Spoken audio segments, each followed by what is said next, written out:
synopsis. Thanks to various magic, the human race has been saved from calamity many times. Retaining his memories from his previous life, a boy, Shin, was picked up by an old man known to the world as a magi. Shin was brought up by the magi, who had retired to a secular place, as his own grandson. With the memories of his past life, he absorbed the magi's craft and grew to be able to develop his own magic. Then, the grandfather told him he has to become independent when he reaches the age of 15. I forgot to teach him common sense. The grandson, who has grown beyond the level of normal people, lacked common sense, the common sense of the world. So to learn how to socialize, he goes to Earlshide Kingdom City to be admitted to Earlshide Advanced Magic Academy. It's cold. It hurts. It's painful. These were the first impressions I felt. When I awoke, I tried to retrace my memories before I lost my consciousness. However, it wasn't clear. After work, I went home. Wait a minute. I don't have any memories of arriving home. I don't remember getting drunk. Perhaps I should say I had no plans of dining out. Did I maybe encounter some kind of accident? Although I started to think of various situations, it wasn't viable because of my painful condition. I tried to move my body, but it wasn't responding well. I tried opening my eyes, but that also didn't go so well. Finally, because of the unpleasant situation, I tried to speak. Exclamation mark. I was surprised of my own voice. It was a high-pitched cry, that of an infant. I tried to speak again. Because my tongue wasn't moving well, it wasn't possible to talk. Because of uncontrollable emotions, I suddenly burst into tears. Although it was a shameful act as an adult, I couldn't help it. What is this? While I was crying for a while, I heard approaching footsteps. As I thought, it was cold and raining outside, and the footsteps I heard issued some squeaky noises. I'm saved. I thought so for a brief moment. Then, I heard a voice. I couldn't understand it at all. Falling into even further confusion, I was enveloped in a warm light, wrapped with a warm cloth, eliminating the pain I felt. I, who felt relieved, suddenly lost my consciousness. When I woke up, it looked like I was indoor of a wooden house. Together with the smell of dense wood, sounds of firewood crackling could be heard. I had apparently survived one way or another. The stifling pain in my body had also disappeared, and perhaps because the mud in my eyes were gone, I was able to open them. When I looked at the surroundings, I saw an elderly person with a rich, white long beard, and a similarly white, long hair. Was he some kind of principal? Putting my retort aside, the person who helped me was probably this old man. Give my expression of gratitude, I called out. Again, my tongue didn't move too well. I was shocked because all the pain had already gone away, so I wondered if it was because I suffered a disorder. The old man heard my voice and came over. As expected, I still couldn't understand the spoken words. Looking at me and blinking with surprise, the elderly man smiled at me tenderly and brought a bowl of soup to feed me. With wide eyes, I stared at his hand moving to feed me. It was indeed embarrassing to be fed. At the bottom of my sight, I saw a hand of a child. I tried to move it, and it was no doubt my own hand. Once again, I saw the old man tilting his head with a puzzled expression. This old man, doesn't he look too big? Then, the old man looked at me with a worried expression on his face, held up a spoonful of soup to my mouth, and I drank it. The old man's worried expression turned into tenderness as I drank all the soup in the bowl. When I finished everything, he stroked my head. Once my stomach was full, I soon became sleepy and immediately fell asleep. With that, my consciousness faded away. As I thought, the old man is too big. He really was. The next day, when I woke up, I tried to verify the surroundings once more. I had apparently turned into a baby. No, just how the hell did I turn into a baby? But nevertheless, this seemed to be reality. Sleeping and awakening twice, it seemed this is definitely not a dream. Then, assuming this is reality, how the hell did I turn into a baby? While thinking so, the answer arrived quickly and unexpectedly. The old man who helped me walked to the fireplace and ignited fire right from his hand. Magic. That word crossed my mind. When I looked around the house, I noticed there were no modern appliances. Although the place looked like it was still during the primitive era, the standard of living didn't seem low. From a modern person's way of thinking, it was feasible one would think the situation was odd. This place is definitely not Earth. There was no such thing as magic on Earth. Perhaps it does exist and I just didn't know anything about it. However, even after assuming magic does indeed exist. From what I saw of the state of the house, it was suggestive that this place was not Earth. Given the situation, why am I here? Not Earth, but a world where magic exists. I, myself, have turned into a baby, a language I couldn't understand. The answer I arrived after considering the situation was reincarnation. A situation that could only happen out of a fantasy was readily accepted. Because the memory I have regarding the death of my previous life was rather vague, it was probable that I encountered some kind of accident. Somehow, I seemed to have died without my knowledge. But now was not the time to think about it. My parents had already passed away, and neither did I have a lover. Apart from the round trip from my house to the company, my pastimes were watching anime, reading manga, and reading light novels. Occasionally, I would also tour around riding my motorcycle. Although the future always had its uncertainties, it was sad not knowing how one died. When one looks back at such life, it was impossible not to feel sad. To be reincarnated in a world where magic exists. Everyone must have thought of such things at least once. But now, I am experiencing the reality of being reborn with the memories of the past. While being thrilled about the fact, the old man who helped me once again brought a bowl of soup. Again, after my stomach was full, my consciousness drifted away. No matter how excited I was, I could not oppose the sleepiness coming from the body of a not yet 1-year-old child. I was currently watching the birds hiding inside a slightly remote and lush forest. At the moment, the birds were pecking at their food, when they suddenly stopped and tried to fly away. However, on my palm of my hand, I produced a magic called vacuum wave and shot it towards the birds. When the birds tried to fly away, the vacuum wave attacked one, cutting its neck, and it fell defenselessly. Alrighty. I approached the bird I killed, dug a hole using magic, and held onto the foot of the bird, letting its blood drip from its neck into the hole. If one kills an animal and does not drain it of its blood, the flesh of the animal will become bloody, and when it becomes bloody, its scent will attract other animals. Even when the birds have gathered together, it was not a problem for me, since I had the ability to probably kill them all. However, I did not want to engage myself in unnecessary killing. I stored the bird that had been drained out of blood inside a spatial created by magic. Since the amount was sufficient, I headed home. Somehow, I have turned 5 years old. The grandpa who helped me had given me the name Shin. And because he raised me as his own grandson, with grandpa's family name being Walford, I thus became Shin Walford. The name of the grandpa is Merlin Walford. Grandpa has a considerably vast knowledge when it comes to magic, and he taught me kindly. Grandpa has a young vibe to him, and even though he has already retired deep in the forest, people would still occasionally visit him. Furthermore, they were different kinds of people, such as an uncle who dresses considerably well, a witch-like old woman, and a knight-like person with various amount of amazing-looking equipment. I wonder what kind of person Grandpa was. However, that was the past. Now, he looks like an ordinary old man you can find anywhere. I had a lot of fun being taught magic by Grandpa. Most of the time, he compliments me on the way I use magic. He also praises me for the amount of food I am able to procure by hunting inside the forest. It was really fun to hunt in the forest using magic. Well, my real intention is to have fun anyway. Speaking of being taught how to use magic, the way to use magic in this world is not by chanting long incantations,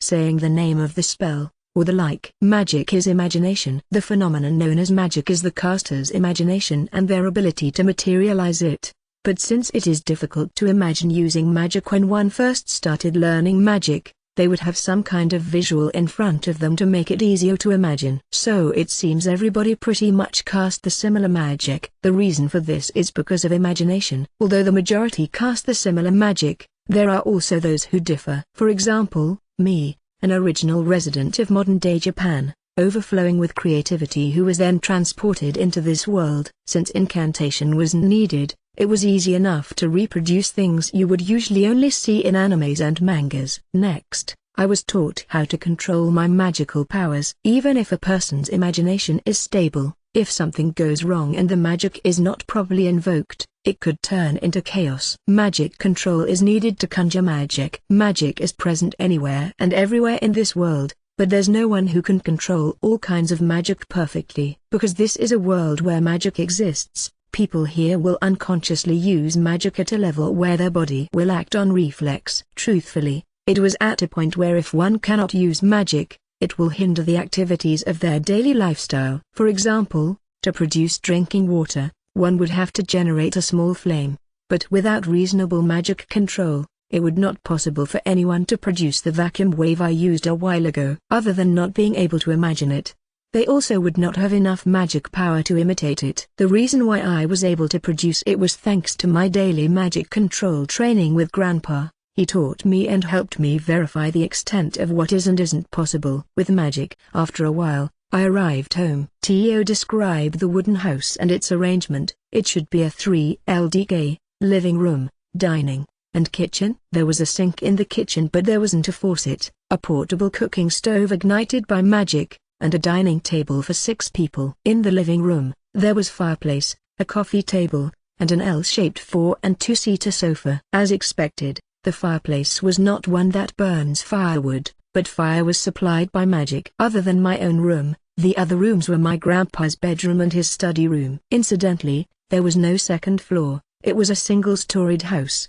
"Grandpa, I'm home," I said while entering the house. "Oh, welcome home." "Sorry to bother you," said a visitor who was together with Grandpa. It was one of his acquaintance, a knight-like uncle who had wonderful equipment. "Welcome, Michel-san." This uncle named Michel-san looks like a considerably young man with green eyes and short blonde hair. As for his physique, although he didn't look macho, he wasn't thin either. He had a lean but well-built figure. However, I don't know what he does. Sometimes when he comes to visit Grandpa, apart from magic, he would teach me martial arts, swordsmanship, fighting using spears, and archery. Although Grandpa can also use martial arts to some extent, his main focus was magic, and thus was inferior compared to Michel-san. "Ho-ho, I wonder, what did you hunt today?" Grandpa wanted to know the results of today's hunting expedition. "Today's catch is a hollow bird and a forest rabbit." Please pardon me if my words are hard to follow. It's quite often when you read of reincarnation, or being summoned to other world, one often doesn't have some kind of cheat to immediately learn the language. In addition, I've only been in this world for 5 short years. "Hey, in addition to hunting a rabbit, you were also able to hunt a hollow bird?" "Ah, this is bad. I have a feeling something terrible is about to happen." Although I used a knife to kill the forest rabbit, as for the hollow bird, I had to use magic to kill it. Phew, that was dangerous. Because a hollow bird's vigilance was very high, even skilled hunters wouldn't be able to easily hunt it. In addition to hollow birds being extremely difficult to hunt, they were exceedingly delicious and remarkably expensive. After practicing martial arts, my usage with weapons such as a knife and bow and arrow seemed to have graded up. Although I love practicing magic because it's very interesting, I'm not so much a fan of training martial arts because it's a lot tougher. HMPH,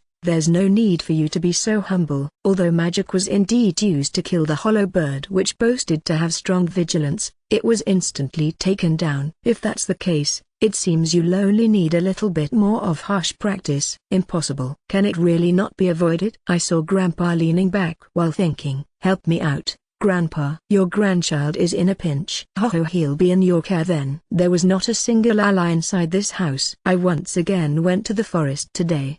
Look for something to hunt. Or rather, I've been living in the forest for a while now. Hello again, it's Shin. I have turned 8 years old, and I have grown a little more. After Michel-san's gruesome training, my overall skills has leveled up. It really did. In any case, it was because of it that I am now able to use physical enhancement magic. Speaking of the things that have changed in the past 3 years, my martial arts isn't the only thing that has improved. I acquired an additional instructor. In fact, magic did not only consist of controlling magic power and releasing it, but there's also a type of magic called enchantment, which is used to inscribe equipment with magic. Later, it was found out that this kind of magic was not Grandpa's forte. The type of magic each individual is able to use depends on their aptitude. It was better to learn enchantment magic from someone who was good at it. Thus, I was taught enchantment magic by one of Grandpa's frequent visitors who was good at it. This person was the old lady who wears a pair of glasses, a black robe and a pointed hat, and emits the aura of a witch. She has a tall stature, handsome appearance, and has incredibly good sense of style. I suspect she was quite popular during her younger years. Her name is Melinda Bowen. I call her Grandma Melinda. Whenever I call her Melinda-san, She won't reply at all. But when I call her Grandma Melinda, she has an ecstatic look on her face.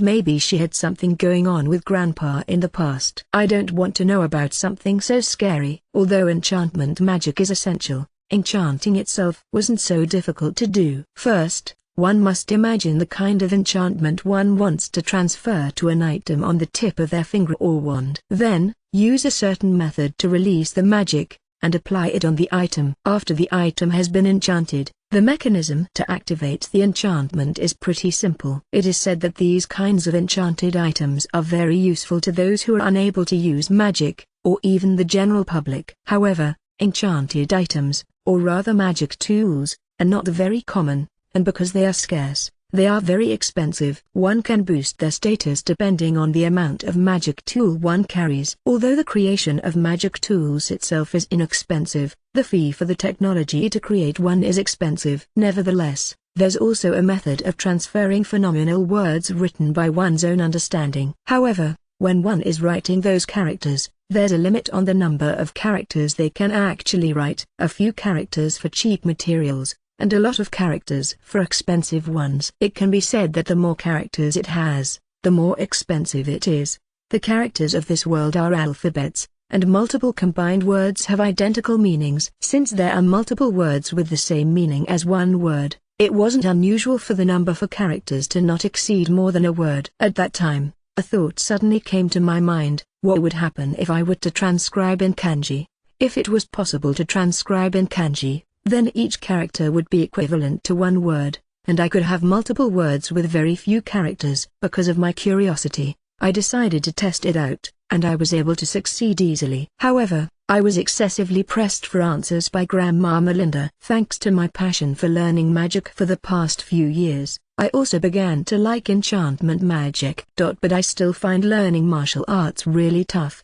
Now, it was time to hunt, and in my hand, I gripped the weapon I made through enchanting. For long-range attacks, I use a rifle. For close combat, I use vibration sword. For movement assistance, I use jet boots. I also have defensive clothing called protection suit. So there you have it. The so-called rifle is different from the ones on Earth. It doesn't use any gunpowder, but uses magic to compress air and then fires it. It is something similar to what one might call an air gun, but the power of the airgun is no match for the rifle. Vibration sword is an edge tool that oscillates ultrasonic waves. Although the weapons are a little heavy for children, and I still grunt a little whenever I carry it, I had no problems wielding it thanks to body strengthening magic. Although I was able to carry it, but as I thought, it was a weapon one with the power of a child could not carry. However, I was able to think of an idea: enchanting the weapon to make it lighter. This idea became quite popular and received quite a reputation. People who worked in jobs that weren't magic-oriented, and thus powerless against magic, when they found out I was able to make such enchantment, various people scrambled for materials or dismantled things to get me to make this valuable enchanted item for them. As for jet boots, it shoots out a jet-like thing from a portion of its heel, and thus gave the ability to move quickly and jump higher. One could also change their directions while in midair. Although the boots itself wasn't too difficult to make, but controlling it was very, very hard. Before I was able to master it, even I was blown away countless times. Judging from their looks, there would be no request of having me make one for them. They were all donning all sorts of weird expression on their faces. Lastly, the protective suit can be made with any ordinary clothing, and then enchanted with penetration prevention, anti-shock, and anti-magic. This is because it is hard to move in any armor heavier than leather. Although I thought this would be popular,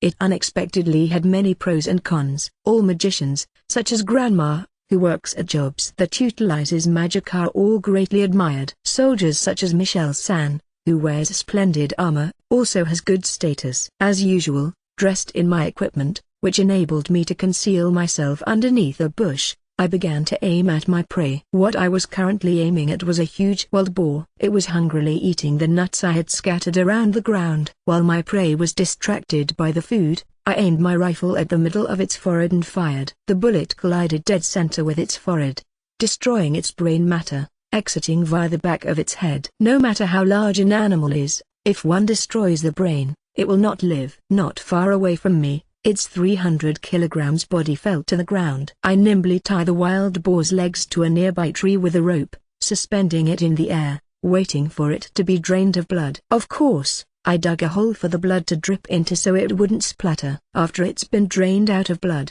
I started dismantling it. When I first dismantled an animal I got really nauseous, but I got used to it. Now, all I see of my prey is meat. After I finished hunting, I went home. Today, both Grandma Melinda and Michelle-san were there. Oh, welcome home. Did you go hunting? Hello, Grandma. Yeah, I've just returned today after hunting a boar. Oh Tilda, you're even able to hunt wild boars now. This praise gives me a feeling that something bad was about to happen. No, I used my rifle, and it still seems impossible with a sword. Haha, don't be so modest. Even if you were using a firearm, to be able to kill such as large prey such as a wild boar, it'll be fine if you were to train a little harder. Yes, the standard phrase has come. I turned to look at Grandpa for assistance. Ho-ho, please go easy on him. TCH, even he said the standard phrase. I mean, Grandpa, whenever you're here, you only ever talk about this and nothing else. Today, I went to the forest with Grandpa. Hi, it's Shin, and I've turned 10 years old. I have grown taller as well. Now that I mention it, I have just recalled I haven't described what kind of appearance I have in this world. Although it's a little late to mention this, I seem to have a slight Western-style countenance with black hair and black eyes. My facial structure is unlike the ruggedness of a Japanese person from my previous world but has a deeper feature. Instead, my appearance looks like a thin handsome fine youth, and could almost be mistaken as a face of a woman's. However, since I don't know the standards of beauty in this world, I wonder if that's the case here. Incidentally, black hair and black eyes are the commonalities here, and thus, there were no discrimination nor persecution in particular. That's how it is. In any case, around the time I had grown to the appearance I described above, because Grandpa said, "You're going to be able to hunt demons soon," we went on our first demon hunt. The things I've been hunting until now were animals. Humans also fall into the same category as animals. But in this mana-based world, animals can also receive the blessing of mana. However, when animals absorb mana excessively and lose control of that mana, they turn into demons. When an animal turns into a demon, it starts using magic from the excess mana they had absorbed. Indeed, those rabbits or wild boars will, too. This concept also applies to humans. Fortunately, humans rarely turn into demons since they have the skill to control magic using their own will. However, it seems like such as a case had happened in the past. It was a case where a person lost their self-control, started to rampage using magic, made a few towns and villages disappear, and even made a nation perish. At that time, a person was demonized. It is commonly known as a devil, and was defeated by Grandpa, or so it seems. Grandpa often told me this as a bedtime story. Therefore, even to this day, it seems like Grandpa is still being treated as a hero in this country. Incidentally, this was from Michelle-san's information. That kind of Grandpa was taking me on my demon hunting debut. Up until now, I've done magic training, martial arts practice, and completed my equipment by means of magic tool creation. In addition, from the result of hunting for food every day, it was decided that it would be okay for me to go on a demon hunt soon. And so, we went deeper into the back of the forest where I usually hunt. Grandpa, how do I find and hunt just demons? Isn't the forest filled with other animals? Ho ho, all right then, why don't I teach you how to search for demons? After he said that, I was taught the method for searching demons. First, you need to thinly spread your mana around. Okay. After you do that, when something that has mana touches the mana you have spread, you can feel its presence. Oh, all creatures have some mana inside them, and because of this, you will immediately know where it is. This is referred to as search magic. As he said that, he taught me a new magic. Or rather, it would have been nice if you had taught me this sooner. It would have made hunting much easier. Ho ho, that is also training. Besides, this magic cannot be used if you cannot control your mana to a certain extent. Even though I sulked a little at Grandpa who said that, I didn't say anything more since I understood why he didn't say anything about it. I then tried out the magic I've just been taught. I somehow expected this, but succeeding on the first try. This child is truly outstanding. Grandpa seemed to have been muttering something, But I didn't have time for any of that. I already had my hands full with differentiating the animals in the forest that I sensed with my search magic. And then, "Ha, did you find something?" I grasped all the noticeably large mana amongst the mana scattered throughout the forest. I immediately recognized Grandpa's mana, who was standing right next to me, and Grandma, who was probably still inside the house. Their large and warm mana. However, the complementing mana at the moment was large. But even more than that, it was an ominous mana. That is a demon's mana." Grandpa said such words lightly, but this was dangerous. "There was no way we can leave this kind of thing alone. Grandpa, let's go quickly. If we leave that thing alone, it will turn into a terrible matter." "It seems so. This is probably going to be a little bit unpleasant." As soon as he said that, the two of us ran towards the source of the mana. I ran through the forest, running in between the trees, jumping over obstacles such as big rocks using jet boots, and chopping down fallen trees that blocked the way using vibration sword. By the way, Grandpa only used body strengthening magic. Damn it! While completely ignoring animals that would sometimes appear, such as rabbits, deer, and wild boars, we finally arrived at the location. The place was on the scene.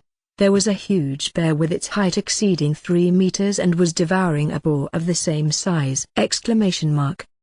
I instantly felt nauseous towards the excessively sinister mana. I held back my nausea and focused on the demonized bear engrossed in devouring the boar, when suddenly, the bear noticed us and slowly turned its face towards us. What I first noticed about it was its deep red eyes. The redness not only covers its white part of its eyes but its pupil as well, making one feel an intense sense of discomfort, in addition to its suffocating mana. This was a demon. As I held back the fear welling up in me, I grabbed the vibration sword hanging at my waist with both hands. And then, the bear roared, bearing its hostility towards us! I flinched for a moment, but I recovered myself and activated the jet boots. I also directed mana into the vibration sword, activating it, and then jumped towards where it was! Shin, wait a moment. Grandpa, who hadn't said anything until then, shouted, but it was too late. I had already jumped forward. The bear brought down its right arm at me, who was plunging towards it. Its arm went right past me, who had just avoided it by moving to the side using the jet boots propulsion, and it hit the ground to where I was at just before. Bang! A tremendous sound echoed around the area, and the ground burst open.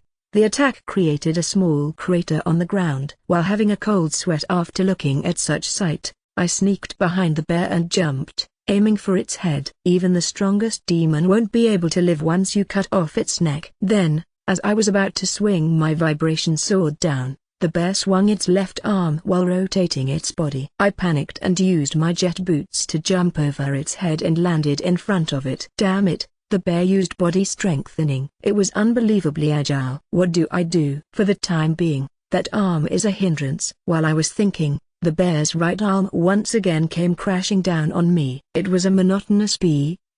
As I thought that, this time, I jumped, not to the side, but forward to its bosom. And then, aiming at the base of the right arm that was swinging down, I swung the vibration sword up. The bear's right arm got separated completely from its body. Then, while raising its writhing voice, it swung its left arm again. That left arm also was cut down from the base. Once again I went behind it, aimed for its head, and jump. You'll never disturb anyone again. While I was shouting that, I turned towards the neck, and in one flash, the bear's neck was detached from its torso. Bam! The bear made a sound as it fell to the ground. Phew, I defeated it. So this was a demon. Ha, certainly, it's different from the animals I've faced before. It's troublesome that it can use magic. Well, for my first demon subjugation, I did quite well, I guess. While thinking that, I turned around to look at Grandpa and saw him with his mouth agape, standing around in a daze. What?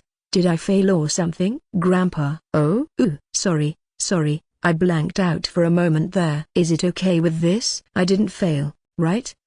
Of course. You handled this situation perfectly, to the point where there's nothing more to be done. Really? I did it. My first demon subjugation was a success. Well then, let's go home. I'm hungry. Ho ho, is that so? If that's the case then, let's go home. Thus, After finishing my first demon subjugation, we took the path heading home. This was unexpectedly really fun.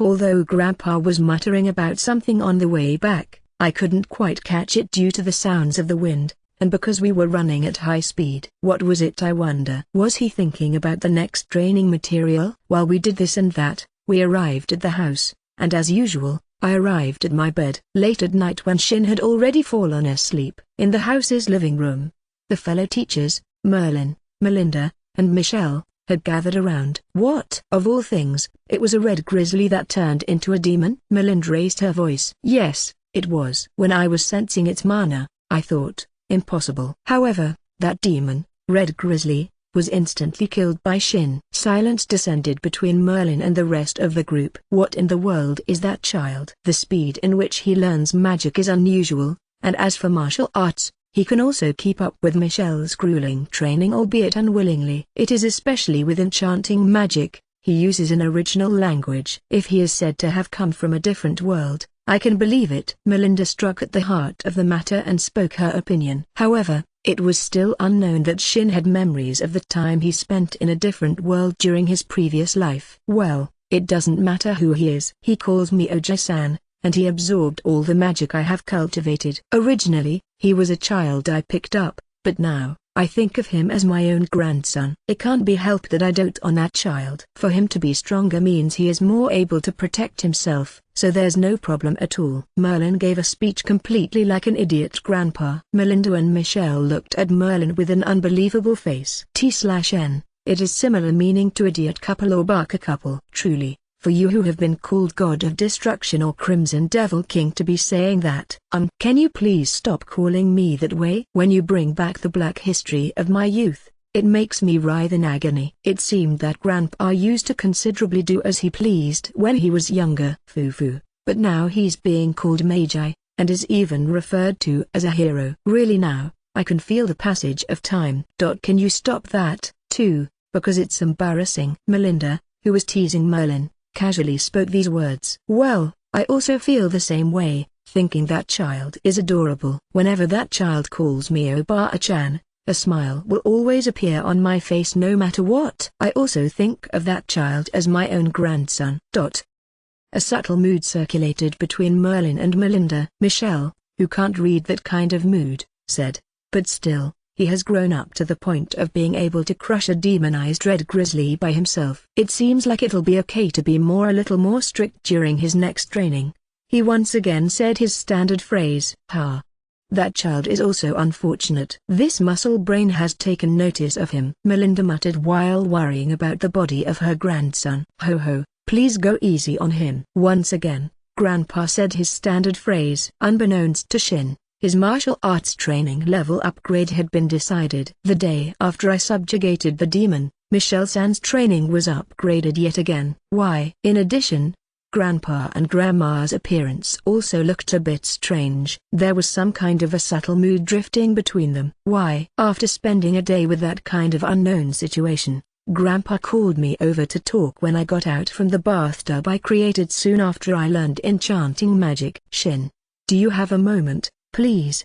Grandpa, there is a little story I have to tell you. By the way, Grandma and Michelle-san had already gone home. Somehow, they were always around, but just like the other day, they almost never stay over, and it wasn't like they came every day as well. And in such a situation where there's only two of us left, Grandpa started his talk. Actually, Shin, I would like to talk about your origin. My origin? So it was about that, huh? Does he want to talk about the time when he found me? Actually, Shin, you're not my real grandson. Eh? Sorry, I already knew about that. I'm sorry for having kept quiet about this until now. No, I don't mind something like that. For now, let's straighten out the story here. And so, if I'm not your real grandson, why am I living with you, Grandpa? It's something that had happened about 9 years ago. By chance, I was walking down the road to go shopping in a nearby town. Then, while I was walking, the rain started to fall, and I strayed from the road a little to seek shelter from the rain in the nearby forest. Rain. Come to think of it, it was also raining at that time. Back then, there seemed to have been a carriage that had passed by earlier. but it looked like it had been attacked by demons. And it was in a terrible condition. A demon. A carriage that was attacked. I can somehow imagine it. All around laid the wreckage of the destroyed carriage and there, mangled human remains. I came near the scene because I thought there might be some survivors, or at very least, I can mourn for the victims. After I did that, I heard a baby's crying voice from the surrounding of the carriage's wreckage. Grandpa firmly fixed his gaze on me as he was told the story up to that point. I panicked and searched for the owner of that voice. It was then, when I found the baby, and that was me. That's right. Probably when the carriage was attacked, you lost consciousness due to shock, and when it started to rain, it lowered your body temperature, and you were almost at a state of suspended animation. It was probably because of your state that you weren't noticed by the demon, and was left alive. So that's what happened. I started to think it was strange to be left alive even though a demon had attacked, but I had fallen into a state of suspended animation. Maybe it was because of the overwhelming stress that the memories of my previous world had returned. And maybe it was also because of it, that I was able to recover from my state of suspended animation. I'm not certain how you recovered from your state of suspended animation, but you recovered your breathing just as I came close to you. I thought it was fate, and after I mourned for the victims, I carried you back home with me. So, who are my parents and where are they from? I'm sorry, but because they were mercilessly murdered, I couldn't find a single thing that could identify them. Is that so? You're considerably calm about this. Yay, after all. Even after being told about my parents, it's probably because I don't remember them at all. There is also that fact. In addition, and besides, I have you, Grandpa. That's right. There was still Grandpa who really dotes on me and raised me even though I wasn't his real grandson. And there's also Grandma Merlinda, Uncle Michel. In addition, there's also Uncle Dis, Chris Nietzsche, and even though he's a frivolous person, there's also Seiji. There are names of people who have yet to make an appearance, so please forgive me. Look, that's why I have never once thought I was lonely because I don't have parents. Rather, it's already too noisy that it's troublesome. Shin. And so, that's why, Grandpa, thank you for finding me. He saved my life. Thank you for helping me, and always letting me eat delicious meals. Thank you for doting on me, and for teaching me all sorts of magic. I am very happy to be taken in by Grandpa, even though I immediately met with such misfortune soon after I was born. Right now I am so blessed. I haven't had this much happiness before. Shin. Not good. Grandpa really cried. However, it was my true feelings, so it was good that I was able to say it. Grandpa, thank you. Today, I once again went out with Grandpa. Although I said we went out, it wasn't because we needed to buy something or were going to have a picnic. The purpose of today's outing was to see how much magic I could use. In other words, it was something like a magic examination. It was the reason why we were not at the usual forest, but in a plain where there were no trees or grasses growing. Since Grandpa had told me about this place, I've been using it to practice my magic. This place, has it always been this kind of terrain? Grandpa was muttering about something. Maybe you're mistaken since you haven't been here for a while. Well, rather than that, let's get this started quickly. For a moment, I had cold sweat and quickly urged Grandpa to start. That's right. Well then, let me see how much magic Shin is able to use now. And so, the so-called graduation exam began. I immediately gathered my mana. Well, I wonder what kind of magic I should start with. Maybe I should start with the basic fire first. First, I imagined combustion. I ignited the oxygen around the air and produced a kindling. Furthermore, I gathered the surrounding oxygen and incited the combustion. Then, the resulting flame was fed plenty of oxygen and its temperature rapidly increased. This is the first time I've seen a pale blue flame such as this. Then, I produced a couple more of the same kind of flame in the surrounding. This is the first time I've seen these many flames at once as well. From start to finish, it only took me a moment to produce the flames. Then, I released the flames towards the ground a little further away from us. Thud. After it was released with a muffled sound, it landed on the ground. Although I fired an ultra-high temperature flame, since it was not an explodable flame, it didn't particularly burst nor scatter. However, the ground where the ultra-high temperature landed had melted and became similar to magma. Some of the places were even vitrified. What are Grandpa's impressions? Well, it's fine. Moving on to the next thing. Next, I once again produced the same kind of flame as I did earlier, but this time, I turned the flame into a long and thin shape, and also added a rotation to it.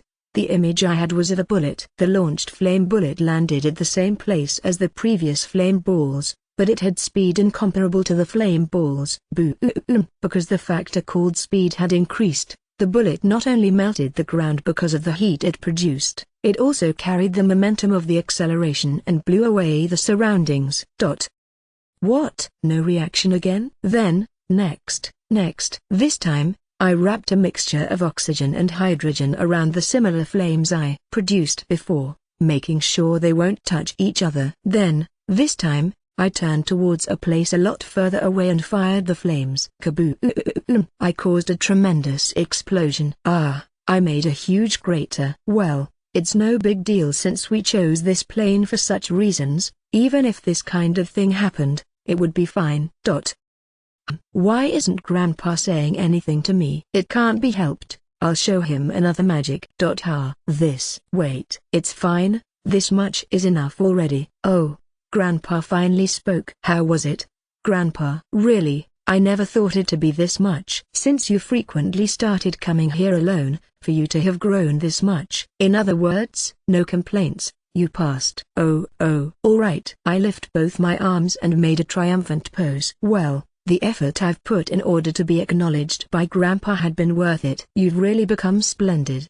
Tomorrow, you'll turn 15 years old, and you'll become an adult. With this, you'll be independent. Oh, that's right. I'll turn 15 years old tomorrow. In this world, 15 years old is considered as an adult. Excluding some exceptions, one had to go out to society when they turned 15. Since this place is deep in the forest, to go out to society meant I'll need to leave the house. At the moment, there was not a hindrance when it comes to living here. Since that was the case, I thought it would be okay even if I don't leave the house. However, Grandpa, Grandma, and the other adults didn't allow it. Because of that reason, when I turned 15, it was decided that I will leave this house in the forest and live elsewhere. Incidentally, clothes, daily necessities, and etc. were brought to us by an uncle who trades among the adults who occasionally comes here. As such, I never had to leave the forest. Thus, although there are mixed feelings inside of me, and I felt lonely about leaving Grandpa,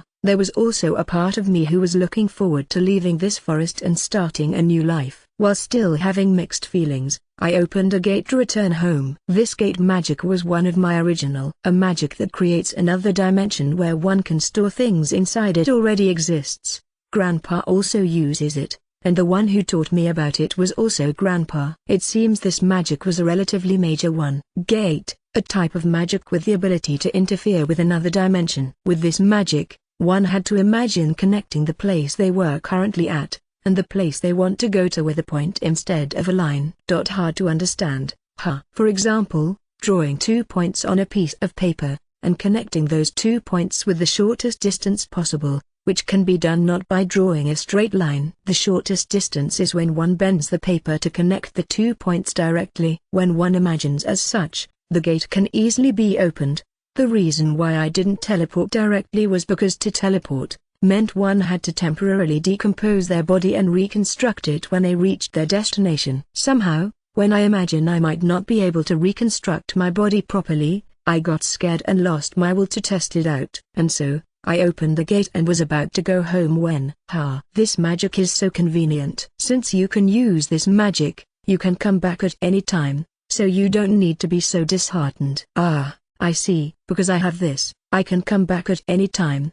Yes, I hadn't noticed this until now. Because my main concern had been dispelled, I became considerably relaxed and went back home. The next day, a party was held to celebrate my 15th birthday. The participants were Grandpa, Grandma Melinda, Michelle-san, Uncle Dis, Chris Nichan, Siagnizn, and Uncle Tom. People whose name only showed up once, or were mentioned for the first time were also here. Uncle Dis is a nice middle-aged uncle who has a head of golden hair, wears a mustache, and has emerald green eyes. He always wears very fine quality clothing and has a sense of style, charisma, and somehow has an aura of a capable company president. He had the appearance of a sociable uncle. He always had difficult conversations with Grandpa, and since I wasn't told the contents of their discussion, I don't know what he does for a living. Chris Nichin is in her early 20s who has a head of red hair and ties into a ponytail, and light brown eyes. She's a person who always wears an armor that doesn't obstruct her movement, and has a firm and slender body. Because she is a very serious and a stubborn person, I rarely see her laugh. Nevertheless, she is a kind person. It's regrettable that she's unsociable. Even though I think she has big eyes and a cute face, she also has various demerits. Seiji is a silver-haired good-looking big brother with blue eyes. I think he's a magic user judging from the easy-to-move clothes and the robe he wears. However, since he's good-looking and has an easygoing personality, even if it was said that he was living a life as a gigolo, there won't be anything strange about it. Seiji and Chris Nichin were like oil and water. Whenever they meet, it becomes a fight. They were often scolded by Grandma Melinda and Michelle-san to not fight in front of me. Uncle Tom is the previously mentioned merchant who comes to our house. It seems he's the representative of a fairly large business.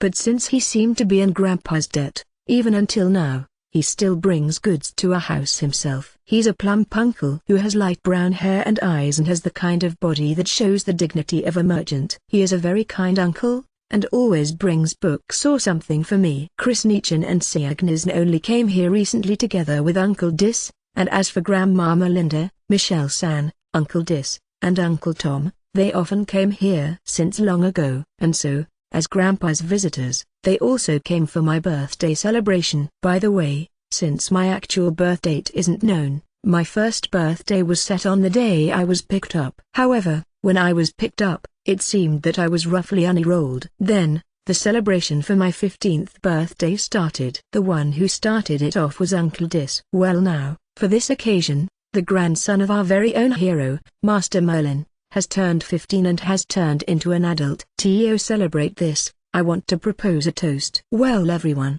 pick up your cups. To the 15-year-old Shinkan and becoming an adult. Cheers. Cheers. Everyone, thank you very much. Like this, the party began. To think that the really small baby, Shin, has become an adult, huh? For a while, Grandpa and Grandma continued boasting of their grandson, and I felt extremely embarrassed.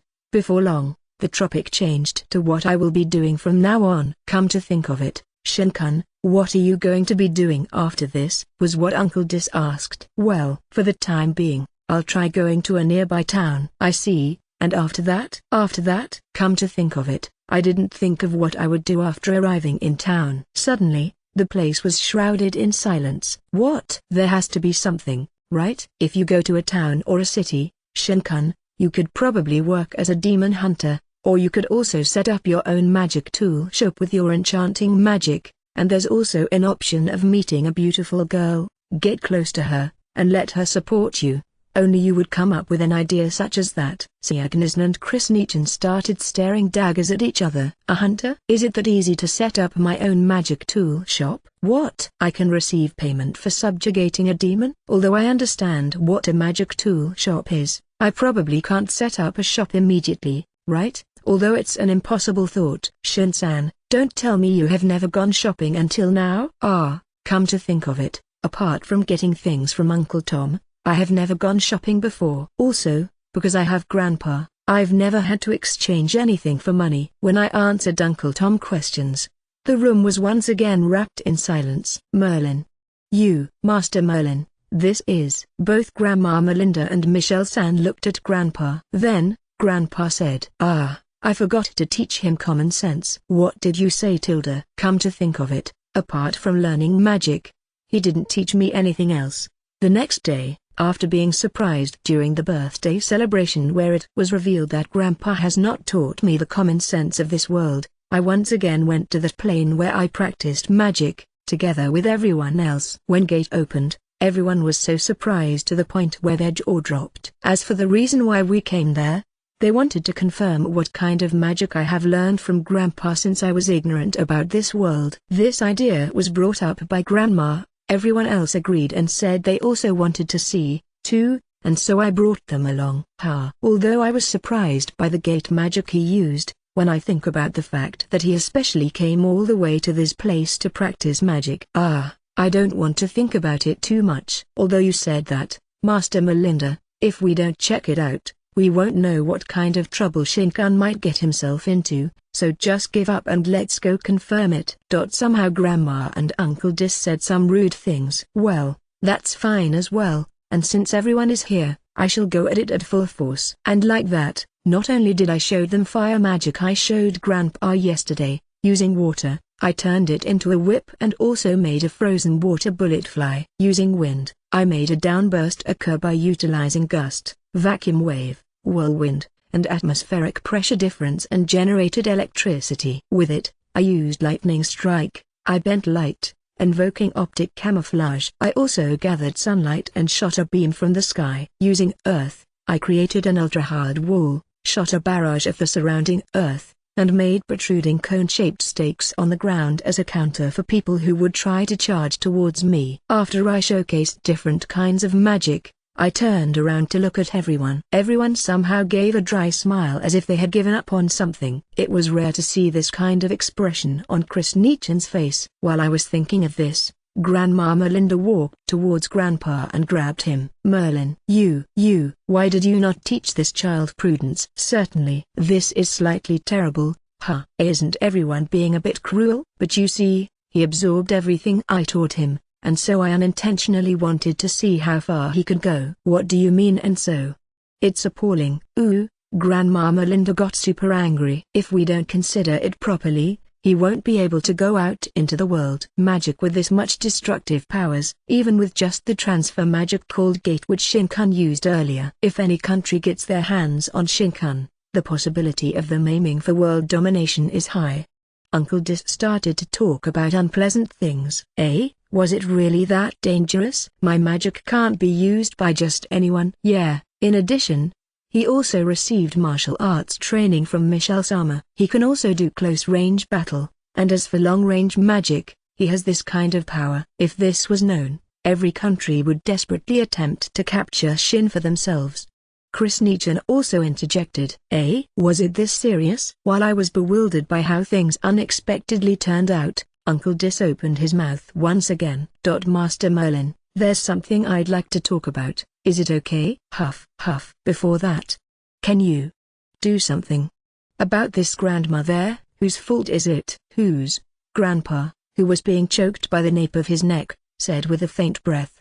Grandma, if you get too excited, it's not good for your body. Whose fault is it? Whose? Not good. This time, she was aiming for me. Thanks to that, Grandpa escaped from Grandma's constriction and started the talk with Uncle Dis. Master Merlin, truth be told, Shinkan's power is abnormal. He has a power that can disturb the power distribution of every country. In addition, Shinkan is ignorant of the world aside from this forest. If he was to be thrown to society as he is, he will be manipulated by every country's intentions. That is not good for either Shinkan or for the world. What you say is right. Well, that's a bit cruel. Even when I'm like this, I was a proper member of the society in my previous world. However, since I didn't tell anyone about it, they, of course, had no idea. Therefore, here's an idea. Why don't you admit Shinkan into a certain advanced magic academy in my country?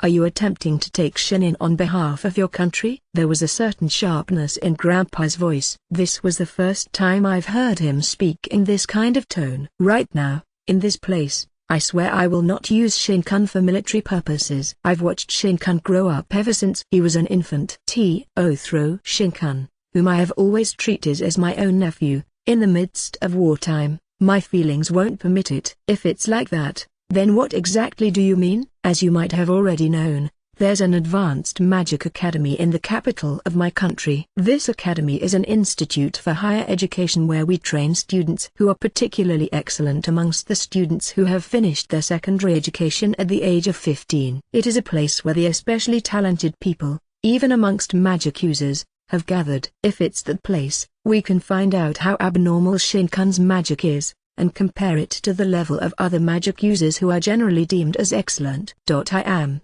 abnormal. Seriously? Moreover, the enrollment to Advanced Magic Academy starts from the age of 15. Don't you think it's the perfect opportunity for Shinkan, who never went out with people of the same age, to make friends? Although Chris and Seiji are close in age, Well, they're like this. Krisnichin and Seiji, who were glaring at each other, suddenly averted their eyes. Like that, of course, they'll get treated as like this. I see what you mean. Certainly, Master Merlin has a house in the royal capital. If he were to live there, I think he can learn the common sense of the general society, such as how to use money, etc. Shin.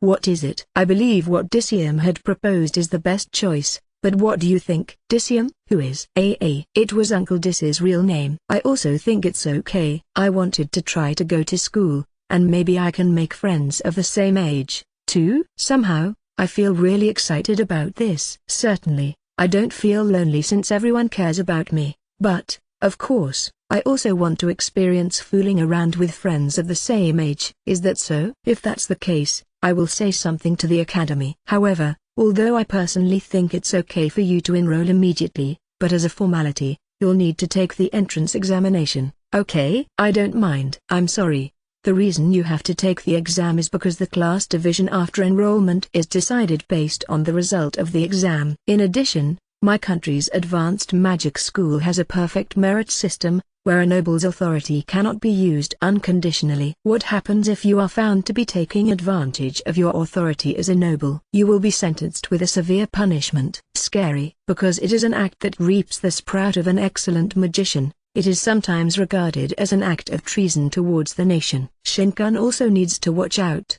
Okay? I was told this while being smiled at. Really? I won't do anything that will cause trouble for Grandpa. That aside, since we've started talking, for a while now, I kept hearing words such as my country, and about authority. Who exactly is Uncle Dis? I used this chance to try asking about the things I was curious about. Come to think of it, I've never mentioned it. My real name is Disium von Ulscheid, the king of Ulscheid Kingdom. Think that he was the king. Then Krisnichin and Seiji. I am a knight of the Imperial Night Guard Division, and came here as a guard for His Highness. I am a magician of the Imperial Court Magician Division. I'm also a guard for His Highness. Think they were the king's guards.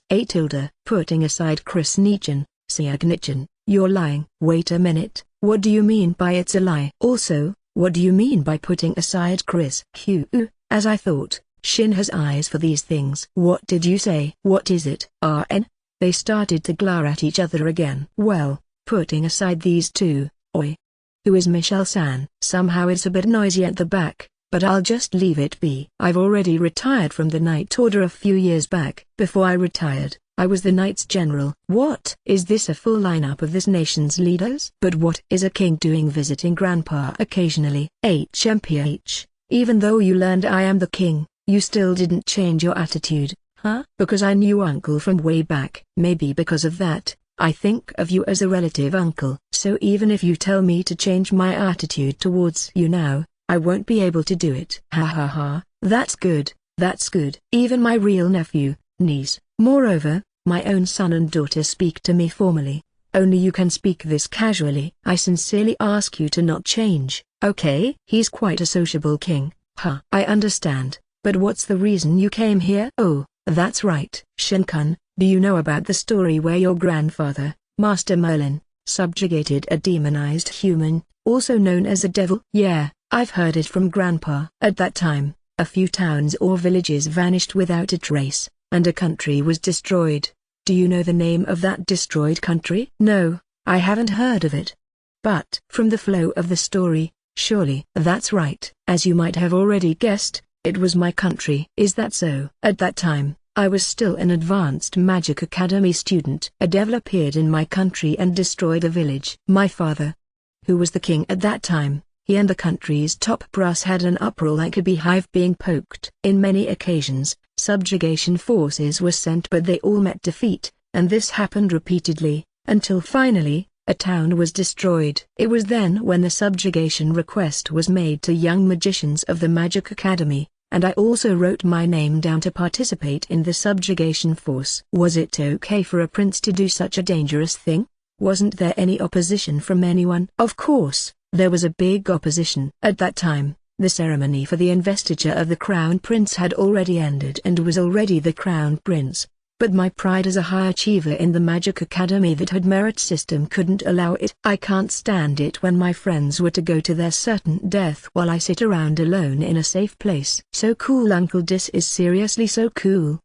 But of course, scary things are scary. As the departure day came closer, the days where my friends and I couldn't sleep passed by. And then, we finally departed and actually faced the devil. Until now, I can still remember the despair. Then, what happened? Not only us, the Magic Academy students, but there were other skilled soldiers and magicians who were also overwhelmed by the devil. And when I thought that was it, at that time the one who appeared was Grandpa. Him and Master Melinda. Grandma was also at that place? I am just an enchanting magician. I was only there as support. But still, you were amazing. Is that so? Grandma was being bashful. She maybe looked a bit cute, like that. The two who appeared gallantly, even though it was a close fight, finally defeated the devil. Master Merlin, who faced his enemy with violent force, and Master Melinda, who controlled magic tools with a figure that can only be described as bewitching. Both of their figures would make one yearn for them to the point of trembling. Violent? Bewitching? Grandpa, Grandma, don't say anything. It was the folly of youth. What is it? I still can be of lots of use, right, Grandma? Well, anyway, like that, they defeated the devil.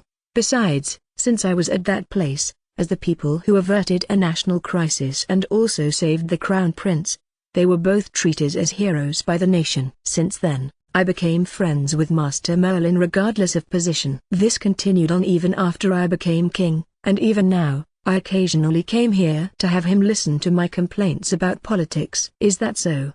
Wait a minute. It was only for complaints. Of course, it is. The governing a nation is my job and my responsibility. Even though it's Master Merlin, I cannot push that responsibility to him, can I? So cool, Tilda. Uncle, this is really so cool. Because of that, since you're the grandson of the person whom I am greatly in debt with, I have no intention of using you for politics or military affairs. So you can rest assured and just come. I understand. Well, when would it be okay for me to go?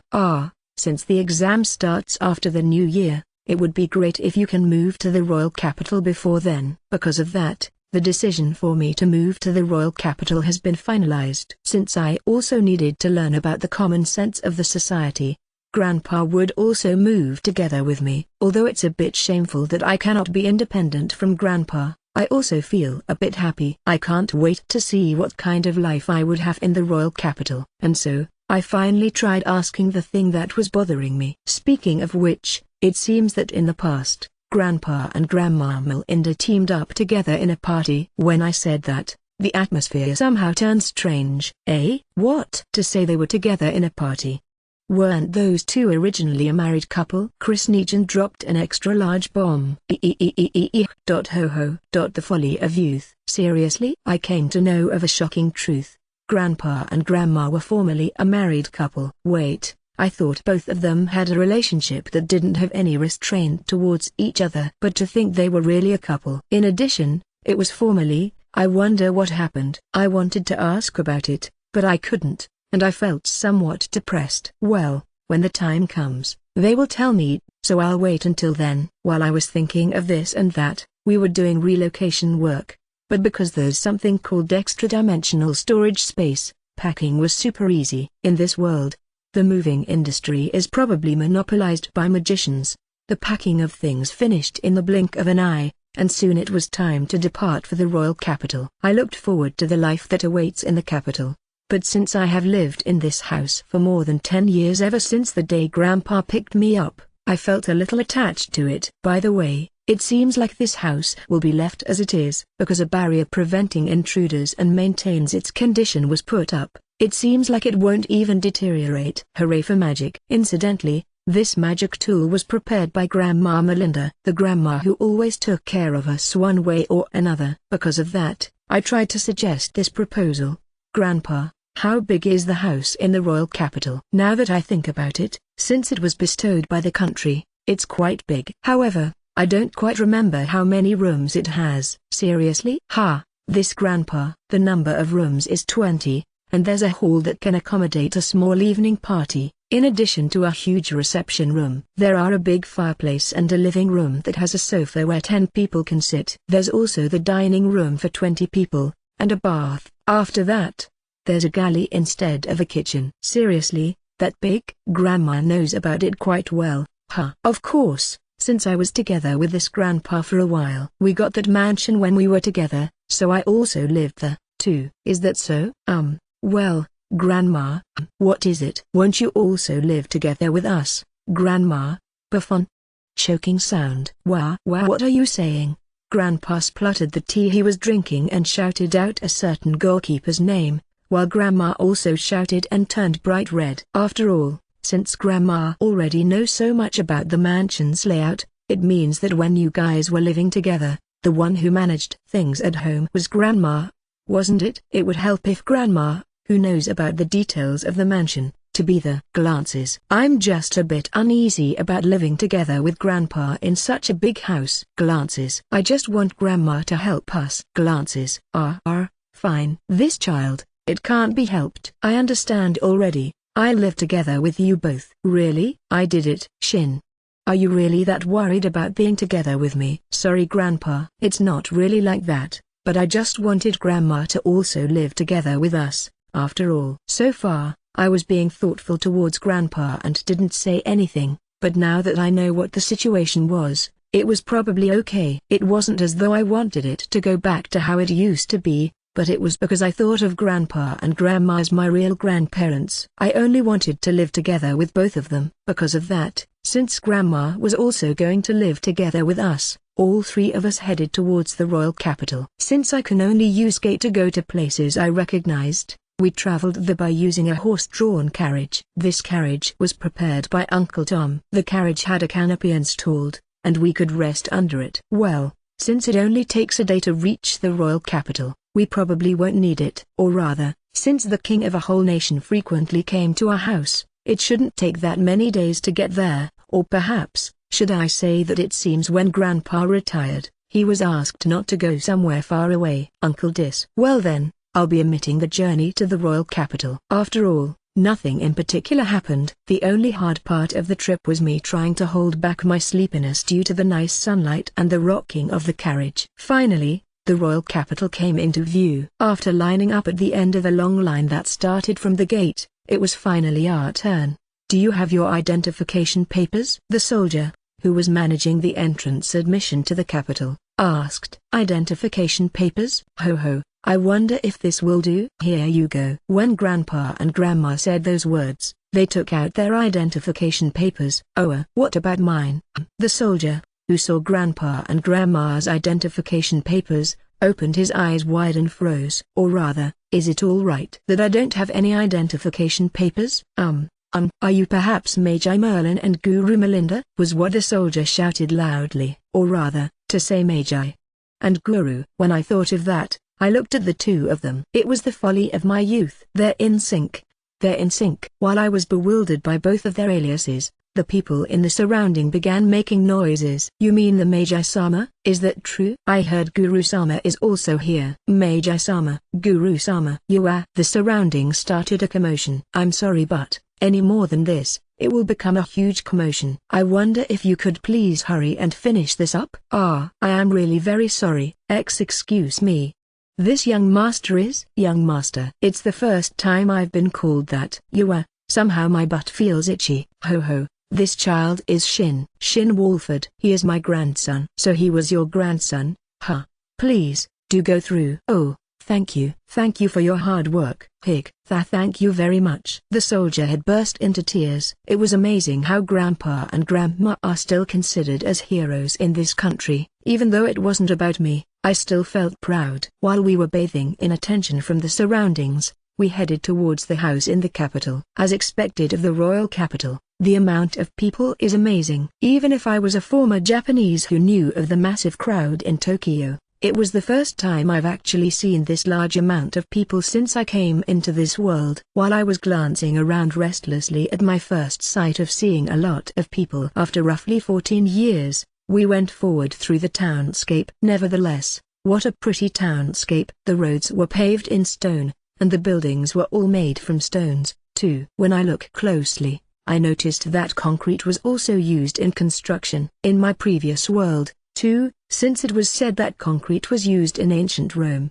I didn't feel anything was out of the ordinary in particular. There also weren't any trash lying around. It's similar to that, a European-styled townscape, so to speak. The modern one. After 30 minutes of moving forward with the carriage so far away. With just this, I can see how big the royal capital was. The royal castle can still be seen at a distance. As if to enclose the royal castle in the center, there was an area of huge mansions lining up where the nobles or wealthy merchants reside. And furthermore, as if to enclose those as well, there was an area where the commoners lived. As for the house we were heading to, let's just say the area where the commoners live is the commoners district. And the area where the nobles live, let's call it the nobles district. It seems the house was situated between the border of those two areas. Although there was no separation between the commoners district and nobles district, in particular, the nobles who goes to the royal castle in various different occasion, set up residence close to the castle. As for the commoners who have no particular business in the castle, they set up houses at the outer side of the area, and because of that, it seems like it became this kind of townscape. Then, we finally arrived at the mansion. As I looked up at the largeness of the mansion, I opened my mouth wide and became befuddled. This is that, right? The type of mansion you can't live in unless you did bad things even in the previous world. While I was thinking of such things, in front of the mansion's gate. We welcome your return, Merlin-sama, Melinda-sama. And also, it's a pleasure to meet you, Shin-sama. A soldier, who had a splendid armor covering his body, appeared from the side of the gate. Rather, to call me Shin-sama. You are the grandson of the heroes we respect. It's only natural for us to call you Shin-sama. Seriously? Somehow it seems like they're going to insist on this matter. Ho ho, this child is not accustomed to this kind of treatment. Could you please not be so formal towards him? Why yes, it will be as you wish. Yeah, that's why, I say, stop being so stiff. Then, the gatekeeper opened the gate for us, and the carriage entered the premise of the mansion. When I looked at the house again, it really is huge. It has 2 floors and they were symmetrically built. It probably has 5 rooms on the right, and 5 rooms on the left. With the 2 floors, there was a total of 20 rooms. Then, when yet another huge gate opened up. Welcome back, master. Butlers and maids, who lined up in neat rows, came and greeted us. Eh? What? What's the meaning of this? Ho ho. It seems like Disium has dispatched these people for us. I hated this place because of these kinds of things. Seriously? When we arrived at the house in the royal capital, there were gatekeepers, maids, and butlers. Grandpa said Uncle Dis dispatched these people, but were the servants in this world temporary workers? Or rather, since I've planned for only Grandpa, Grandma, and I, the 3 of us, to live together, I was surprised. You didn't expect for only the 3 of us to live in this huge mansion, did you? About half of the rooms in this mansion are servants' rooms, you know. Is that so? Or rather, if you already knew about this, you should have told me sooner. Ho-ho, since I thought this matter was too obvious, I forgot to tell you. Is that so? This is also common sense. Instead of this or that being common sense, if you think about it for a bit, you will understand. I was amazed by Grandma. Well, it was only natural, though. In addition, in my previous world, only special houses were fit to employ servants and such, so rather than having no familiarity with it, it was hard for me to even imagine them. While we were doing this and that, a slightly elderly woman walked forward from where the maids were. Pleased to meet your acquaintance, Merlin-sama, Melinda-sama, and Shin-sama. I am tasked as the head maid in this Walford residence, and I am called Marika. Although I may not be up to your standard, I will work to the best of my ability. I look forward to working with you. We look forward to working with you. All the maids lowered their heads simultaneously. The maid's uniform was a black maid dress that reaches one's ankles, together with a white apron. The skirt was not short at all, and there were also no frills attached to it. Certainly, it has a feeling of being a work clothing. Of course, it is.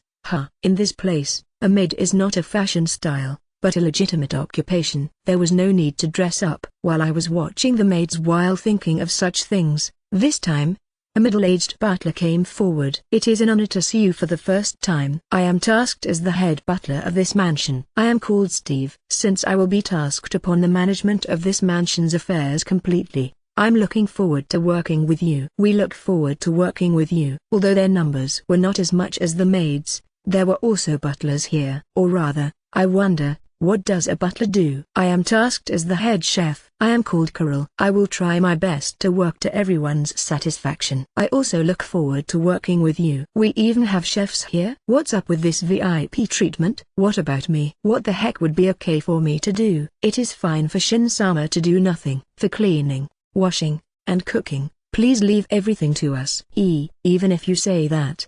Up until now, I've done everything myself, or rather, I'll feel sorry to leave everything to you. "Even if you say that, we have received direct orders from His Highness. Much more, since you are from the family of heroes, we cannot treat you inadequately." From the maids, butlers, to even the cooks, they all nodded in an exaggerated manner. "Uncle Dis, what have you done?" Moreover, everyone was looking at Grandpa and Grandma with yearning. The glint in everyone's eyes when they're looking at Grandpa and Grandma was so passionate, even though it was a story of when they were young, or even before they were born. "Everyone, even though you say my grandpa is a hero, putting aside Steve-san and Mariko-san, as for everyone else, isn't it a story from the time you weren't even born yet? Why is it that even now, they're still being treated as heroes?" "It is as a matter of course. The activities of the two of them have become stories, and for young boys and girl, everyone grew up reading these tales. Young boys yearn for Merlin-sama and dream of meeting a woman like Melinda-sama, and as for young girls, they yearn for Melinda-sama and dream of meeting a man like Merlin-sama." Somehow it turned into an amazing thing when I secretly looked at the state of both of them. They were writhing in shame. In addition, there was also a play based on their tales. The first performance was about a few decades ago, and even until now, it is the #1 most popular play. And for actors and actresses, it has become their objective to play the role of Merlin-sama and Melinda-sama. Because it was just a tale, it was probably beautified and dramatized. "Grandpa, Grandma, did you guys know about it?" When the book was published, I received one and read it. I still remember that while I was reading it, I thought to myself, whose story is this? I once received an invitation to the play. I still remember falling into self-loathing when I realized how I was being looked at by the people in the surrounding. Grandpa and Grandma had faces that looked like they had given up on something. Their eyes had no life in them. Furthermore, when asked closely, it seems like everyone in this place was gathered together by public recruitment. A selection exam was held because there were too many applicants who came flooding in. It seems extremely fierce rivalries had unfolded, and for everyone here who had won and were selected, their faces were overflowing with honor. "What's up with the servants' deciding battle?" After the tiring self-introduction for the three of us had ended, our life in the royal capital started. Life in the capital was a complete change from my life until now. In the morning, although I woke up early from due to my habits, but since there was no need to hunt or make breakfast, there was nothing for me to do even when I wake up early. Since it can't be helped, I did my morning training. After eating breakfast made by Kroll-san and the rest, I studied for the exam. Although I said that, since I already knew all the contents, I only checked and reviewed parts covering the exam. After eating lunch, I finally had nothing to do. I roamed around the royal capital. I went to the plane and practiced magic. At any rate, it was hard to kill time. Out of all those things, strolling through the capital was the #1 time-killing activity. While I was walking around town, it was the first time since I was born in this world that I held money. The currency in this world only has coins. There are no paper bills. It is because there is no technology to make bills that cannot be counterfeited. The type of coins were stone coin, iron coin, copper coin, silver coin, gold coin, platinum coin. To make it easier to understand, compare it to yen. Stone coin equals 1 yen, less than a $1 penny. Iron coin equals 100 yen, $. Used 0.83. Copper coin equals 1000 yen, $. Used 8.32. Silver coin equals 10,000 yen, $. Used 83.24. Gold coin equals 100,000 yen, $. Used 832.36. Platinum coin equals 1 million yen, $U state, 323.63 when converted, even though it was called a stone coin. They weren't at all like the stones you can find on the roadside. It was made from a marble-like stone, and honestly, its value wasn't even 1 yen. That part is very much like Japan's 1 yen. Well, the yen conversion was also just an approximation, and will not necessarily always be this way. Since I cannot earn money on my own yet, the coins were pocket money from Grandpa. I received a few pieces of silver and copper coins and went out for a walk in the royal capital. Still, as expected of the royal capital, it was huge. There were a lot of people, and there were also tons of shops. Since there were lots of open stalls in the area, I walked around town while buying and eating grilled skewers. I also tried going to the magic item shop Seiji mentioned. Honestly, when compared to the magic items Grandma made, the items there looked shabby, and above all, it was expensive as well. That's why I immediately walked back out. And while I was staggering around town, I deviated from the main street and stumbled into a back alley-like place. Because there were various shops in this area, as I was thinking of going window shopping there. Wait, please stop. You guys, cut it out now. Oh, scary, don't get so angry. I only was asking you geese to come play with us. That's right, that's right. It'll be fun if you come play with us, plus you might even feel good, too. Jahaha. That's right. Oh, what a template. T/N. Stereotypical occurrence. If it's only picking up women, I thought of overlooking them. But somehow things didn't look good. It looked like they were going to somehow forcibly abduct the girls. The people who were passing by the area averted their eyes and passed through without stopping. Well, the guys who were surrounding the girls were full of muscles and were wearing leather armor on their body. Since they were opponents an ordinary person would also hesitate to face against. It can't be helped, I guess.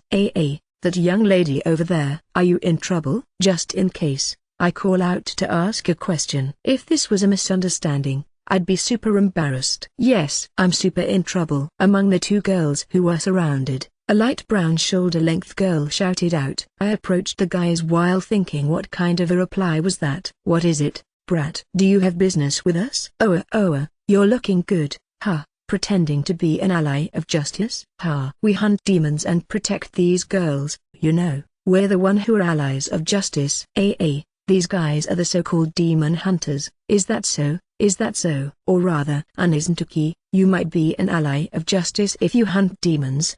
But if you hunt girls, too, won't you become villains? With those words, the complexion of those guys changed. What did you say? This brat. It looks like he won't understand unless he feels some pain.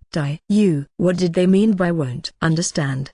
Did they teach me something before? While I was thinking, one guy came and aimed a punch towards me. So slow, his movement can be seen completely. I've been thoroughly trained by Michelle-san's daily upgraded training. When I recall the former Knight General's gruesome training to the point where I started to have a bit of a distant look on my face, the fist came closer to me. While I was avoiding the right fist that came punching down, I grabbed his arm and swept his leg. As I did that, the guy turned, rotated, and fell on his head without taking any defensive posture. Crap. He didn't die, did he? The remaining guys who saw what happened became even more enraged, and finally, they lowered their hips and unsheathed their swords. They're coming to cut me down without any hesitation. It seems like they've cut people down before. I dodged the falling sword, dived under his chest, and chopped his hand barehanded. And when he let go of his sword, I did a shoulder throw. This one also fell to the ground on his head and no longer moved. The last remaining guy also came and swung his sword, but since he was probably cautious of being thrown, I couldn't jump in front of his chest. Since it can't be helped, I dodged and countered it by hitting the heel of my palm to his chin. When I did that, his eyes turned white and he fell down on his knees and collapsed. After defeating the guys, I looked at the girls and saw that they were looking back at me in a dumbfounded state. Are you guys okay? You're not hurt, are you? Yes, I'm fine. You also, are you alright? They even pulled out their swords and attacked you, said the girl who asked for help earlier. She has a slightly slanted big brown eyes, and her face is small and quite cute. I'm fine. That kind of a slow sword swing won't be able to hit me. I thought they were quite fast, though. The other girl muttered. This girl has long, navy bluish hair. Navy blue hair? What's with this hair color? It's like picking a fight up front down to the jeans. As I thought that while looking at her face, a lightning bolt struck my head. There stood a beautiful girl who has big black eyes that droop slightly, a small well-shaped nose, and glossy plump lips as though lip gloss had been applied on it. Is there something wrong? While I was unable to keep my eyes away from the girl, she started to talk, looking confused with a red face. No, nothing's wrong. I'm glad you're not hurt, I replied frustratedly. Not good, I'm charmed by her. Oh Matilda, you surprised me there. I thought there was something wrong. Sorry about that. I'm fine, though. Rather than that, we should get away from here. I answered the brown-haired girl's inquiry and we left the place. But since the girls just had a considerably scary experience, it looked like they were still trembling a bit and hadn't calmed down. Because of that, we went to a nearby cafe and sat there to calm them down. Let me say my gratitude once again. Thank you very much for helping us back there. Thank you very much. It's okay, no need to thank me. They weren't that strong of an opponent anyway. When I said that, the brown-haired girl muttered in frustration. If I use magic, I can easily beat those guys. Somehow she said some disturbing things. You can't, Maria, it's forbidden to use magic inside the city, right? I know that, Cicely. That's why it's so frustrating that I couldn't do anything to those guys. Who? So the brown-haired girl is Maria while the bluish-haired girl is called Cicely. I'm sorry. We didn't even introduce ourselves. I'm Maria, and this is Cicely. I'm Cicely. That's very polite of you. I'm called Shin. By the way, it seems Maria can use magic, so are you a student from the Advanced Magic Academy? I'm not yet anyway. Not yet? Yes, I will become one of the students if I pass the entrance examination next month. So Maria will also be taking the entrance exam next month, huh? Yes, I will be taking it together with Cicely. Wait, you said also? Yes, because I'm also taking it. When I said that, both of them once again looked at me dumbfoundedly. No way. Even though you have great martial arts skills, you're also a magician. I thought you were definitely a student of the Night Training Academy. So a Night Training Academy also exists, huh? If we take the entrance exam next month, we will all be in the same academy. Let's work hard together for the exam, I said and offered my hand for a handshake. Of course, I'm aiming for the freshman representative. I won't lose to you, okay? Haha, well, I will try to barely pass it then. What? There's no competition if you're like that. I shook hands with Maria who was pouting a bit. Then, I held my hand out to Cicely but, well, that. She did not hold out her hand. I see, of course, it's like that. Aren't I being too overly familiar to shake hands on our first meeting? When I thought about it, Maria is amazing. Huh. Hey, what's the matter Cicely? Is there something wrong? Nothing's wrong. As she said that, she braced herself and shook my hand with both of her hands. Well, let us all work hard together. Yes, I'll do my best. She released my hand, and we sat back again. Then, I was questioned by Maria. Come to think of it, which middle school did you go to? Even though we're the same age, I have never seen you before. Oh, I just recently moved here in the royal capital. That's why it's only natural you haven't seen me before. Oh, is that so? Speaking of coming to the royal capital recently, did you know that Meiji-sama and Guru-sama have come back to the capital? I heard about it. Probably. What's with you? Not interested in them? It's Merlin-sama who dauntlessly and courageously took down the demon, and Melinda-sama who sternly hunted down the demon while handling magic tools with an unimaginable beautiful figure. They are the rare kind of magicians who saved the country, and were hailed as heroes. Their existence is the people this country, no, this world would look up to as the highest aspiration. They're a living legend, you know. Crap, I'm going to die in agony. You okay? While I was about to faint from agony all by myself, Cicely asked me with anxiety in her voice. Crap, I'm looking like a really suspicious and dangerous guy right now. What? Such a strange reaction. No, Maria, you really like Meiji-sama and Guru-sama, huh? Of course, I do. There's nobody who would hate those two heroes, only people who would think of doing some bad things would. That's right. And, besides that, It seems like the grandson of those two will also be taking the Magic Academy's entrance exam this time. Seriously? Rumors being spread around have reached up to this point. I wonder what kind of person he is. I'd like to thank my good luck for being the same age as that person. Somehow they both have calmed down quite a bit, and I can smell the incoming danger if I stay together with them any longer, so I decided to part with them here. Since it seems like both of them will stay here a bit longer, I took the receipt and stood up. Wait a minute. We'll pay for our share. It's okay. I would look bad if I let girls pay for the bill. Please let me look cool. After I said so, I paid the bill and left the store. Somehow it was really interesting today. Think I would encounter such a template development, and I was able to have a drink with such a cute girl. That Cicely was really cute. Damn it. I should have asked for her contact address. I've done it. What a fatal mistake. Since I already tried to look cool when we separated, it's impossible to go back now. Come to think of it, since they said they will both take the Magic Academy's entrance exam, if they pass, we can meet at the academy. All right. I will definitely pass it. I pray that Cicely will pass it, too. No need to pray for Maria since it seems she's confident of passing it, I guess. At the cafe, after Shin had left, Maria and Cicely who were left behind were talking to each other. How to say this? He was a very cool-looking guy. He has a handsome face, he's also strong, and can use magic to the point where he can enter the Magic Academy. On top of that, he's not pushy. Didn't he look cool as he left? Hey, is it okay if I kiss you? Hey, would it be okay if I take him for myself? You can't. Cicely finally regained herself with those words. Maria started to chuckle after seeing her response. Why you? Maria. No, sorry. It's because it's the first time I've seen Cicely like that. Well, what? Don't tell me because he saved you. You fell in love at first sight like a cliché, or you feel like the usual simple heroine in a fairy tale and such, do you? It's not like that, I think. But, wait, really? I don't know. But, when I look at his face, I get really nervous, or rather, my heart beats really fast. How should I put it?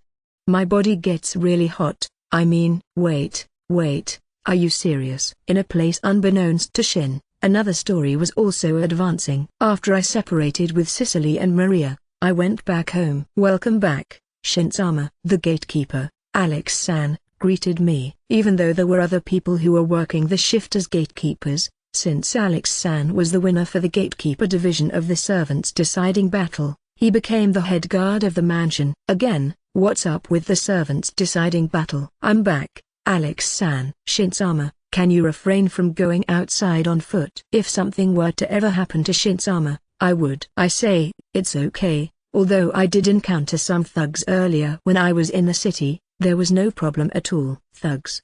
Did you really do something that dangerous? That's why I said nothing happened. As long as the opponent is not stronger than Michelle-san, there'll be no problem. Michelle-sama, the former Knights General. That's right. That's why you don't need to be that worried. Anyway, thanks for your hard work. HMPH, really, all the servants here are too overprotective. Even though up until now, I've already faced wild animals in the forest as my opponents. However, I feel happy knowing that they worry about me. Upon entering the mansion, this time, it was the butler, Steve-san, who greeted me. Welcome home, Shin-sama. I'm home, Steve-san. Earlier, this arrived from the Advanced Magic Academy. What? This is the Advanced Magic Academy entrance exam admission ticket. Oh, now that I think about it, since the time Uncle Dis said I'll say something to them, I wondered what happened because there was no news at all. Uncle, it looks like you did your job properly. I see. Somehow I feel like it's finally going to happen. Shin-sama,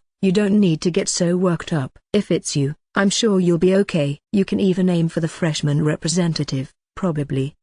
Based on Maria's story earlier today, as of right now, I feel like I'm already standing out, and if I get any more conspicuous. However, in the case where his grandson's score turned out to be barely passing, I wonder if it would disgrace Grandpa and Uncle Dis. Alright, I've decided. I'll go full force during the exam. I understand. Thank you, Steve-san. It's nothing. Please do your best. All the servants will be cheering for you. And so, when the new year began, a New Year's party was held privately. It really was a private party. Since Grandpa and the others came to the royal capital, many people came wanting to visit to try and get a connection with Grandpa and Grandma.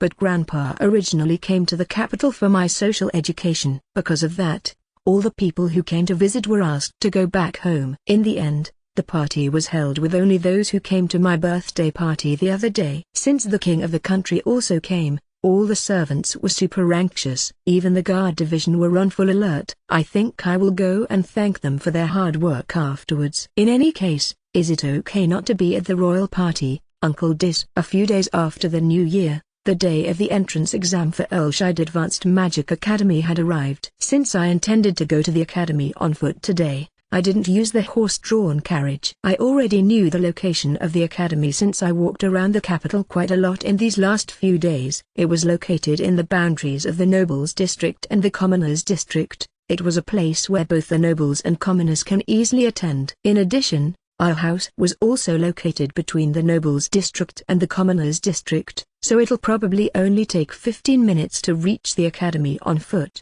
The things I brought with me today were my admission ticket, some writing utensils, and my newly acquired citizenship card at last. The citizenship card was something I didn't have when I first entered the royal capital, so I finally got it in my hands. Actually, this citizenship card is quite amazingly high-tech.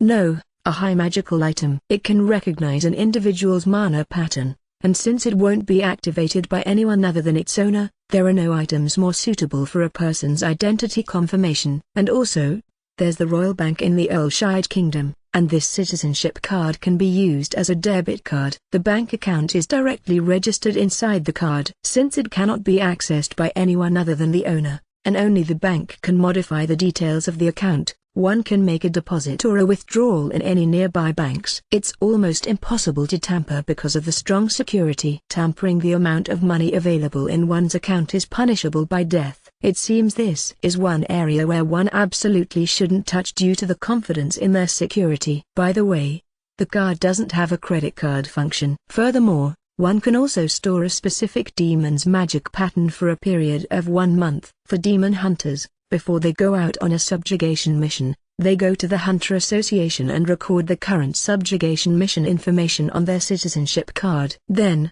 when they come back from the subjugation, they can calculate the difference in mana before they left, and collect their reward. Really, this citizenship card is amazing. After walking in a merry mood while holding that high magical item, I arrived at the academy. The academy where I arrived at, describing its size, I wonder if it's a bit bigger than a private high school. Probably. Since it has only 300 students in a 3-academic-year system with 100 students in each academic year, it's probably about that size. Even after considering the royal capital's population, they only have this many students. There's only one advanced magic academy here, so it meant that it's quite hard to get admitted here. Well, even though I said that this school was not that big, since it is still a school building, and despite how big it is, a person visiting for the first time would not know where to go. So, I searched for the venue of the examination on the information board. Hey you, move aside. Still, there are a lot of students. I wonder if there are enough classrooms to fit everyone. Hey you, did you not hear what I said? The venue is... found it. This insolent fool. Someone grabbed my shoulder from behind, and so, I grabbed the arm that was grabbing my shoulder and twisted it on the back of the opponent. What's with this guy, being so annoying since earlier? Guyua, you bastard. What do you think you're doing? Let go. Since just now, what's up with you? Why did you suddenly grab another person's shoulder? While releasing his arm, I asked a question, and the cheeky little brat with blonde hair and blue eyes started glaring at me. You bastard. I am Kurt von Ritzberg. Okay. I'm Shin. It suddenly turned into a self-introduction. Suddenly, I heard chuckling noises around us. Why is that? Yo you bastard, I am the eldest son of the Count Ritzberg. Oh, is that so? You imbecile. Do you think you can go free after going against me like that? I just realized it after he said that. This aristocratic young master was threatening me by using his authority as a noble. Huh. I thought no way, since this is inside the Magic Academy. Nevertheless, Kart-kun, wouldn't it be better if you just stop right there? Isn't it strictly prohibited to brandish the power of nobility here? I heard there's a severe punishment for it, you know. They're only Magic Academy instructors, so what right do they have in order to judge me? Whoa, such a radical statement. Didn't Uncle Dis say these words were tantamount to treason? Isn't the situation getting a little out of hand? While I was thinking about that, a voice called out from the side. That's enough. Why are you who is he? Brandishing your authority inside the Advanced Magic Academy, and bringing harm to another magician. This is an act which can reap the bud of an excellent magician, and anyone who breaks this rule will be subjected to severe punishment. Rather than it being a rule of the Advanced Magic Academy, it's supposed to be a royal decree. You will. Well, this is. Oh, Kart-kun suddenly became quiet. I wonder if this noble has higher authority than him? Or was that statement you made earlier a defiance against the royal family? There's no way it'd be something like that. If that's the case, don't make any more commotion. This place is the venue for the entrance exam. Don't do anything to upset anyone. Yes, I will certainly heed your words. Then he walked away while giving a gaze full of grudge towards me. Why is that? That was quite troublesome. Are you all right? Huh? I'm absolutely fine. I didn't think there would be someone like him who would do that kind of action inside the Magic Academy, so I didn't realize it at first. Fukaku, the way you returned with a self-introduction was a masterpiece. The young boy who looked like a high-ranking aristocrat laughed happily. His height was about the same as mine, probably. Right now I have grown to 175 centimeters. He's an incredibly handsome boy with ochre-like blonde hair, blue eyes, and should I say porcelain? Transparent like skin. Even so, although the Advanced Magic Academy prohibits aristocrats from abusing their power, but when it comes down to it, there are actually still a lot of people who would contradict that rule. I don't have any relation of authority from my position, and I have doubts whether that can be called as a threat. It doesn't have any persuasive force to it. It seems like you're really quite deviated from society, just like I've heard. Just like you've heard? From whom? Sorry for my late introduction. My name is Augusto von Earlshide. People close to me calls me Gus. Shin. I've heard a lot of things about you from father. That means you're Uncle Dis's son? Oh? The surroundings became silent. Kikuchi, Uncle Dis's son. This is the first time someone described me that way. All the people I know will do nothing but try and flatter me the moment they find out I'm the prince. I mean, for a long time now, I've always treated Uncle Dis as a relative. And since you're Uncle Dis's son, doesn't that make you my cousin? That's how I feel. Kikuchi, ha. Somehow he burst into a hysterical laughter. I see, cousin. I remember having this strange feeling whenever I heard various things about you from father. Even if you claim me to be your cousin, there's no uncomfortable feeling. No, rather, I can understand this feeling. I see, cousin. I'm pleased to know that you somehow accept it with pleasure. Since we finally met like this, I would like to talk a bit more.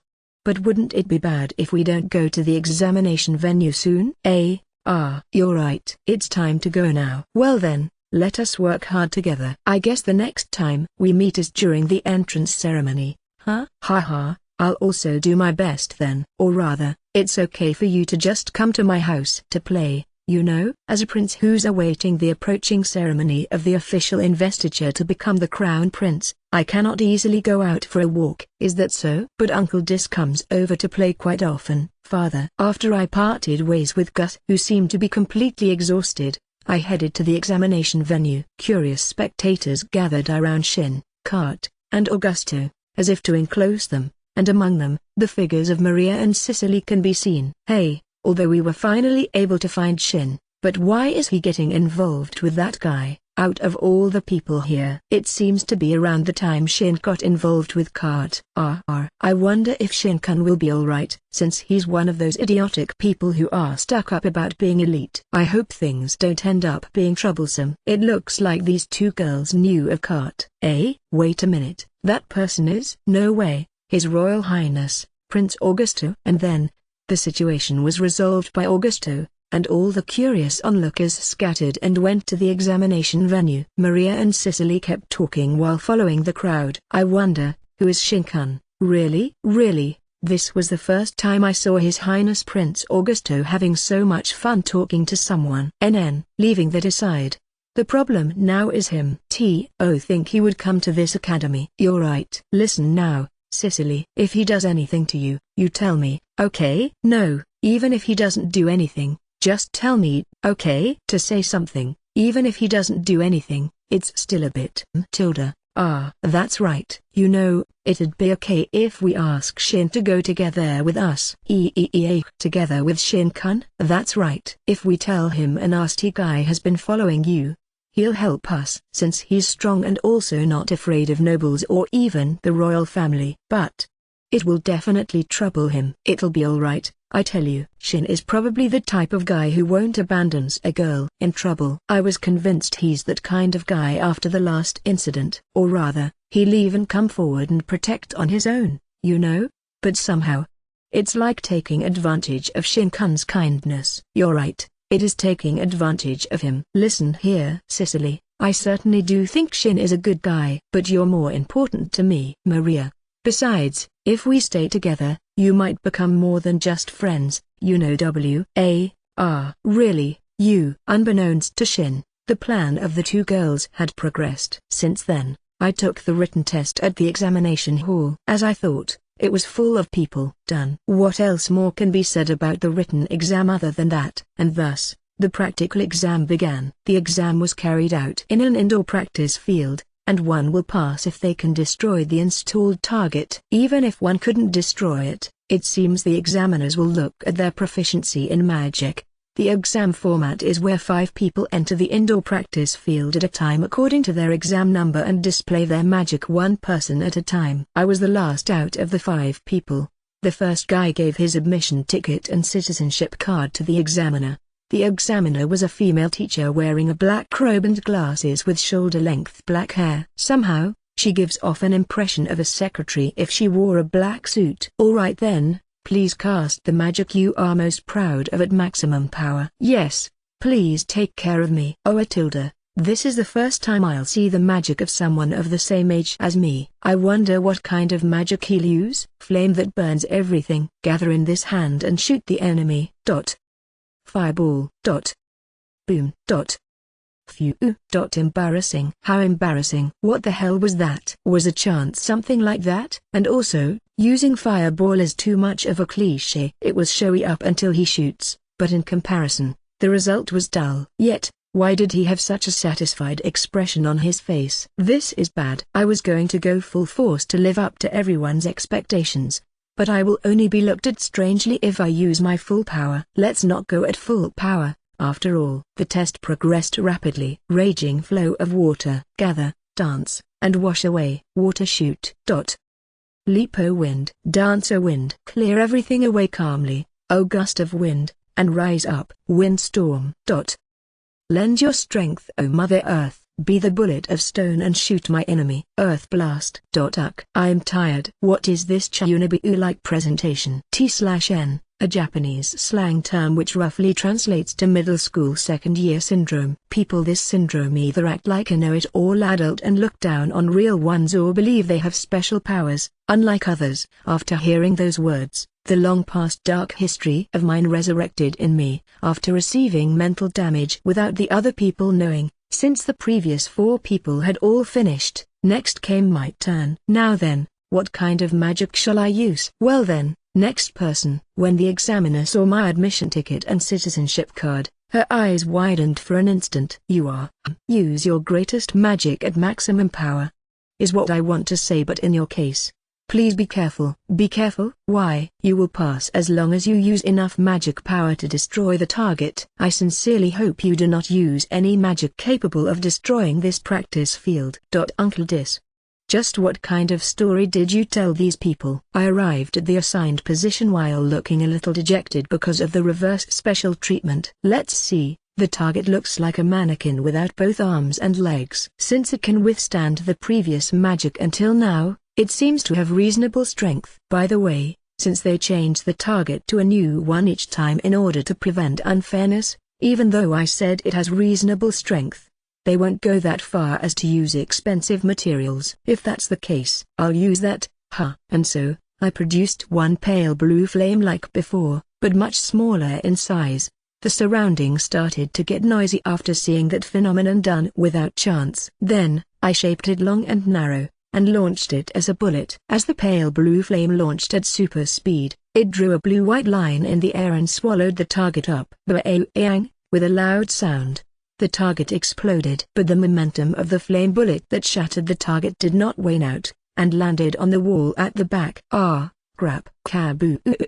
The bullet slammed on the magical barrier that was bestowed on the wall, and the entire practice field shook violently. When everything had subsided, the reaction of everyone around can only be described as dumbfounded. Will the teacher get angry because this? There's one thing I'd like to ask. The magic just now. Did you use your full power? No. Sensei said not to destroy the practice field, so I suppressed it considerably before firing, though. Even with that, it was considerably suppressed? Yeah. I see. I understand. The test is now complete. Everyone, thanks for your hard work. Thank goodness. It ended without her getting angry. Being relieved of that, I forgot to look for Maria and Cicely and returned to the house. What am I doing? Matilda. All the instructors had gathered at the Magic Academy. After all, the test had finished. Was he really amazing? The Magi's grandson. He wasn't just amazing. I thought the practice field was going to get destroyed by the considerably suppressed magic the person himself intended to shoot lightly. That powerful? Yes. In addition, he shot it instantly and without any chance. I wonder, is this something we can teach him? Rather, I want him to teach us. It's the same for me. In the first place, His Majesty had asked for him to enroll in this academy in order to learn about human relationship. When it's class time, we can ask him to become everyone's role model, and after that we can create research society of sorts, gather people there and teach him about human relationships. Wouldn't all that be okay? Oh, that's a good idea. If it's in a laboratory, it won't be unnatural for us to go in and out. You're right. Then, let's move in that direction. Okay. By the way, what will happen to the admission ranking order? I've also already seen the written exam. Even though it's still being marked, it seems he almost got full points for it. If that is the case, with this. Yes. Well then, with this, the freshman representative has been decided. Gus came to the house, together with Uncle Dis. Gus, who met Grandpa for the first time, was deeply moved, and his eyes turned watery. Even though it didn't feel real to me, as I thought, it seems Grandpa is really amazing. It seems Gus' little sister made a fuss about wanting to come to the house. But since they didn't come here to play, she was left behind at the royal castle. Gus said the despair on her face was amusing. Surprisingly, he has a bad personality. By the way, she was 10 years old and seems to look up to Grandma Melinda. Speaking of not coming here to play, that being the case, the reason they came here was, it's time for us to go. It has been a few days since the entrance exam, and today was the announcement for the examination results. I was invited by Gus to go together with him. Because of that, they came to the house today. The messenger was Uncle Dis, the king. However, only the two of us were going. There would be a panic if Grandpa were to go together, and with the king, it would be another matter altogether. So, Grandpa and Uncle Dis became the house sitters. What did you come here for, Uncle Dis? There was also the request from Gus, who said he wanted to walk around town, so we're walking to the academy. It was close anyway. Today, Gus didn't have an escort. He said if I was with him, he wouldn't need an escort. Although I'm glad to be trusted, was this really fine, royal family? For Gus, who was walking freely in town without any escorts for the first time, maybe due to the feeling of being free, had walked while dilly-dallying here and there. Because of that, what should have been a 15-minute walk took us 30 minutes to arrive at the academy. When we arrived at the academy, both of our hands were holding grilled skewers. "Oh, it looks like everyone has gathered," the prince murmured while having his mouth full of meat from the skewers. "It seems so," said the hero's grandson who was licking sauce off his finger. I'm going to get scolded." "Certainly." I put the finished skewers inside the extra-dimensional space, and we went to the notice board where the successful candidates' results had been posted. We pushed through the crowd jam-packed with people and reached the front of the notice board. "Let's see, my number is R. It's there." "Mine is there as well." It seems like both of us have successfully passed. After giving Gus a high five, we joined the line in front of the reception desk for successful examinees. Here was where we would receive our textbooks and uniforms. Classes would also be announced here. The line proceeded smoothly, and before long it was my turn. Gus lined up on the next line. "Yes, next person." I gave the receptionist an Isan my admission ticket and my citizenship card. "Yes, I have confirmed." So you're Shin Wolford-kun?" "Yes. So you're the rumored Magi's grandson.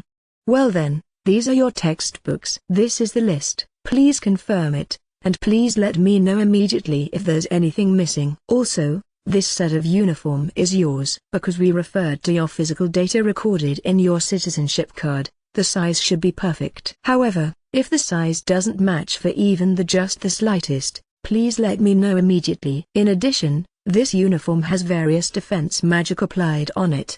Please don't even think to try and repair it by yourself." After listening to the Anisan's explanation, I received my textbooks and uniform. "Is it also no good if my grandma repairs my uniform?" "Your grandmother is." You meant Melinda-sama. "If it's Melinda-sama, this should be no problem." "Then, I wonder if it's okay for me, too?" "Let's magically remodel it, then." By the way, it seems like I was assigned to S class. I received a printout listing the appointed date and time for the entrance ceremony, and things to bring to the entrance ceremony. Just when I thought of going back home, the Anisan called out to stop me. And also, since Wolford-kun is the top student for the entrance exam, you have been chosen to give a speech during the entrance ceremony as the freshman representative. So please think about the speech and prepare for it, okay? I heard a phrase that made me doubt my ears. Freshman representative. Speech? Yes, she affirmed it with a dazzling smile. No, wait a minute. In this year's freshman batch, you have Gus, His Highness, Prince Augusto, right? This time, no matter how you look at it, the speech should be given by His Highness. Even in my previous life, I didn't have any experience giving representative speeches, let alone in this world. I feel bad for Gus, but I'll have you take my place as the sacrifice here. Hey, what are you talking about? Entrance exam top student Kun. It has been the tradition for the entrance exam's top scorer to give the representative speech in Earlshire Advanced Magic Academy, which is full of traditions, ever since the founding of this academy. If I were to take away the representative speech with my selfishness, it will bring shame to me, no, to the royal family that cannot be erased until the end of time. Gus, who was standing in the next line, said with somewhat of a soundish argument while smirking. Hey, he's absolutely finding this amusing. This guy definitely has a bad personality. It is as His Highness, Prince Augusto had said. In this academy, there is no such thing as ranks, it's a complete meritocracy. There is no exception even for the royal family. Even the time when His Majesty, the King, enrolled here, I heard the representative speech was not given by His Majesty. The escape route has been completely cut off. Well, since that's how it is, good luck and please think about the speech. He said that with the best smile he had showed me so far. Seriously, I was stricken with grief over the shocking truth of having to give the representative speech at the entrance ceremony, and so, I once again forgot to search for Maria and Cicely. I only noticed it after I came back home. I'm too forgetful.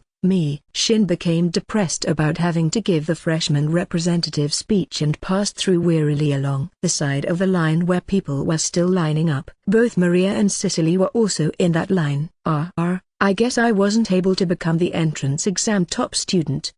He's amazing, even though he's good at martial arts. To think he's also good with magic as well. Cicely was smiling while chasing Shin's figure with her eyes. Cicely, is it fine not to call out to Shin?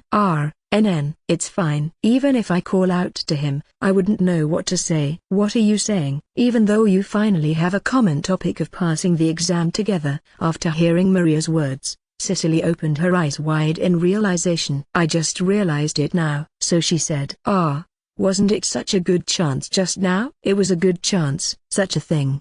What the heck are you doing? Indeed. What was I doing? In contrast to the surroundings who were smiling with joy for passing the kingdom's leading prestigious school, only Cicely's surroundings had a heavy air engulfing them. Really, what were you doing? When I reached home while looking depressed because of various things, I was asked with words of concern, did you failed?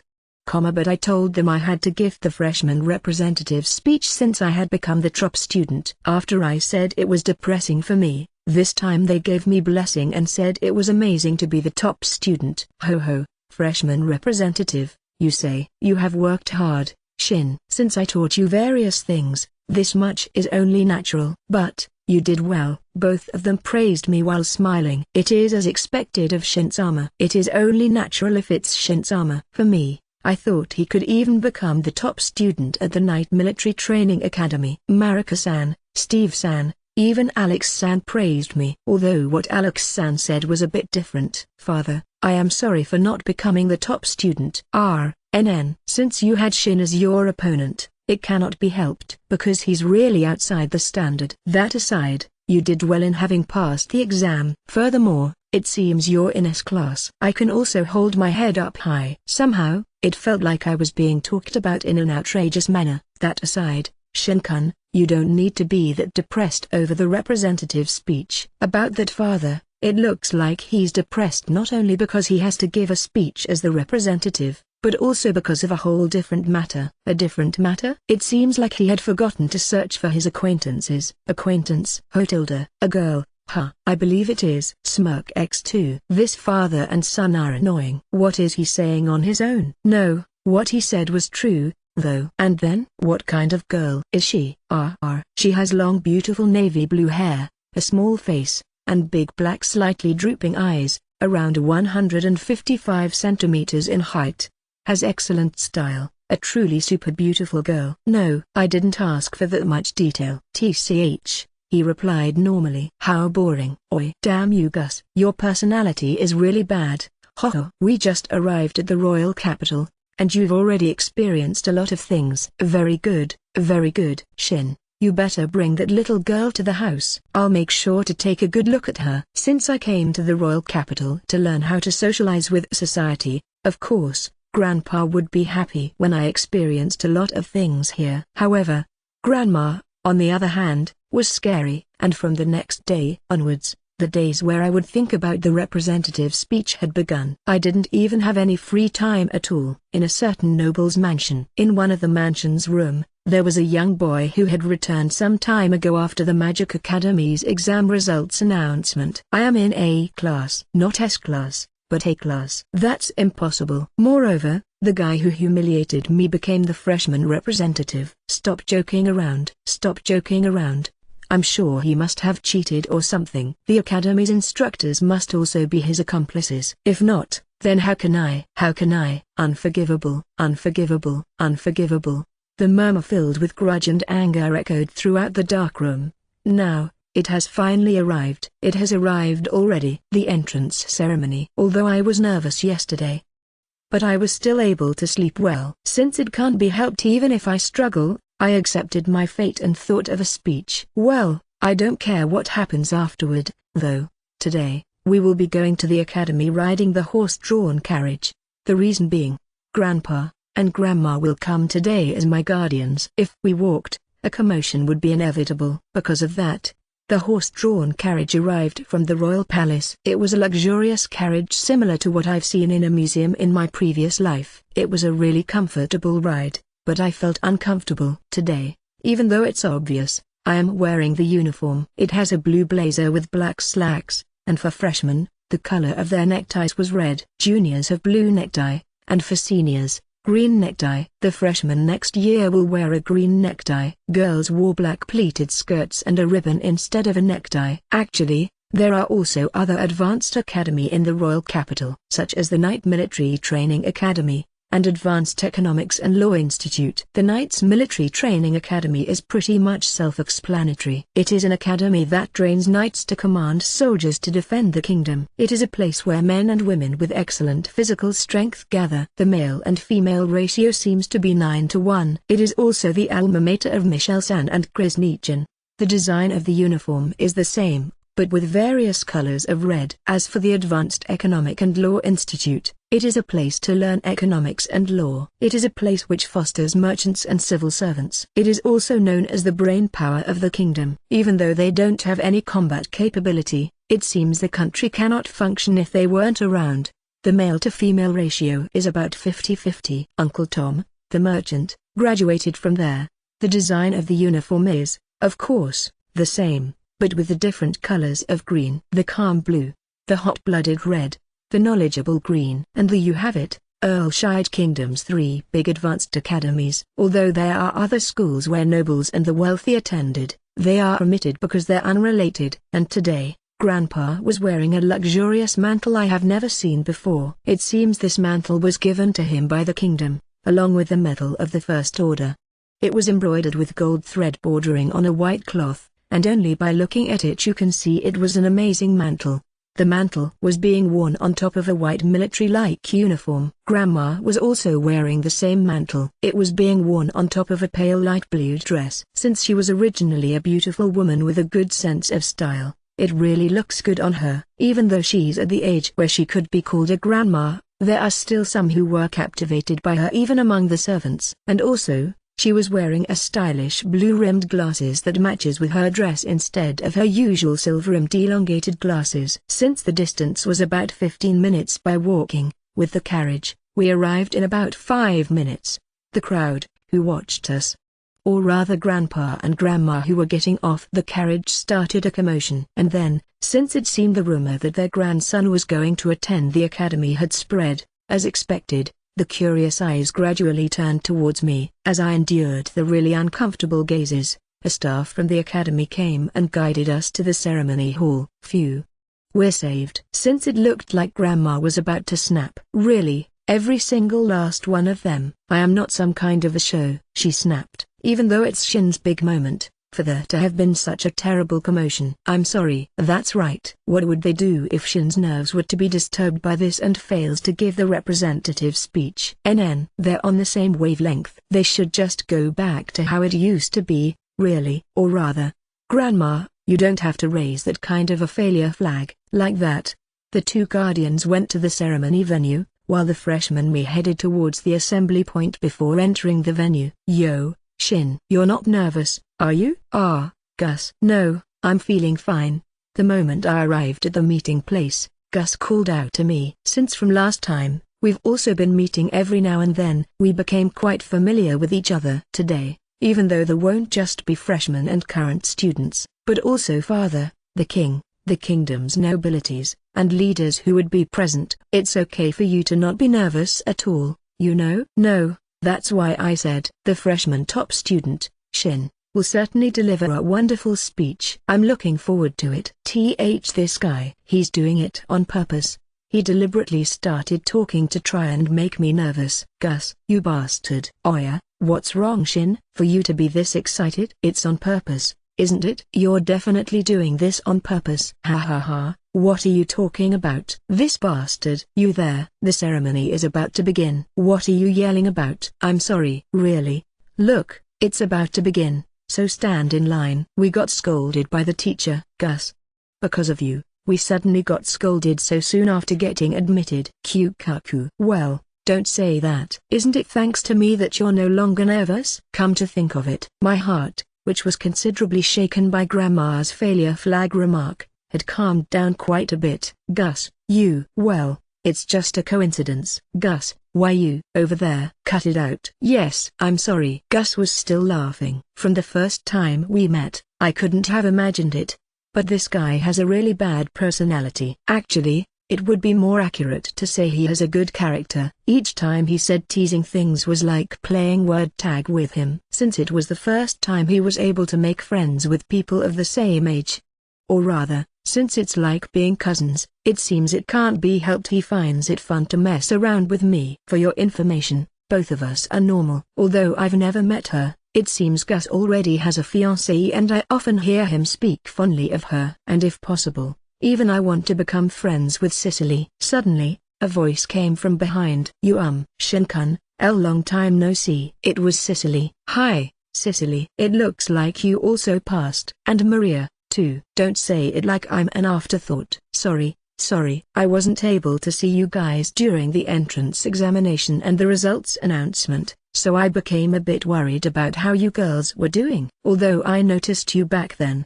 But it wasn't a mood where we can talk at all. During that time? It was the time when I got tangled with Card-kun, and the time when I was told I was the freshman representative. There was quite a bit of a commotion. That aside, for you to be lining up here means... That's right. We're also in S class, okay, top student-san? Yes, we're in the same class.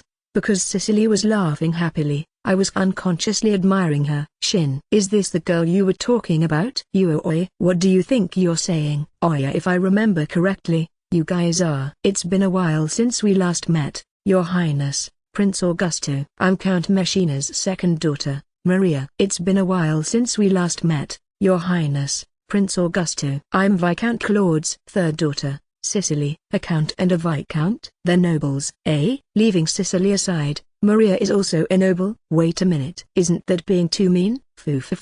I got Cicely to laugh. So, why did you not say something? After all, whenever I say I was a noble's daughter, there would a lot of people who would suddenly change their attitudes towards me. That's right. Rather than saying they become more formal. It's more often that I feel like they're distancing themselves away. Is that how it is? Only you are special. You too. Since authority or society's common sense doesn't work on this guy, it's okay for you guys to get close to him without any reservation. Your Highness, exactly what did you mean by, you guys? That's enough. Let's go. When Maria was about to ask something, the teacher's voice cut her off, and so, the current students, instructors, guardians, and other guests greeted us with applause as we entered the venue. On stage, the guest speakers, the current student representative and the headmaster's speech went on, but everything they said went in one ear and out the other. My head was filled with my own speech. And then, my turn had come at last. And now, let us continue to the freshman representative's speech. This year's top student in the entrance examination, Shin Wolford-kun. Yes, Wolford? That's right. Shin Wolford. He's the grandson of the hero! It looks like Gus was explaining something to Cicely and Maria. Huh? Did I not tell them? That aside, it was time for the representative's speech. I went up on stage while feeling tense. The hall was being awfully noisy. I beg you, please be quiet for a bit. Let me introduce myself. I'm the freshman representative, Shin Wolford. Today, on this good day, I am truly glad to be watched over by guardians and distinguished guests, to be welcomed by teachers and fellow students, and to be able to enroll in Earlshire Advanced Magic Academy. Phew, for the time being, I wonder if the standard phrases are okay? Since childhood, I have learned various things from my grandparents and their acquaintances. However, regrettably, since we were living in the back of the forest where grandfather had retired to, I grew up without knowing about the world. On that occasion, a certain person had said, enter the academy and learn about common sense. After coming to the royal capital, my environment changed dramatically. I was even able to make some friends already. There's probably more encounters bound to happen when I enter the academy. I can't help but to look forward to that. What about studying? Is probably what some of you might want to ask me, but encounters with people is what's valuable and important to me. That's why I think I'll probably be told to study later on. Of course, I have no intention of neglecting my studies. I would like to be able to build a relationship with people I meet to the point where we can work hard together. That's why everyone, please do not leave me out just because I am ignorant about the world, okay? If you do that, I might end up crying. Guardians, distinguished guests, please watch us gently, and sometimes also be strict with us. Teachers and current students, even though we might be cheeky students or juniors, I ask you kindly, please don't bully us. Since us, freshmen, will work hard in order to grow more mature and be able to spread our wings. So for the next after 3 years, please give us your guidance and support. Freshman Representative, Shin Walford. And then, I lowered my head and bowed. Suddenly, there was a big round of applause. Thank goodness, with this, the load on my shoulders has finally been lifted. When I returned to my seat, Gus was trying to suppress his voice while laughing. Fukukaku, ahahaha, ha ha ha ha ha. He could no longer suppress his voice. What is it? Why are you laughing? Fuwahaha, because didn't you know it's unheard of to tell a joke while giving a representative speech? Haven't you heard other people's speech? Is that so? Yes, that's right. At least, I haven't heard one before this. Rather than saying before this, it's the first time I've heard of it. Maria was also laughing. Seriously? The students were all laughing, but the guardians, guests, and teachers has beta smiles. Did I mess up? I shouldn't have told a joke during the speech. How should I know that? Since I could only rely on the memories of my previous world, and in those memories, it was the basic thing to add humor to speeches in order to calm the venue down. I am at my wit's end about this world's common sense, which I've learned for the first time, and about the grand public spectacle I made. Well, in my case, I found it quite interesting. A normal speech at this kind of place is boring and will put me to sleep. Suddenly, I heard a voice. Since she was sitting in a nearby seat, she's also part of S class, I guess. I'm Alice. Alice Corner. Nice to meet you, Shin Walford-kun. Nice to meet you. I thought the speech you gave a little while ago was interesting. The speeches during beginner and intermediate school were very painful at that time, but that couldn't be helped. I think many students would think so as well. Don't you think? Earlier, the majority of the student body were laughing. I wonder, wouldn't there be a lot of people who'll try to imitate you?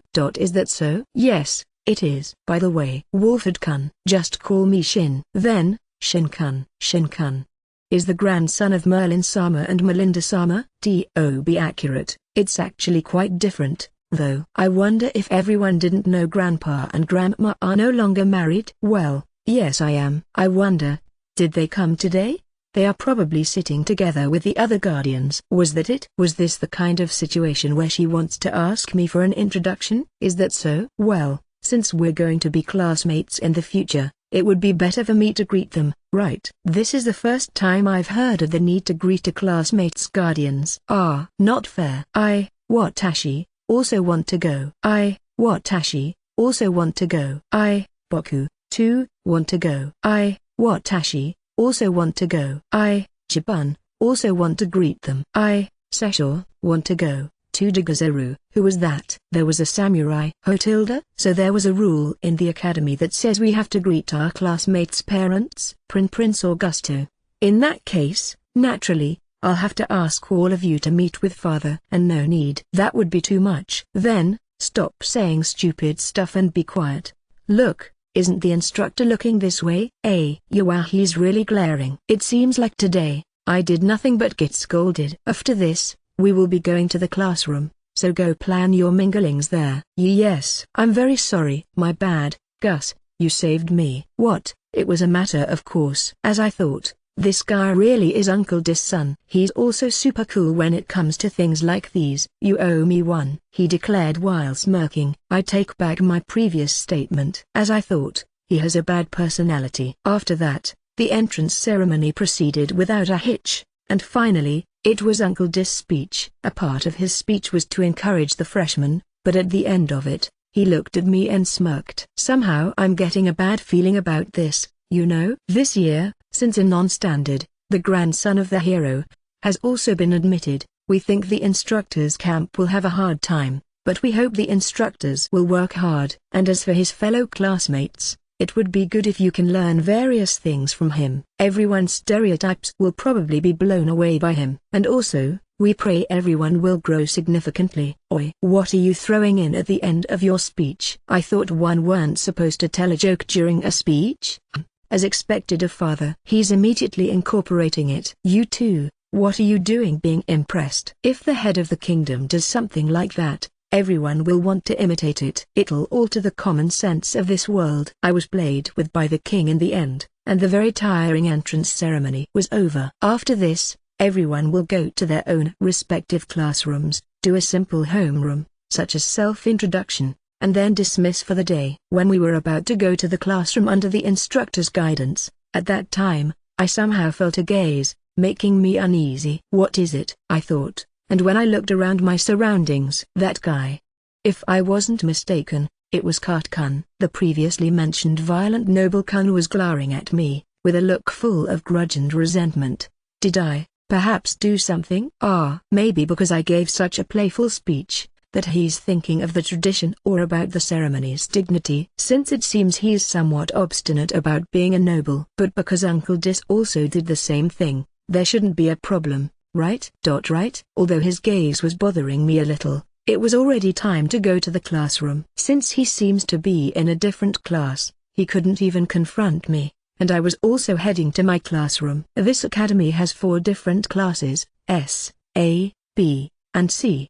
Only S class has a small number of students consisting of 10 people, and as for the other classes, they have 30 students each, so 10 plus 30 by 3 equals 100 students in each academic year. The students are divided into these classes depending on the results of their entrance examination, and S class consists of the top 10 students, the special advanced class so to speak. The lowest is the C class, but everyone here was able to pass the super difficult entrance exam. Since there are annual class rearrangement whenever students advance in academic years, even if a student was in C class at the time of their enrollment, it would be possible for them to be in S class by the time of their graduation. The opposite also applies. I need to work hard so I won't drag Grandpa and Grandma's reputation in the mud. Only for today, please forget the many times I got scolded already. I beg of you. The classroom somehow had the Oval Office question-mark-like feeling. The desk also had an official desk-like feeling to it,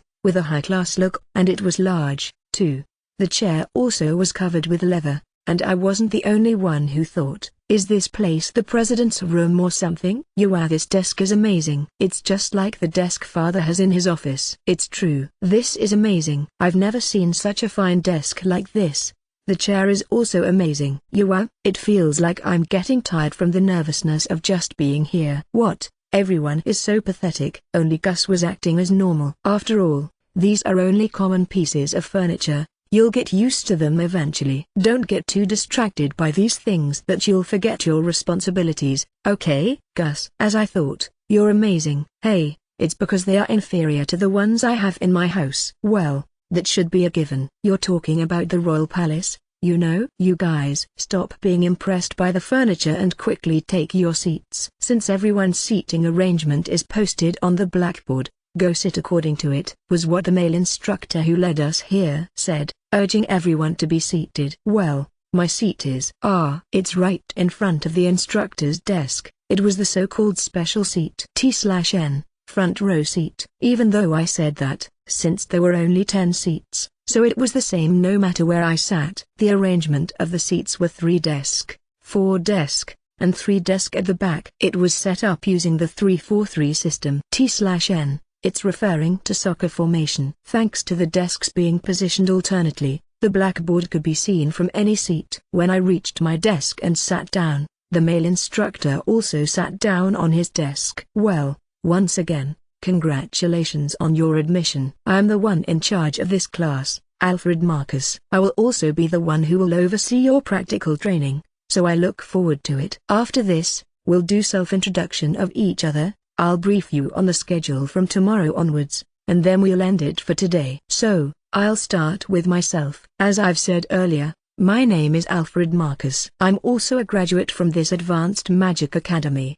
and it's been 5 years since I became an instructor. Before I became an instructor, I was part of the Royal Court Magician Division. After working there for about 5 years, since there was an opening in the academy's teaching staff, I became an instructor. That's why my current age is 28 years old. The person I respect is Meiji Merlin Dono. Because of that, I am delighted to be the instructor in charge of this class. That is all. He said something like that in the end. Since he said those things, then everyone else would have to say something similar. Well, next is you all. Now then, let us go in the order of the entrance exam rankings. Starting from Shin Walford. Yes. Well, since there are both people whom I've met and people I'm meeting for the first time, once again, I'm Shin Walford. Even though I've mentioned this during the representative speech, since I've been living in the woods until recently, I don't know a lot about the world. That is why, even if I somehow do some strange things, please don't abandon me. I was taught by Grandpa, and so I can use magic in general. Since Grandma also taught me enchantment magic,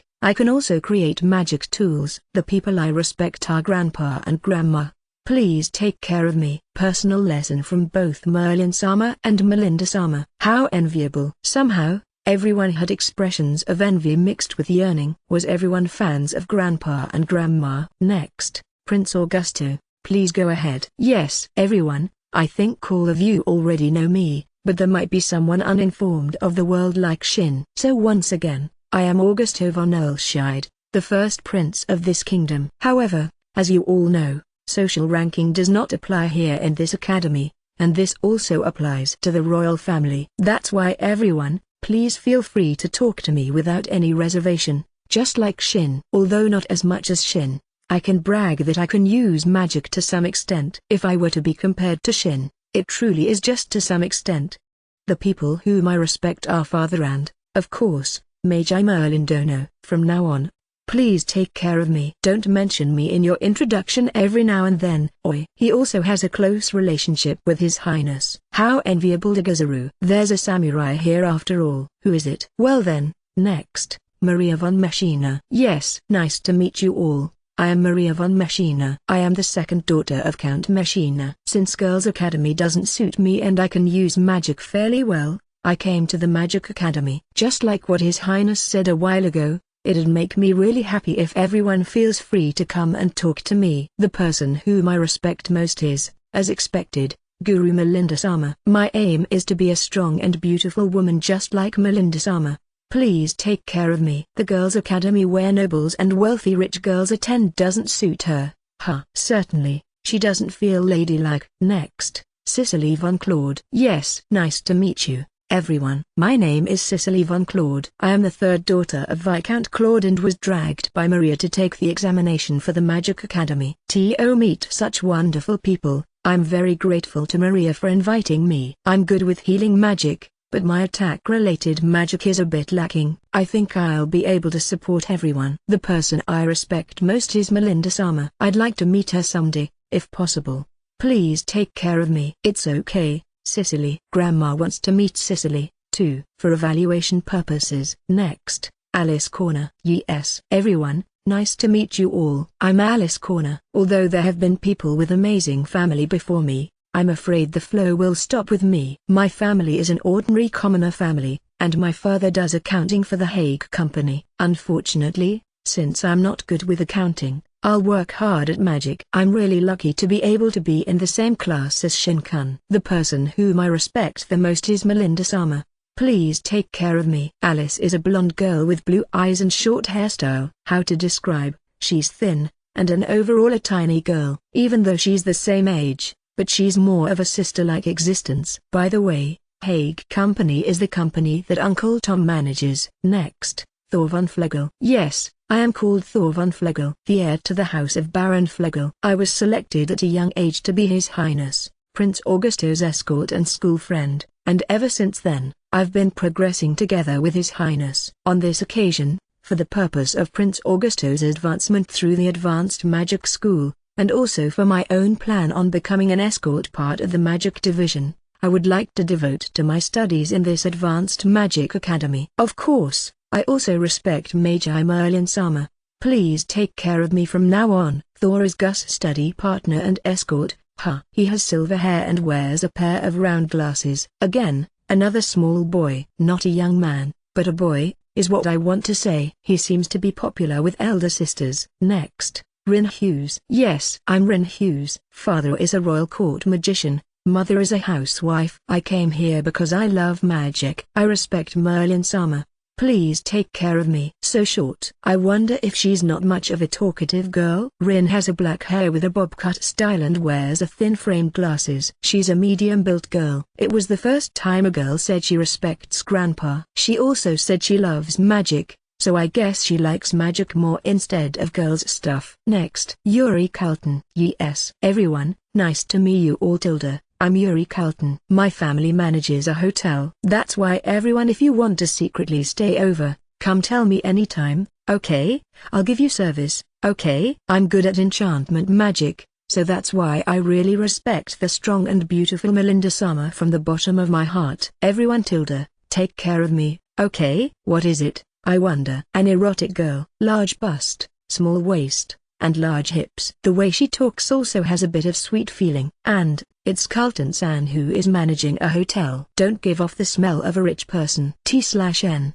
Bonkayu-bon or hourglass figure. Next is, Tony Freed. Yes, everyone, nice to meet you. I'm Tony Freed. My family, each and every single one of them is of a knight lineage. Father, mother, and my elder brother too. Everyone went to the Knight Military Training Academy, but the school with a male-to-female ratio of 9:1 is torture for me, you know. At any rate, I don't want to go to that kind of academy. But, I was told that if I want to enroll in the Magic Academy, I won't be allowed unless I get into S class. I desperately worked my ass off. By the way, if I were to drop from S class, I will be forcefully transferred to the Knight Military Training, so I will also work hard here as well. As expected, as a man, I respect Merlin-sama who got together with Melinda-sama. Everyone, please take care of me from now on. Also, Carlton-san, take care of me when I use your hotel. He's a tall, slender good-looking guy, Ikeman, with brown hair. I thought of him as a playboy,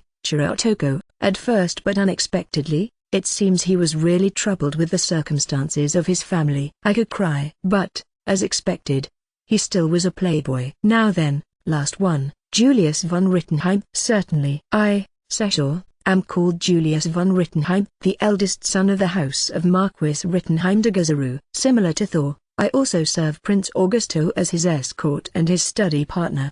But since His Highness decided to continue his studies at the Magic Academy, I also took the examination together. De Gazaru. Really, I am weak at magic and therefore, really struggled. Even so, I somehow managed to pass the exam and has the good fortune to be able to sit next to everyone. De Gazaru. The people whom I respect are, of course, Meiji Merlin Dono, and the previous Knights General, Michel Dono de Gazaru. T/N. Replace all the I with Seiji. He appeared. This guy is the samurai. On top of that, the way he looks, his name, and the way he talks don't match at all. Really, on the contrary to his noble-like name, he has a big body with sturdy muscles bulging from his uniform. He has short blonde spiky-like hair, and blue eyes, even though he has the look of an American football player. At a glance, the way he talks is like a samurai. No, he gives nothing but uncomfortable feelings. Even so, he doesn't look like a magician. Rather, it's more fitting to say he's a student from the Knight Military Training Academy.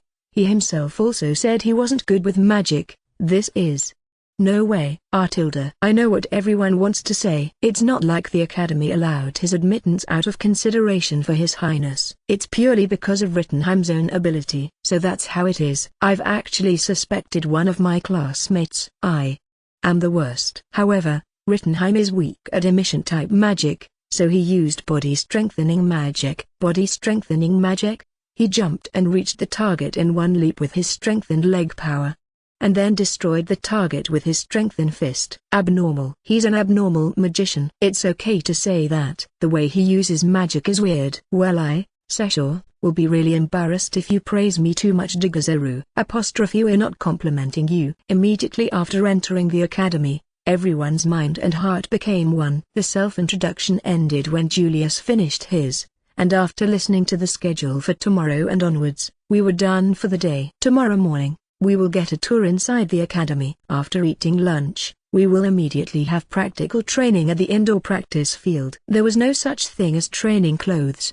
We were told it was because our uniform already has high-level defense due to the enchantment magic. Even if the uniform were to be damaged beyond repair, we will be provided with another one for free by the academy. By the way, the cafeteria in the academy and tuition fees are also free. This is also the same for the other 3 major advanced academies. Because it is beneficial to the kingdom for the purpose of raising human resources, an appropriate yearly budget has been allocated. However, there is no obligation to serve the kingdom after graduation. Amazing, huh? This kingdom. And, I had already finished modifying my uniform. Foo-fa-foo, it turned out to be quite close to what I had imagined. Originally, The uniform was already enchanted with magic protection, impact mitigation, and anti-fouling using the language of this world. Items enchanted with 3 effects are categorized as high-class among general magic tools. Usually, a magic tool only has 1 or 2 effects. For those enchantments effects,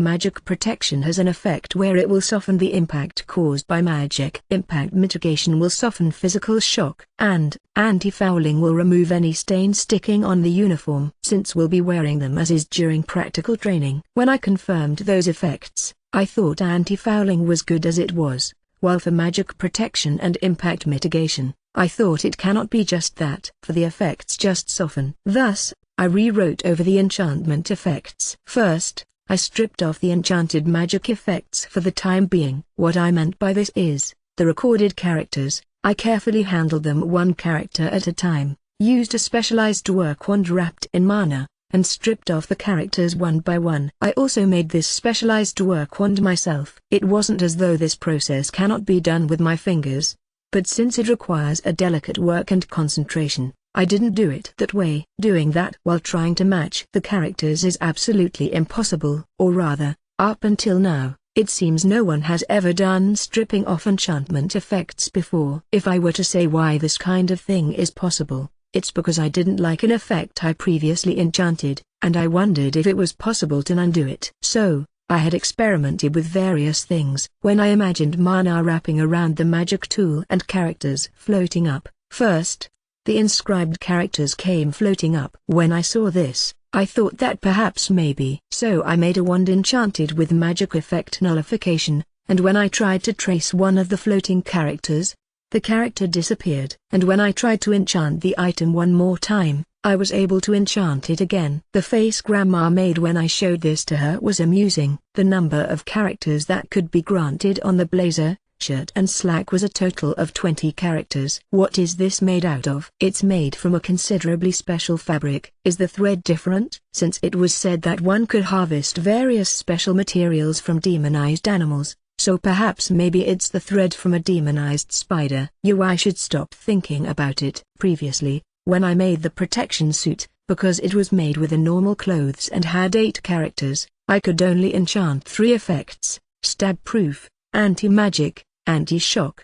Even so, it was good enough for practical use. However, maybe because the effects were abbreviated when being inscribed, the effects were not able to fully manifest perfectly. T/N, stab-proof, 2, anti-magic, 3, anti-shock, 3, equals 8 characters. So the enchantments, this time, are, absolute magic defense, to replace anti-magic. Anti-shock and stab-proof is replaced by complete physical impact absorption. Together with this, the originally enchanted anti-fouling plus the newly added auto-heal. With this, the total is 20 characters. T/N, absolute magic defense, 6, complete physical impact absorption, 8, anti-fouling, 2, auto-heal, 4, equals 20 characters. Enchanting absolute magic defense was particularly hard. My image couldn't catch up with the inscribed characters. Because the words absolute magic defense means to defend against all magic, the effect should be able to defend against all. But for fire and water,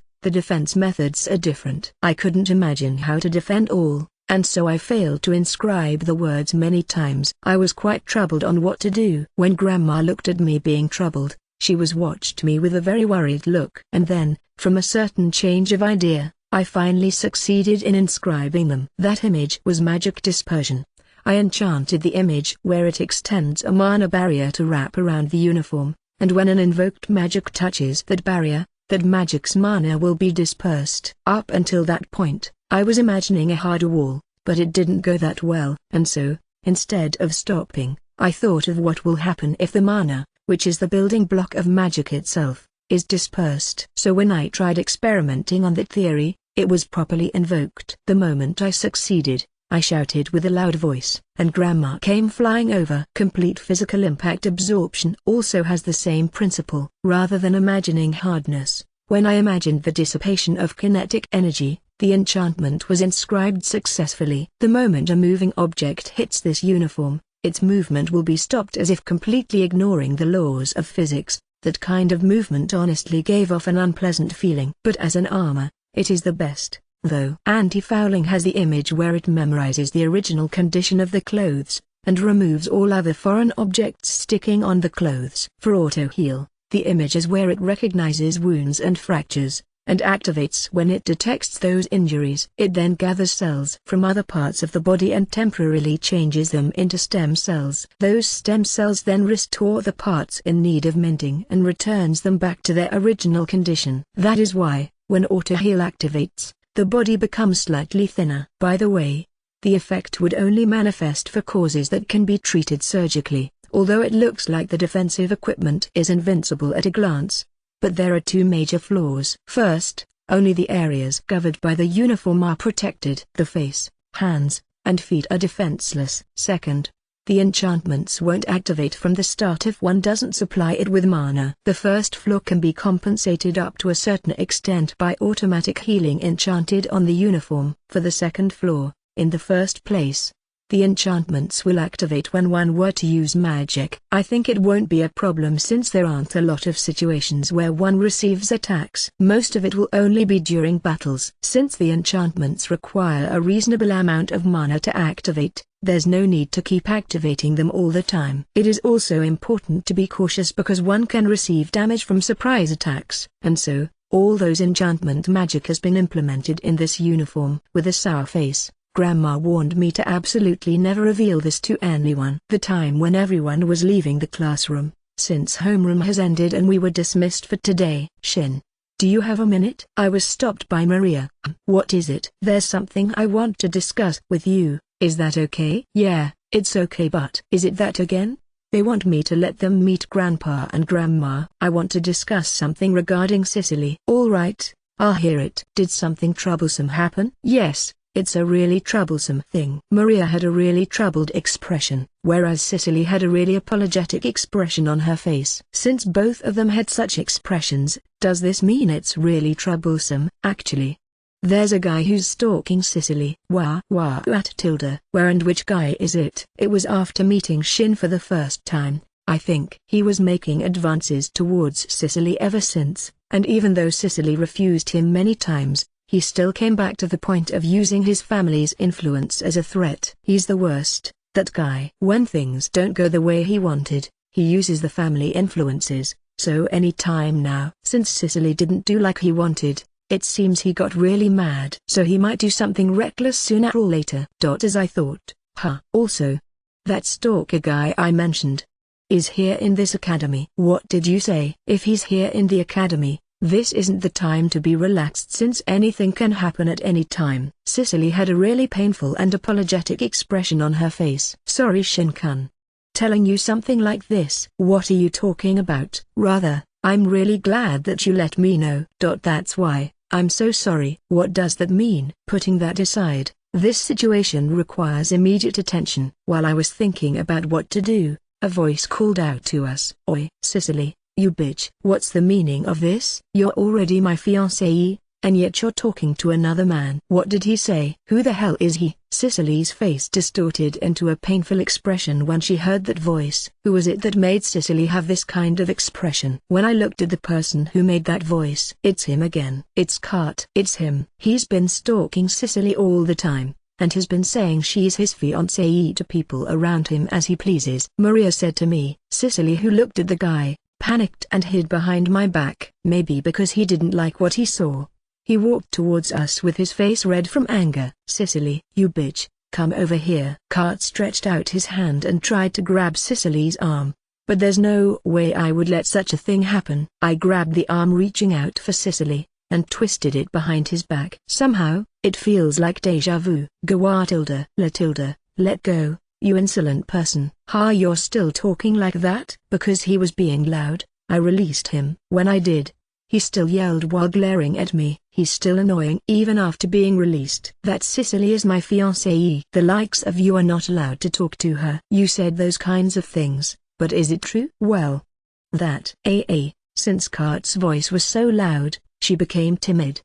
Cicely, it's okay. No matter what happens, I'll protect you. That's why you just try to say whatever is on your mind. Shin-kun. I said that in order to reassure Cicely. Then, Cicely had a look that seemed to be determined about something, turned towards Kurt and spoke. I decline your proposal of marriage. Also, it's troublesome when you selfishly label me as your fiancée. Cicily's voice echoed throughout the hallway, which turned quiet in order to watch the developing events. All right. Well said, Cicely. Yo, you bitch. Are you telling me you're defying me? I'm defying you. I have no intention of doing anything you told me to. She's probably scared. Her legs are trembling. Even so, she said the things she wanted to say. You're great, Cicely. Yo, you bitch. A woman dares to defy me? All you women should only please the man beside her. Furthermore, even though I let you be by my side, don't screw with me. Which one of us is screwing around? Those earlier words are not allowed. Women are not tools of men. I was angry from the bottom of my heart at this guy who said those words nonchalantly. Why, you bastard? You're stubbornly defying me. I'll defy you all I want. Don't get conceited thinking you can always have everything your way. Why, you bastard? Oh, his red face got redder. Did he burst his blood vessels? That's enough, to be full of yourself. Fine, I'll show you what happens to anyone who dares to defy me. What's that? A threat? Fine, come attack me anytime. Since I'll beat you down thoroughly. Is it okay for you to say something like that? Cicely, if I remember correctly, your father is an administrator at the Finance Bureau, right? That's right. But no way. That's right. My father is the Vice Minister of the Finance Bureau. If I were to say a word to father, well, I wonder what will happen. Kurt said that with a disgusting smile on his face. For this guy, he's really the worst. That's enough, Prince Augusto. Just when I'm about to lose my temper, Gus came and interfered. Kurt von Ritzberg, do you not remember what I told you during the entrance examination? That is. Furthermore, to ask your own father to put pressure on your opponent's father, it's an outrageous act unbecoming of a noble of this kingdom. Kurt was admonished by Gus. He bowed his head and couldn't say anything at all. I will let the director of the Finance Bureau know about this through my father. So there would be no strange actions taken, just in case. That is. This is a decided matter. Objections are not allowed. If you understand, you can go already. Yes, I understand. After he glared at me with eyes that were full of intense hatred even more than during the entrance ceremony, he left. Thanks, Gus. You saved me. Just a little more and I would have lost my temper. Sorry, Your Highness. Thank you very much. What? Although I was watching what you were going to do. But since it seemed the conversation was going in a strange direction, I decided to take the liberty of intervening. But I also felt like I wanted to see what would have happened if you were to snap. You give back my thanks. So you were watching this whole time. If that was the case, you should have intervened immediately. Don't get so angry. Because you were here, I was sure there would be no danger to Machina and Claude. Well, of course, there would be no danger. But there's also a chance things could go wrong, you know. Is that so? Don't worry. No matter what happens, I'll protect you. Didn't you say that? You looked really cool, right Claude? That is. He looked really cool, is what she said. Isn't that great? This guy. Really? Cicely became red-faced and fidgeted bashfully. She was looking at me with an upward glance. Really? She's so cute, god damn it. Hey, do you think it's all right now with this? Maria came and asked anxiously. Well, under those circumstances, anyone couldn't feel relief at all. Although I don't know why he's so convinced that he is special compared to others, and also, he doesn't seem to the type of guy who would simply accept how things didn't end up the way he wanted. I should probably still pay attention to him. Well, I still think it's necessary to take caution until I see him stopping those glances. Don't relax your guard just yet. As I thought. That's how it is. Cicely has fallen silent. That won't do. I have to cheer her up. I could have her meet Grandma for the first time. That's it. Although this is sudden, it came to me. After this, does everyone want to come over my house? Shin's house? That's what I said. Let's go. I'll let father and mother know right away. So let's do that. I will go too. I'll also let my parents know. Thank you very much. The two of them bolted and answered immediately. Did they really want to meet Grandpa and Grandma this much? I guess I'll go as well. Father is probably making his way to Shin's house now, anyway. He's probably there. No doubt. I will also be going with His Highness as his escort. Sessho, will also be going, Dagozaru. So they were there, Thor and Julius. Well, I guess it's only natural since they're Gus' escort. Although today was the first time I've seen it. Then, I will go and speak to my parents. Please wait for me. Cicely became energetic now. They dashed away immediately. So what now? Did you manage to come up with something? This uniform has been imparted with enchantment magic. It is as you said. I was thinking of rewriting the enchantment magic. Gus and everyone else froze. They've recovered now. Wait a minute. Just now. Did I hear you say something disturbing? Huh? Which part? Well, I heard you say something like rewriting the enchantment magic. That's right. This uniform is made out of pretty good fabric. You can enchant it with as many as 20 characters. Didn't you come here to learn about common sense? That's right. That's enough. If I get surprised every single time, my body won't be able to keep up. What the hell? You went ahead and ended the topic all by yourself. It bothers me. Thor and Julius also had a strange expression on their faces. Just what is it? After having a short exchange, Maria and Cicely returned. They dashed back. So sorry to keep you waiting. Sorry kept you waiting. They were completely out of breath. Did they come dashing at full power? Even if you guys didn't run at full power. What are you talking about? There's no way we can afford to keep Meiji-sama and Guru-sama waiting. That's right. But the other party has already been waiting considerably. There's really no need to worry about it that much, though. Well then, shall we go?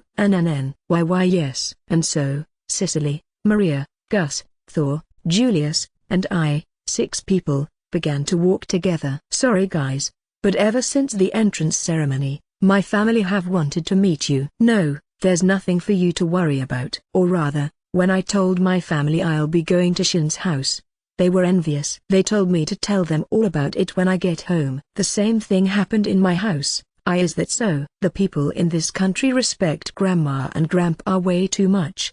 Grandpa and Grandma had been waiting for the next move in the Academy's guest room and were watching out cautiously for commotions. Naturally, Uncle Dis was together with them. You're pretty late. I was worried that something might have happened. That's true. Tell me, what in the world have you been doing? Shin-kun, I was waiting for you, but I was not worried. I think you haven't done anything wrong. Compared to Grandpa and Grandma who was seriously worried about me, Uncle Dis is cruel. Sorry for making you worry. Something happened that caused some delays. When I turned my head, I saw 2 people behind me looking nervous and tense. I guess it's only natural. Since there are 2 heroes and a king present, I guess there's no helping it for them to be nervous.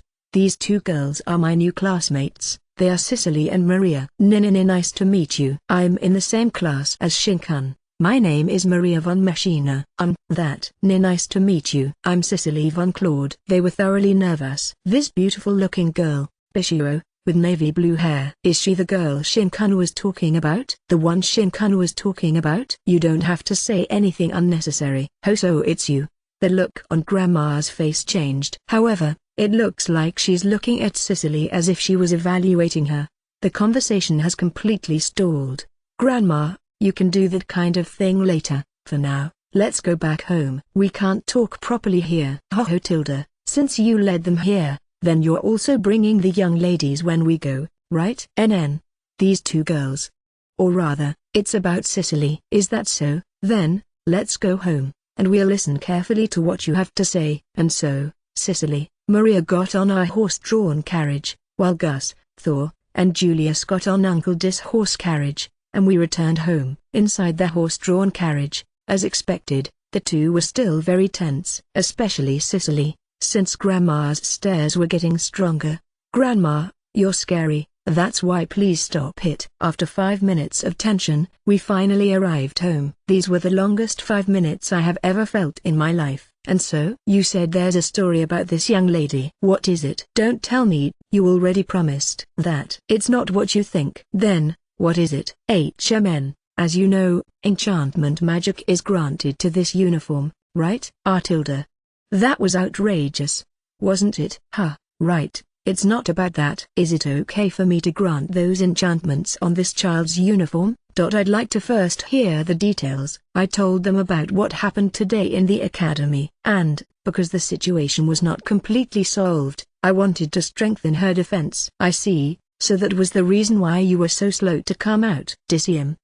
What is it, Merlin Dono? In this country of yours, those kinds of nobles still exist? No, I had no awareness of. The nobles in this country should have been reformed. Although there might still be obstinate nobles with a strong sense of elitism who have yet to yield. However, when talking about the vice chief officer of the finance bureau, Ritzberg, he's famous for being a strict person with strong morals, and he loathes things such as injustices and putting pressure on others. I cannot believe his son would say such a thing. That means there's a possibility that it is the child's recklessness. His father sounds like an amazing person. With that kind of father, it doesn't look like he'll be willing to put pressure on Cicely's father even if Kurt asked. Then, why did he say something like that? Did he not know what his own father was like? Grandma, is it okay? If that's the case. Young lady over there, you said your name was Cicely? Yes. The enchantment magic Shin is talking about, in reality, is a preposterous substitution. And here he is saying he wants to grant it to your uniform. That means, this child is serious in regards to protecting you with it.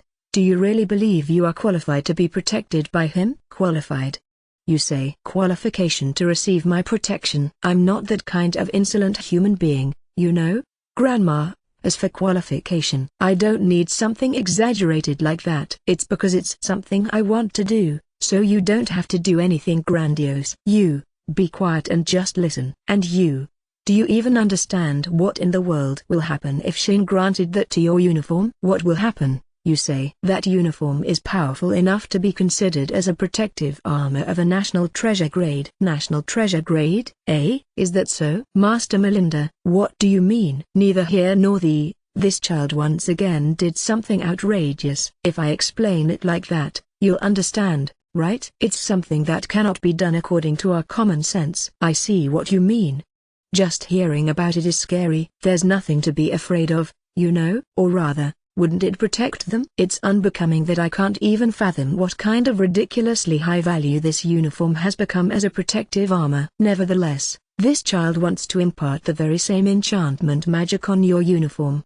Do you have the resolution and qualification to accept it? That is, qualification. After being asked this question, tears began to form in Cicely's eyes. Why, I do not have a qualification. And so she said with her tears spilling out of her eyes. HMPH, what do you mean by you don't have the qualification? I was taking advantage of Shin-kun's kindness. I thought if I spoke to Shin-kun about my circumstances, he would take pity on me, and help me. And so, I told him about my situation. Well, this child is strong, after all. It's not like I don't understand the feeling of wanting to rely on him. But, although it had nothing to do with Shin-kun, as I thought, he did help me. It made me happy when he said he would protect me. And while depending on the thought that he would protect me, I selfishly did everything I wanted at my own convenience. Cicely's flow of tears was unstoppable. I see, when she first told me about her situation,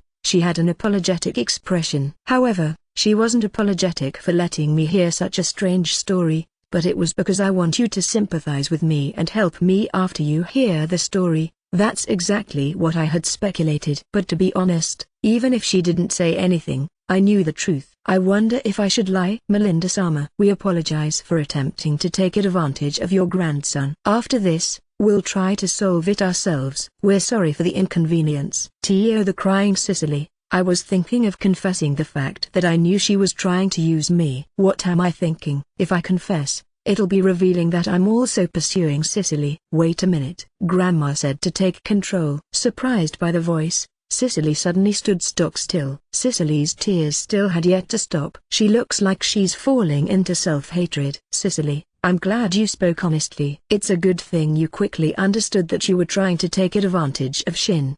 But if you didn't speak straightforwardly, it would have defeated the whole purpose of him granting magic on your uniform. Hig.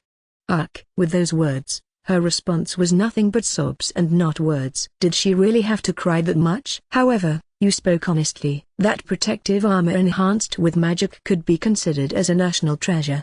But nevertheless, you abandoned the chance to have it for yourself. It's not something anyone can do. Because I tricked Shin-kun. Tricked him. But he still wants to give me something like that. There's no way I can accept it. Although it's hard to understand what she is saying because she was sobbing convulsively, I guess she couldn't forgive herself for trying to use me. What's so wrong about a woman tricking a man? In addition, you're a cute-looking girl. Look at Shin, it's not like he noticed. And so, with a cute girl relying on him, don't you think he'll be more fired up? It's my bad. Hey Cicely.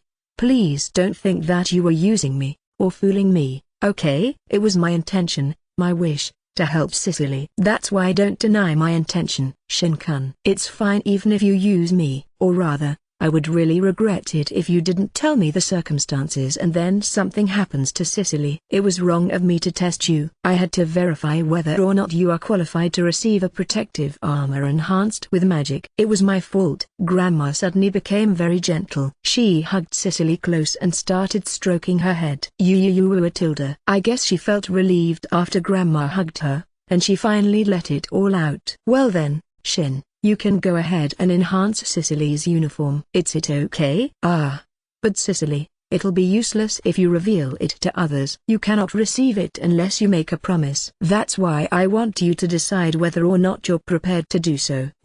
Yes, I won't tell anyone, I promise. Alright. You're a good child. That's good. It seems like Cicely has somehow settled down. Now I can enchant Cicely's uniform. However, if I don't get her to change her clothes, the enchantment will be impossible because I won't be able to enchant her blazer, shirt, and skirt. However, it was difficult to ask a girl to take off her clothes. While I was thinking of what to do, Grandma gave me a lifeboat. Come Cicely, you have to take off your clothes in order to grant enchantment magic on your uniform. Let's go to the room and I'll lend you some clothes. NN.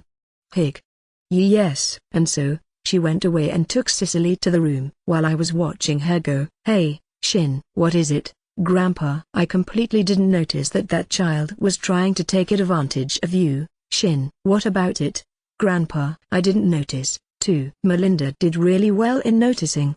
Maybe it's because they're both women. But if the child's uniform was enhanced just like that, her heart might get crushed from her sense of guilt later on. That's why. Was it really that important? It looks like you still haven't realized it. That's why I said it's too exaggerated. But that aside, what is it? That Grandma, didn't it look like she took over the authority here? I felt like I was heir. Do your best, Grandpa. Here, since you'll be changing again soon, this will do. Melinda said so, and from amongst her clothes, she passed Cicely a white one-piece dress for her to change to. Now, quickly get changed, and we'll return to where everyone is. Since we're taking up unnecessary time, we should hurry. I'm truly very sorry. Cicely felt apologetic with the knowledge that she was taking up unneeded time to change her clothes. Even so, you did well in being honest. If it was me when I was young, I would have absolutely stayed silent in order to obtain a national treasure grade protective armor.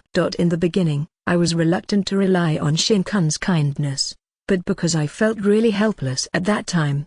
When Shin-kun helped me, I was really happy. It would have been very painful if I had stayed silent. With that kind of state of mind, you still found it painful to receive his help. Yes. Really now, aren't you a good girl? About earlier, I'm really sorry, Cicely. No, because it's about your family, it's only natural for you to worry. I'm also very sorry. By the way, Cicely, what is it? How do you feel about Shin? Since you're a good girl, I'd like to ask you to take care of Shin. To take care? What do you think? You're not opposed to the idea, are you? That is something. Even I don't know well myself. I do not dislike him, absolutely not. But, if you were to ask me what I think about Shin-kun, I think he's kind. He's strong, and he's cool. But if you ask me if I like him, I don't know the answer to that. But I think you like him more than enough.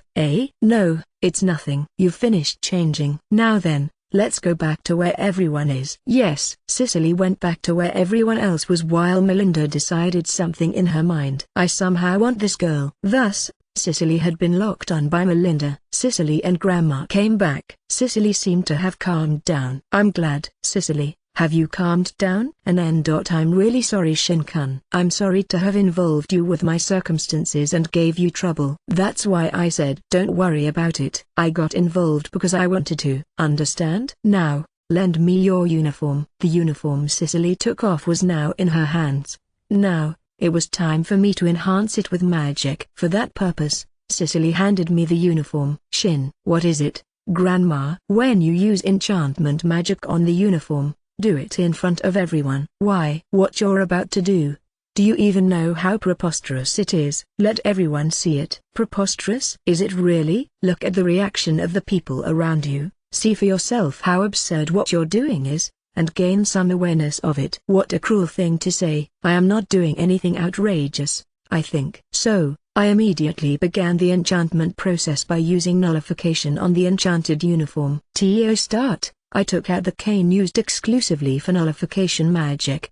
The cane was narrow and short, specially made for precision work. Then, I covered the uniform with magic power and imagined the characters used as enchantment emerging from the uniform. Wow, what? That is magic protection, shock mitigation, anti-fouling? No way. Are those the characters used as enchantment? This is the first time I've seen this kind of spectacle. Gizaru. When I started, everyone also started making noises. Then, I activated magic using the cane, tapped the floating enchanted characters with the tip of the cane, when suddenly, the characters, they've disappeared. No way.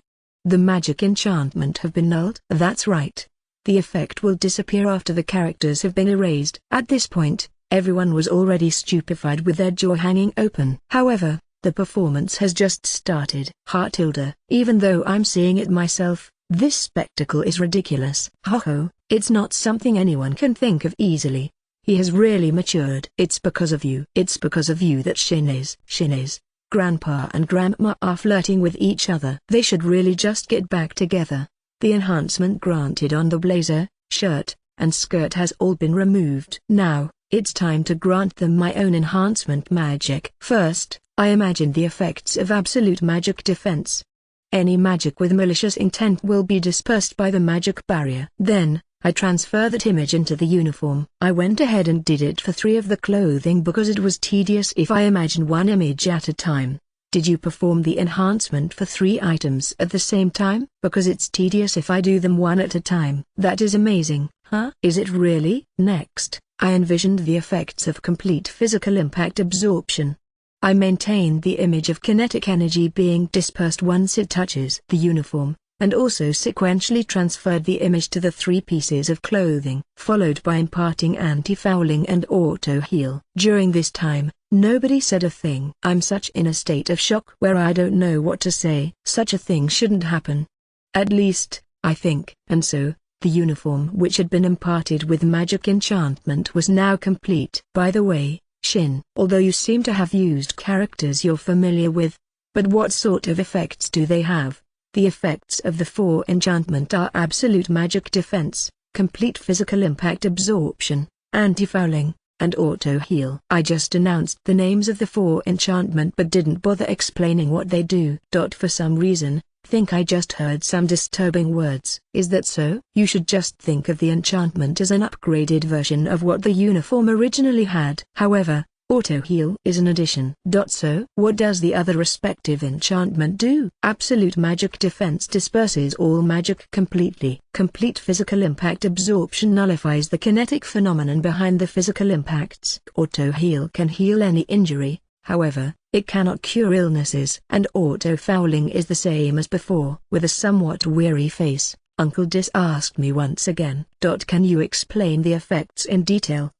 What extent of magic can the absolute magic defense defend against? Absolute magic defense causes magic itself to disperse. So, all kinds of magic. That enhancement magic is a controversy to the existence of magicians. And, what about complete physical impact absorption? It is similar. Physical attacks. Or rather, it defends against attacks with any form of kinetic energy, such as physical objects. Even physical attacks. Really, anything goes. Gizaru. I wonder, how much healing power does auto-heal have? It'll heal to some extent, such as cure minor wounds or replace any damaged cells. However, it doesn't work on illnesses up to a certain amount of damage. Wait a moment. How does that work out? Somehow or another, everyone was muttering, but this is far from perfect. Okay, well, even if I said this, because this is a magic tool, right, it won't work unless it's imbued with magical power. And on top of that, It needs quite a bit of it. Therefore, you should take caution because it's not something you should always be using. It also won't necessarily trigger to protect you during a surprise attack. Nevertheless, I think it should prevent the situation of receiving an attack in the middle of chanting because aren't there plenty of magic made to gather on you when trying to use magic? This is something I want them to understand. A uniform is a magic tool and it needs magic power to activate, and, therefore, cannot be used continuously. It's similar to the saying although lamps and candles produce light, firewood is still necessary for a fireplace. One can think of magic power as a form of an energy source coming from a battery, and without it, the magic tool cannot be activated. With this theory, I tried to come up with something that can store up magic power, however, I couldn't think of anything. I wonder if there's something out there? I see, now I understand what Melinda she was talking about. Certainly, if this was to be released to the public, without a doubt, it would be an item of a national treasure level. And to be able to easily grant this kind of enchantment, I guess I should say, it is expected. It is an amazing item, no doubt. However, Father, this is... I understand. Shinkan, do you mind? What is it, Uncle Dis? Shinkan, the magic enhancement you've imparted it amazing. No, it's actually too amazing. However, it would cause a serious issue if it was to be sold in the market. That's why, you must absolutely not reveal it to others. It's not like I had that kind of plan to begin with. However, what would happen if the word gets out? It's about that. When that happens, if the word about this enchantment gets out to the military, if the word gets out to them, there is a high possibility that our military will voice their desire to declare war to nearby countries. Declare war? They won't have to fear any magic attacks, and also, bow, spear, and sword attacks will be rendered ineffective. They also don't have to wear heavy armor. Nevertheless, as long as they are not heavily injured, they will receive immediate healing. If a massive amount of soldiers wearing armor with such enchantment were to gather, don't you think it will be possible for them to overwhelmingly trample over armed forces of other countries? That is, human beings are susceptible to temptation. When they think they have an overwhelming advantage against other countries, it's highly possible that they will declare war. A person who gives in to the temptation will surely appear. That is, I was thinking that it would have the power to defend everyone. However, didn't have thoughts apart from that. I didn't think thoroughly about its capabilities of being a tool of war. War is an act most modern Japanese people repulsed. Thus, I didn't think about it. Somehow I wasn't aware of the differences between the reality of this world and my thoughts. I see, that should be how it is. I really didn't think of such possibilities.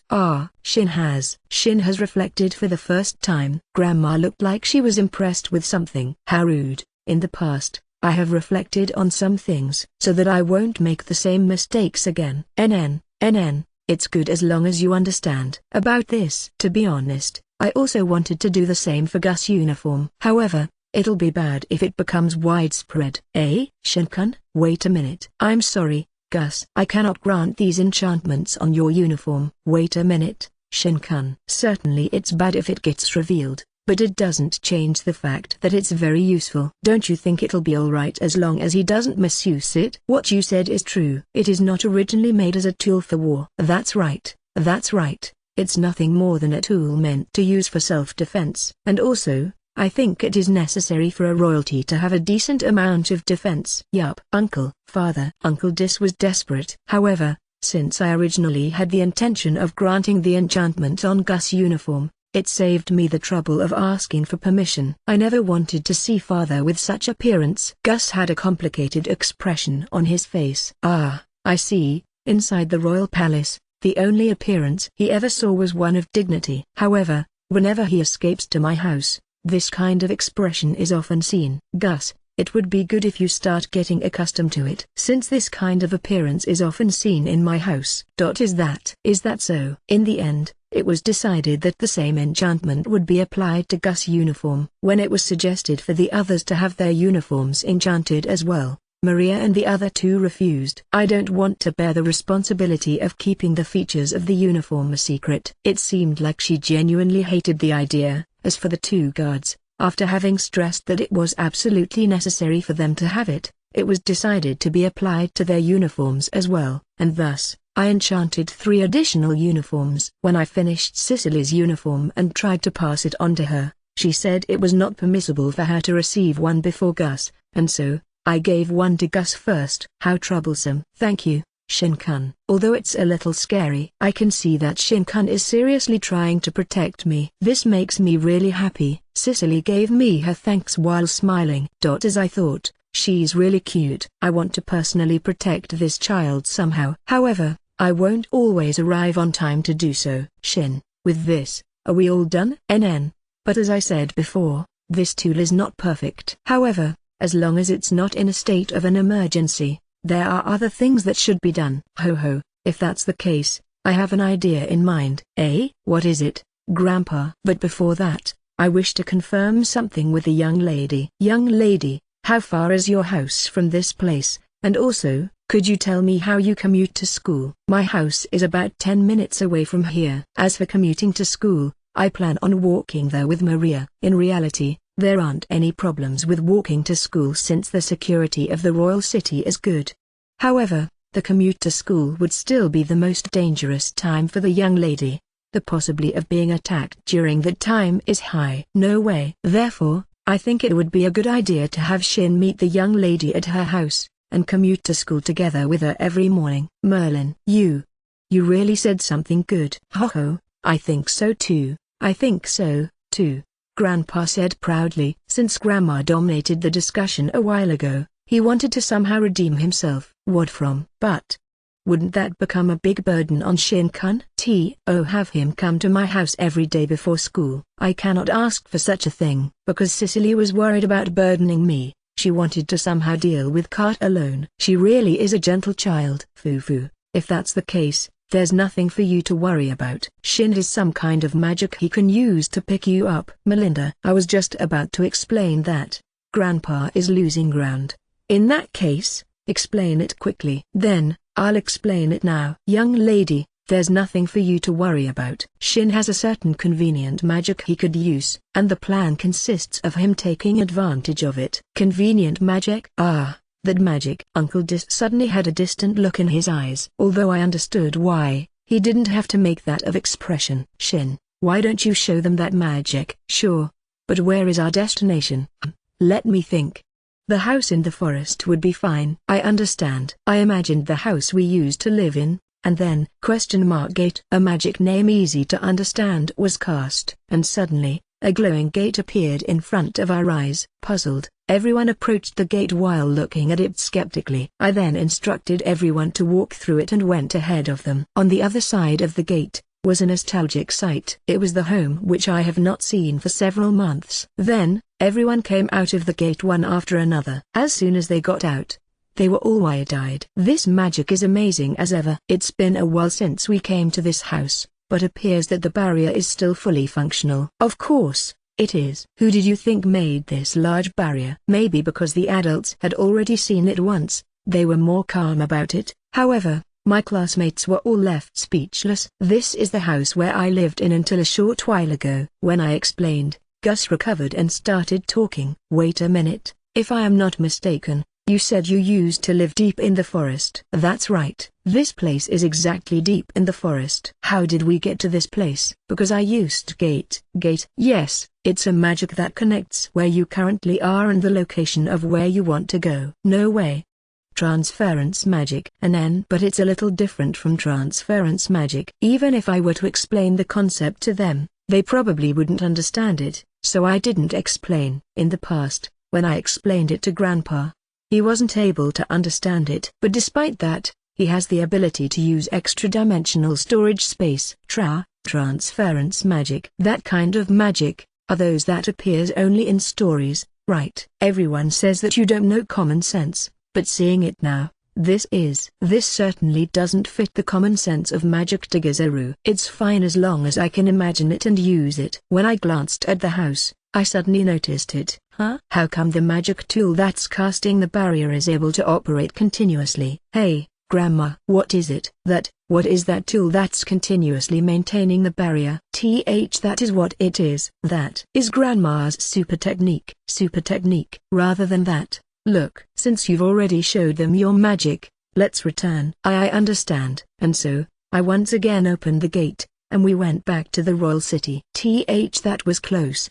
Having asked by Shin, Melinda was forced to give him a fabricated response to deceive him. It really was extremely difficult to fool him. In fact, the tool Shin has envisioned, one which stores magical power and enables the continuous use of a magic tool, already existed. A tool that stores and releases magical power also exists. If that's the case, why not tell Shin about it? First of all, the object that can store magical power is extremely expensive in addition to being exceedingly rare. In reality, even Melinda only had one in her possession, and at the present time, she could not make it available for Shin. And the biggest reason out of all reasons was, if Shin comes to know about the existence of a magic stone, no one knows what kind of event would occur.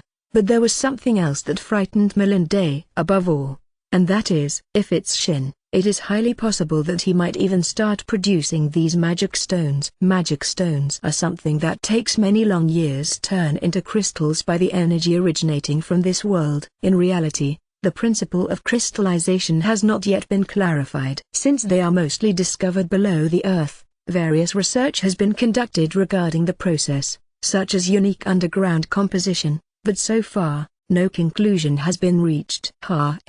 But since he will probably learn it in class, it's only a matter of time before he finds out about it. There was no end to Melinda's worries. Grandma was forced to fabricate her response. She can't say it, or doesn't want to say it. Either way, since Grandma doesn't want to tell me, it can't be helped. However, it looks like there is a method one can continue to use a magic tool, and although I cannot comprehend it presently, I'm sure Grandma will teach me one day. Leaving that aside, let's continue with the story of commuting to school. You understand it now, right? Every morning, Shin will use this gate to go to young lady's house, pick her up, and come back to this house. It's better for them to walk to the academy from here instead of going directly to school because it might cause a commotion. Then to get home, they'll come back to this house, and Shin will once again use gate to bring her home. With this, there shouldn't be any problems, right? Merlin brought up quite a good suggestion. Cicely, why don't you commute to the academy every day, dropping by our house? Oh,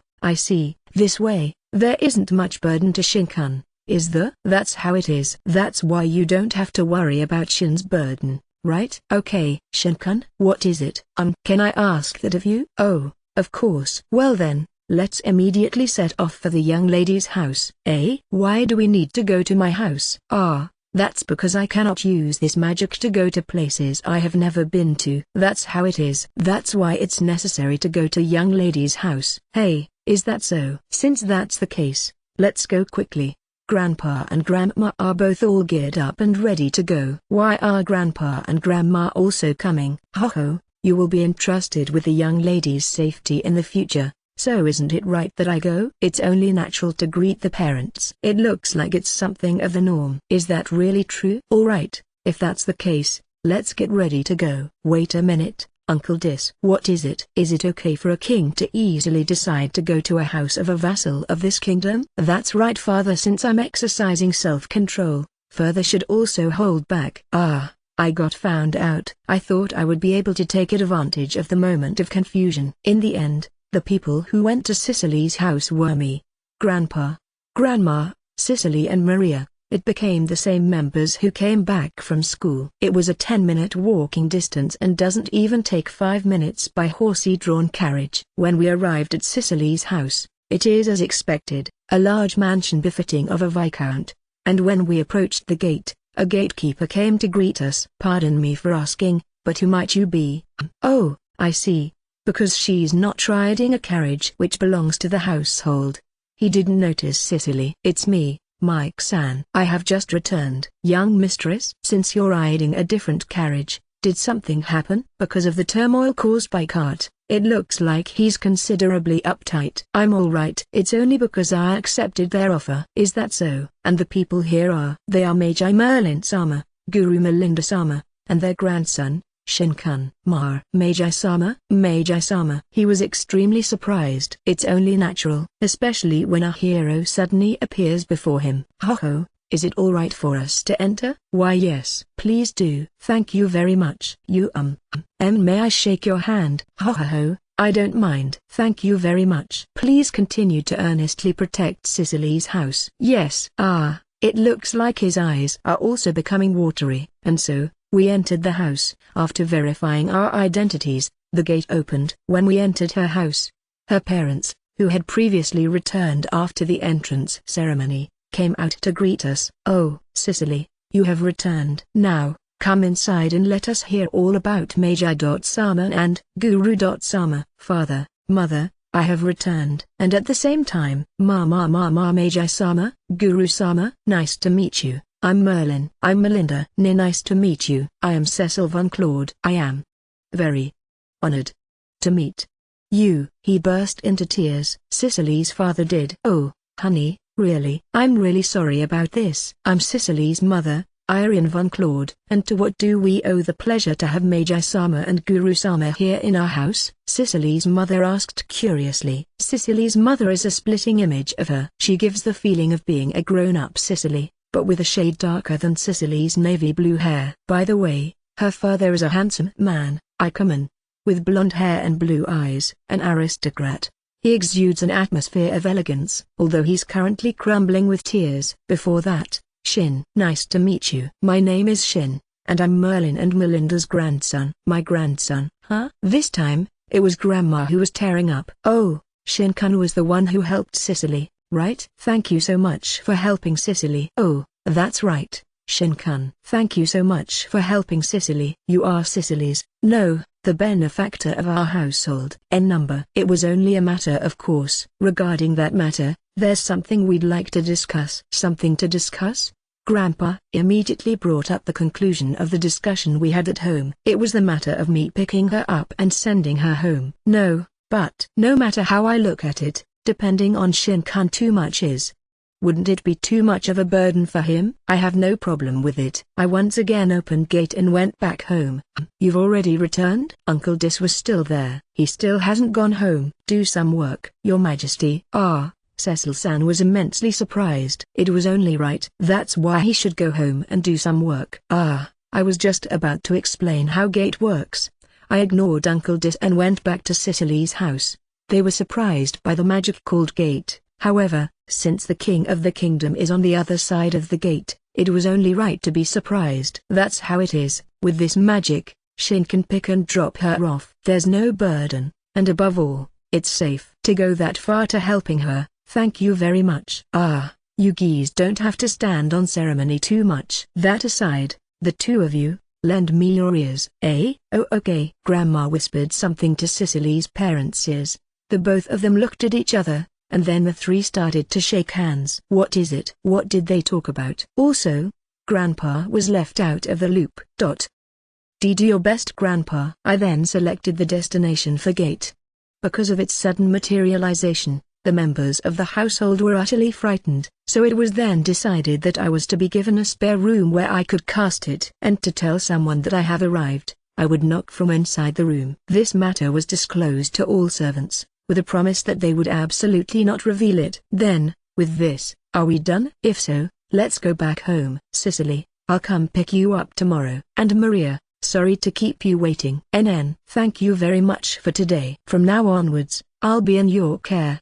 "It'll be bad if I also tag along, become a third wheel." "What are you talking about?" "Since Maria just lives next door, it's not a problem to send you two, you know." "No, I was thinking it'd be bad if I intrude between you two." "Don't get any strange ideas. The atmosphere will become strange tomorrow, then." "NN, see you tomorrow." "See you later." With that, we returned home. After Shin and the others went to Cicely's house, Augusto muttered. In regards to him being assigned as her bodyguard, no one would dare oppose. He saw through Grandpa and Grandma's plan. The next morning, I immediately went to Cicely's house to pick her up. I cast gate in the vacant room prepared for me in Cicely's house, and when it opened, Cicely and Maria were already waiting on the other side. "Good morning." "You're already waiting?" "Good morning, Shin-kun. Because you're here to pick me up, I cannot afford to make you wait." "Good morning." Because I was somehow rather anxious, I got up early. T/N, she said this while yawning. "It looks like they're ready to set off immediately. But before that, I have to greet Cicely's parents." I left the room and headed for the dining room to greet the others. "Good morning, Cecil-san, Irene-san." "Oh, good morning, Shin-kun." "Ah, good morning, Shin-kun. The two people returned the greetings. It looks like Cecil-san's about to go to work. Unlike the formal wear he was wearing during yesterday's entrance ceremony, he was wearing a suit today. A cravat was coiled around his neck, giving him a stylish appearance, and a cool ambience. Shin-kun, is there something the matter? I was staring at him too much. I wonder if that was a little rude. I'm sorry. I was thinking you looked very stylish and cool. Are you heading off to work now? Ha ha ha, thank you. I'll be heading off to work soon. Also, these clothes were chosen by my wife. I do not have the ability to dress like this. I don't really concern myself with clothing. Oh my, foo-fa-foo, thank you for your praise, Shin-kun. Shall I also choose clothing for Shin-kun? No, it's alright. You don't need to be reserved. I started talking to Irene-san who was, foo-fa-foo, laughing. Shin-kun. It's about time we leave. Father, too. You also need to head off to work. Cicely came and urged us to quickly get going. Really, Cicely, foo-fa-foo. What is it? Mother? Nothing. There's no problem. Really? This is the first time I had ever seen this kind of Cicely. As I thought. The expressions she shows to her family are different. They are more vibrant. Shin-kun. Let's go already. Oh okay. Cicely took hold of my arm and dragged me out of the dining room. Oh, my, you foo-foo. Cicely has grown up to become an adult. While listening to their voices, we walked towards the back room. Although I don't really have to open gate at this place, it's a good spot when taking our surroundings into consideration. It's tactless to use magic in a place where people consume their meals. When I was about to open the gate, Maria suddenly spoke. Hey, how long are you guys going to link arms for? Now that she mentioned it, I recalled my arm getting grabbed. I'm sorry. I don't really mind. Or rather, I thought was lucky. Did I say something unnecessary? Maria sported a broad grin. Jeez. Maria, he, you really are so cute. Two girls being playful with each other. It's a good scene, it really is a good scene. Hey, we're going now. Yes. Through the gate, we arrived at my house. Oh, Cicely-san, Maria-san, good morning. Morning to both of you. Good morning. Merlin-sama, Melinda-sama. Good morning. Here, too, was an exchange of greetings. It looks like we cannot leave for school easily. Then, Grandpa, Grandma, we're off.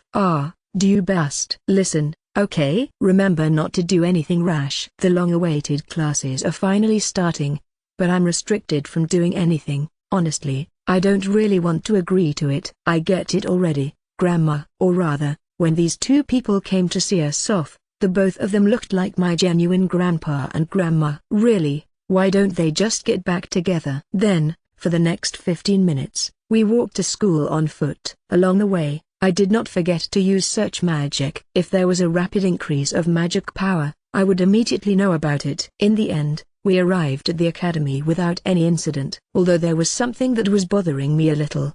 The two girls who looked nervous exhaled a sigh of relief when we arrived at the academy. However, because the opponent is from the same academy, it's too early to let our guards down. However, it is still safer inside the academy, since there are professors and other students around. Considering he has already been warned by Gus twice, there's a chance he might not mess with us inside the school premises. When we arrived at the classroom, most of the students were already there. Morning Shin. As expected of you, despite being just admitted, you're already friendly with girls. Morning Gus, and you're too noisy. Also, you already know the reason why. Although I already knew, I couldn't help but tease you. Why you? Good morning Shin-san. Good morning Shin-dono. The two who greeted me were his escorts. And as usual, Julius was speaking like a samurai. Good morning. After I greeted everyone else, Alice came barging in. I'm here. Did I make it on time? I'm safe, right? Although you made it. What do you think will happen to you if you barely make it in time for the first day of class? Well, you see, because I was looking forward to today's lesson, I couldn't fall asleep last night, and so I accidentally overslept. Are you a kid? In this world, you're considered as an adult when you reach the age of 15. Good morning everyone. Homeroom is starting, so everyone please take your seat. After the exchange of dialogue was done, Alfred-sensei arrived. She really was barely on time. Everyone's already here, so once again, good morning everyone. Good morning. Now then, I will announce the schedule for today. As I mentioned yesterday, We will have a tour around the academy this morning. Right after lunch, we'll have magic practice. I will then guide you to gather around the first practice field. You don't have to bring anything in particular. Though I said that, everyone here already knows how to cast extra-dimensional storage space. As expected of S-Class. That concludes today's agenda. Does anyone have any questions? There was no bag on anyone's desk. This proved that everyone present knew how to cast extra-dimensional storage space. However, on the way to school this morning, there were some students who were carrying bags, so I guess that meant that not all students could cast it. Whether one can use extra-dimensional storage space or not is one of the indicators for a student to advance to S-Class. Or so it seems. The tour around the academy consists of the 2 school buildings. One of the buildings is where all the classrooms are. There are 4 classes per grade. The freshman class is on the 3rd floor, the sophomore class is on the 2nd floor, and the senior class is on the 1st floor. The second building consists of the faculty office, student council room, laboratories, and club research laboratories. Regarding the research clubs, well, they seem similar to extracurricular activities, or so to speak. The study of emission-type magic, offensive magic research society, the research of producing various magic tools by taking advantage of enchantment magic, life improvement research society, the study of body-strengthening magic, body language research society, and so on. What's up with the last one? It's the wrong way to live one's life as a magician. When Julius heard it, his eyes started sparkling. As I thought, if I did not have the mission of being His Highness' escort, then by all means, I would participate in that research group. Togezaru. What? If you're concerned about me, then there's no need. It's alright if you join it. No. That kind of reasoning won't do, Togezaru. This place is the Advanced Magic Academy, you know. The royal family has no authority whatsoever in here. Thus, there is no authority that binds you to me. However, well, since it's only inside the academy, it's alright for you to have your freedom here. Your Highness, I am much obliged. Gus was very thoughtful towards Julius. I honestly thought the scene was amazing. While I was thinking so, I saw Gus grinning. Ah, this guy. Could it be because he thought this escort was bothersome, so he's trying to keep himself away? Julius, you have been deceived. Gus. You. What is it, Shin? Did you also find a research society you wanted to join? No, I didn't have such thoughts. I see, that's how it would be. I didn't think any of the research society would be satisfactory for you to join. Better yet, how about starting your own research society? Oh, what is he suddenly rattling about? It looks like he's trying to deceive me. The research society which Wolford-kun would create. The thought sounds very interesting. Before I was able to press Gus for an answer, Alfred-sensei seconded Gus' opinion. That's right, Sensei. I'm very interested in what kind of research society Shin creates and the activities involving it. It's certainly interesting. Even the ever-so-quiet Rin, who usually doesn't participate in discussions, spoke. I, Atashi, am also interested. If he ever does make one, I want to join. I, Watashi, would maybe also join it. I, Boku, also want to join, but most likely, all of S-Class would join it. Sensei, how does one create a research society? To start a research society, you have to submit an application form consisting of the names of 5 or more members and an advising teacher. If that's the case, then we must also come up with a proper name for a research group. Everyone suddenly starting talking amongst themselves. What is this? Before I knew it, it seemed like it had been decided that I will be starting a research society. Hey everyone, wait a minute. If Shin-kun starts his own research society, then it would be unthinkable for me not to join it, right? That's right. Cicely also said such a thing. How about this? The name Heroes Research Society. We can get Shin-kun to tell us all about Merlin-sama and Melinda-sama. What the hell is that? Well, yeah, but there's already that, researching, documenting, and discussing everything about them, in addition to investigating how Merlin-sama and Melinda-sama reached such heights. There is? Seriously? Is that so? That's too bad. We can decide what kind of society we'll make after the afternoon classes are done. That's all good as well. Then, let's decide at that time. If that's the case, then I'll bring an application with me, and we'll decide then on who will be joining. Okay? It's been decided. Without listening to my opinion whatsoever, it's been decided. you guys. Can you guys not decide everything on your own? What is it? As I thought, there's some other research society you'd rather join? As I thought, Heroes Research Society. No. Because you see, it sounds unpleasant. Wolford, I think it's a good idea. I believe it's a good idea for you to create your own research society, and as for the name, you can change it later on. Also, don't you think it'll be difficult to choose from various other research societies? That is probably how it'll be. Furthermore, I'll volunteer myself as your advisor. Also, the whole class will probably participate as members. With this, there won't be a problem. That's right, Shin-kun. Let's do it. Heartilda. I understand. From nothing, little by little, it was decided that I will be starting a research group. How did this happen? Fufu. It looks like it'll be interesting. Right? Shin. That right. It was this guy who took the conversation towards this direction. Gus. Why you guys, let's hurry up and finish the rest of the tour so we can get something to eat. Yes. In the end, I was unable to give Gus a piece of my mind. Gus was laughing really hard. Gus. After looking around the school building, we headed towards the practice fields. In this academy, there's a total of 3 practice fields, and the field I was assigned to during the exam was the second practice field. Everyone else seemed to have been assigned to either the first or the third practice field. Out of the 3 practice fields, the first practice field has the most robust magic barrier. It seems like S-class and senior students mainly use this field. Finally, we headed to the cafeteria. After going here and there, we arrived just in time for lunch, and the class dissolved, although it was free, as it was said before.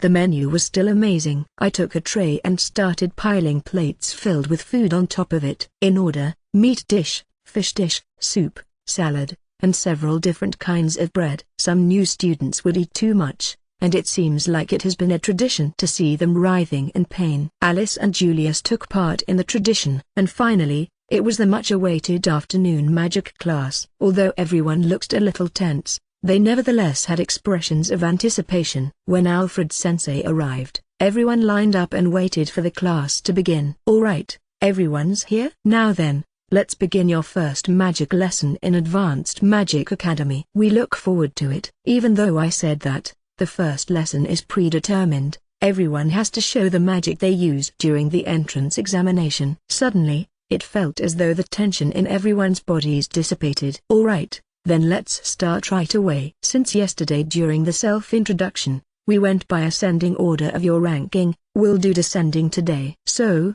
Rittenheim, we'll start with you. Certainly. First up is Julius. I'm quite interested in seeing what he'll do. Then, here I go Digazuru. When he said that, magic began to envelop his body. And then, exclamation mark. He literally flew from where he was to the target and used body-strengthening magic. Doria! Exclamation mark. Concentrating magic power on his fist, he struck the target and broke it with a single strike. Is it really fine to call this a magician using magic? However, it sure had an amazing impact. But to think he did this in order to clear the examination. When I looked around, I saw that everyone was dumbfounded. Thor smacked his forehead and sighed while Gus was holding onto his belly, laughing. Although Julius' impact was too excessive, everyone carried on after a while. As expected of S-class, everyone destroyed the target. Cicely, who said she specializes in healing magic, and Yuri, who specializes in enchantment magic, also did well. Everyone is good at controlling magic. Well then, last person, Wolford. Yes. Since he said to use the same magic as the one I used during examination, then it's that. As usual, I produced a pale blue flame. Charchantless? This is the first time I've ever seen a blue flame. Beautiful. And then I launched the flame bullet. Exclamation mark. The flame bullet, which destroyed the target, crashed into the magic barrier bestowed wall and shook the entire practice field. Isn't this the same as the entrance examination? Amazing. So this is the grandson of the hero. Amazing. I didn't expect it to this extent. Everyone was astonished. Since I was the last person, I might have used more power than usual. All right. With this, everyone has finished. However, not only did I get an idea of your current abilities, you guys also got to see different kinds of magic. Although all of you already know this, as long as you don't have a proper image in your mind, your magic will not activate. And because the image we have is not always clear, We use chants to compensate for it. I believe everyone already know the kind of magic they are good at. But if there's something you want to learn, I can give you some advice. Well, although it's the teacher's job to give pieces of advice, since you guys finally became classmates, I think it's alright to study together and compete with each other. I see. Everyone would be participating in a friendly competition. Because we finally became classmates after much effort, such relationship would be best. With that, our first magic class has ended. Though you might think it's short, it's only the first day. From here on out, the lessons will get tougher, so prepare yourselves. Yes, although the lesson has ended, there's still the talk from this morning about starting a research society. Wolford as president is all good, but who will be the members? Me. I see. The entire first year S class. Well, I guess that's to be expected. Then, the name of the research society. The situation still continued to progress rapidly without me getting a word in. Julius as well? That's right, Tagazeru. Since it's Shindono's research society, I'll still most likely be able to thoroughly research body-strengthening magic. Tsk. Gus, stop clicking your tongue. I just thought of a good name. Rin raised hand. Oh, what's the name? How about Ultimate Magic Research Society? Ultimate Magic Research Society? ? Pathetic. It's pathetic, Rin-san. However, the reaction was around me was quite the opposite. Indeed, ultimate. It certainly might be a perfect fit for Shin. It seems like if it's Wolford-kun, he'll be able to use an attack magic to obliterate everything, or have an absolutely unbreakable defense, or even use transference magic. When it comes to the subject of magic, Rin becomes very talkative. Sorry, although I can use gate, I can't use transference magic. It's great. Ultimate Magic Research Society. It sounds extraordinarily awesome. It certainly does sound amazing. It seems like being part of that society will put a lot of pressure on me. Is Maria unexpectedly weak to pressure? However, the name is not. It looks like it's decided. In that case, everyone, write your name in the application form, and Wolford and I will complete the form last. In the end, the research society was founded without me being able to voice my opinion. There is no ultimateness to it. Around the same time, Shin and the others from the academy were racking their brains thinking of what to name the research society. The directors and heads of each bureau had gathered in the Imperial Palace for a regular meeting. Every head made their monthly report at this regular monthly meeting. However, among the heads, the Chief of Military Affairs was making a troubled expression. Now then, next is Military Affairs. What's wrong, Dominic? Is there some kind of a problem? Yes, Your Majesty. As a matter of fact, while I was confirming the state of affairs for this month, I discovered by chance Dominic Gastol, Michelle's successor, and the current Chief of Military Affairs. The Military Affairs Bureau consists of the Knight Order and the Magic Division, and they're the soldier order under the Knight Order. The General of the Knight Order and the Grand Master of the Magic Division usually serve as the Chief of Military Affairs in alternation. This time, it was the General of the Knight Order's turn to act the director. This robust General of the Knight Order was making a troubled face. The surrounding personnel became nervous. Actually, we confirmed that there has been a substantial increase of demons appearing over the last year. What? ? The unexpected report had caused agitation to the other personnel. What do you mean? I haven't heard anything about an increase of demon sightings. Certainly, if reports of increasing demon presence have been made public, it won't be strange for the kingdom to have a mass panic. However, if such stories do come to light, it won't be just a rumor. Everyone started talking amongst themselves. In this world, demon presence is something every kingdom has to deal with. The increasing number of demon presence is the ultimate bad news. However, there hasn't been a single rumor about it. With that said, how should they take in what the Chief of Military Affairs had reported? It can't be helped that you find this unbelievable. We also didn't notice it. It was too unexpected that we didn't know how to react. However, it's a fact. Dominic, exactly what are you saying? When I asked for this month's monthly report, the personnel accidentally gave me the report from last year. Although the personnel was reprimanded for the mistake, after looking at the report and comparing the numbers from the same month last year to this year, I noticed that the difference in numbers was clearly much greater. What did you say? And no way. You didn't notice it for 1 year? There should be some kind of daily reports in the military affairs. Why didn't you notice it sooner? The daily reports are the cause of this. What? What do you mean? We always review the daily reports, and that's why we didn't find anything suspicious. Every day, we looked at the daily reports, and little by little. It really is just little by little, it increased. Little by little. It increased? Yes, a little more than the day before.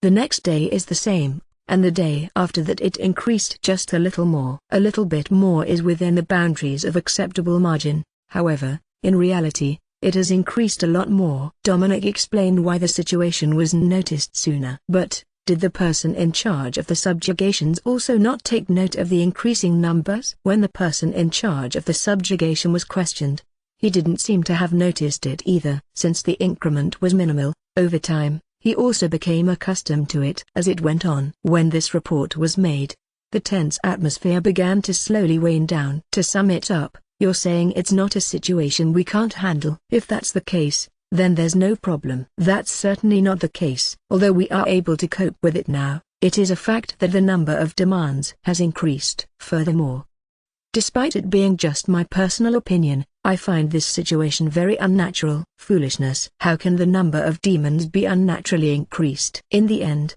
it's just my personal opinion. However, if everyone looks at the data, I'm sure you'll come to the same conclusion as I have. After explaining, an aide began to distribute the data, and when each head looked at the data, they started to frown. Your Majesty, to be honest, this situation is abnormal. It requires immediate investigation. Could you grant permission to conduct a large-scale investigation? This certainly is a grave situation. We understand. Knight Order, Soldier Order, Magic Division, and also, Demon Hunters Association, thoroughly investigate this. By your will. Also, this matter is strictly confidential. Until there's accurate intelligence, under no circumstances will this information be revealed. At your command. T/N. Said by everyone in the meeting. Since the situation was only known to the heads of each bureau, an unspeakable anxiety spread to all their hearts. That night, at a certain noble's mansion. Cart, are you there? ?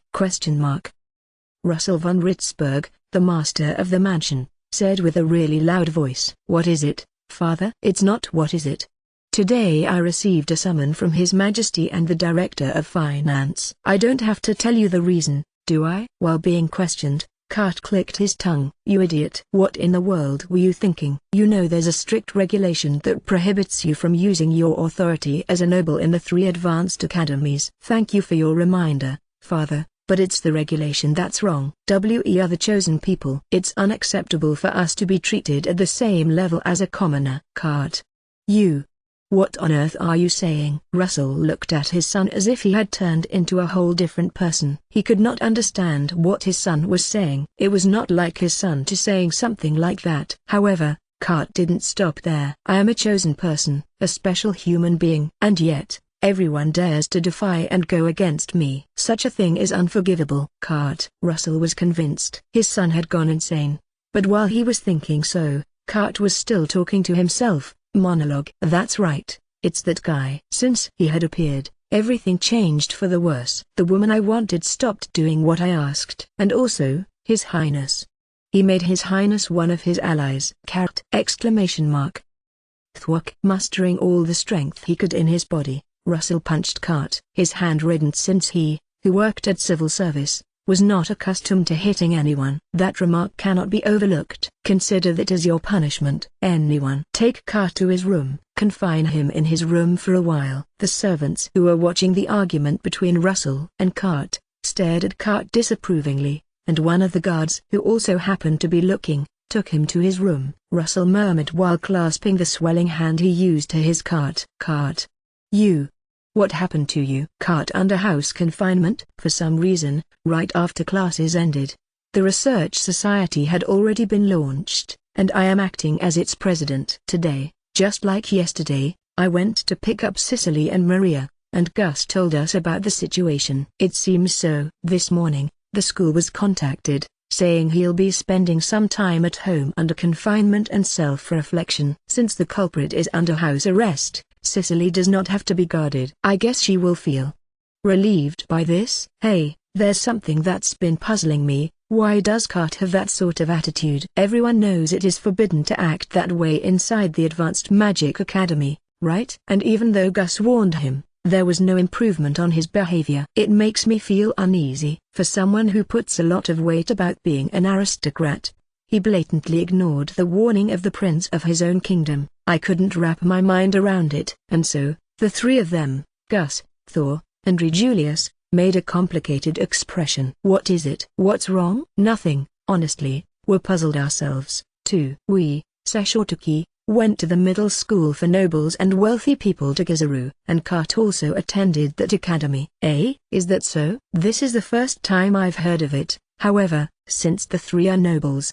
Or rather, Gus is a royal. Nevertheless, it wouldn't be surprising for them to attend the academy for nobles. If that's the case, there's something I want to know. Has Kart's attitude been that way since long ago? It is because his attitude was different that we're confused. Although that guy has always been confident, it wasn't to the point where he flaunted his social status. That's right. Although I come from a barren house and my social standing is lower than his, he has never taken such attitude towards me. I only know the present Kart. Although I can't believe it myself, Kart seems to be different back then. If so, what of the present Kart? Speaking of which, Your Highness, if I'm not mistaken, it happened during our third year in the academy, after we heard that teacher's words.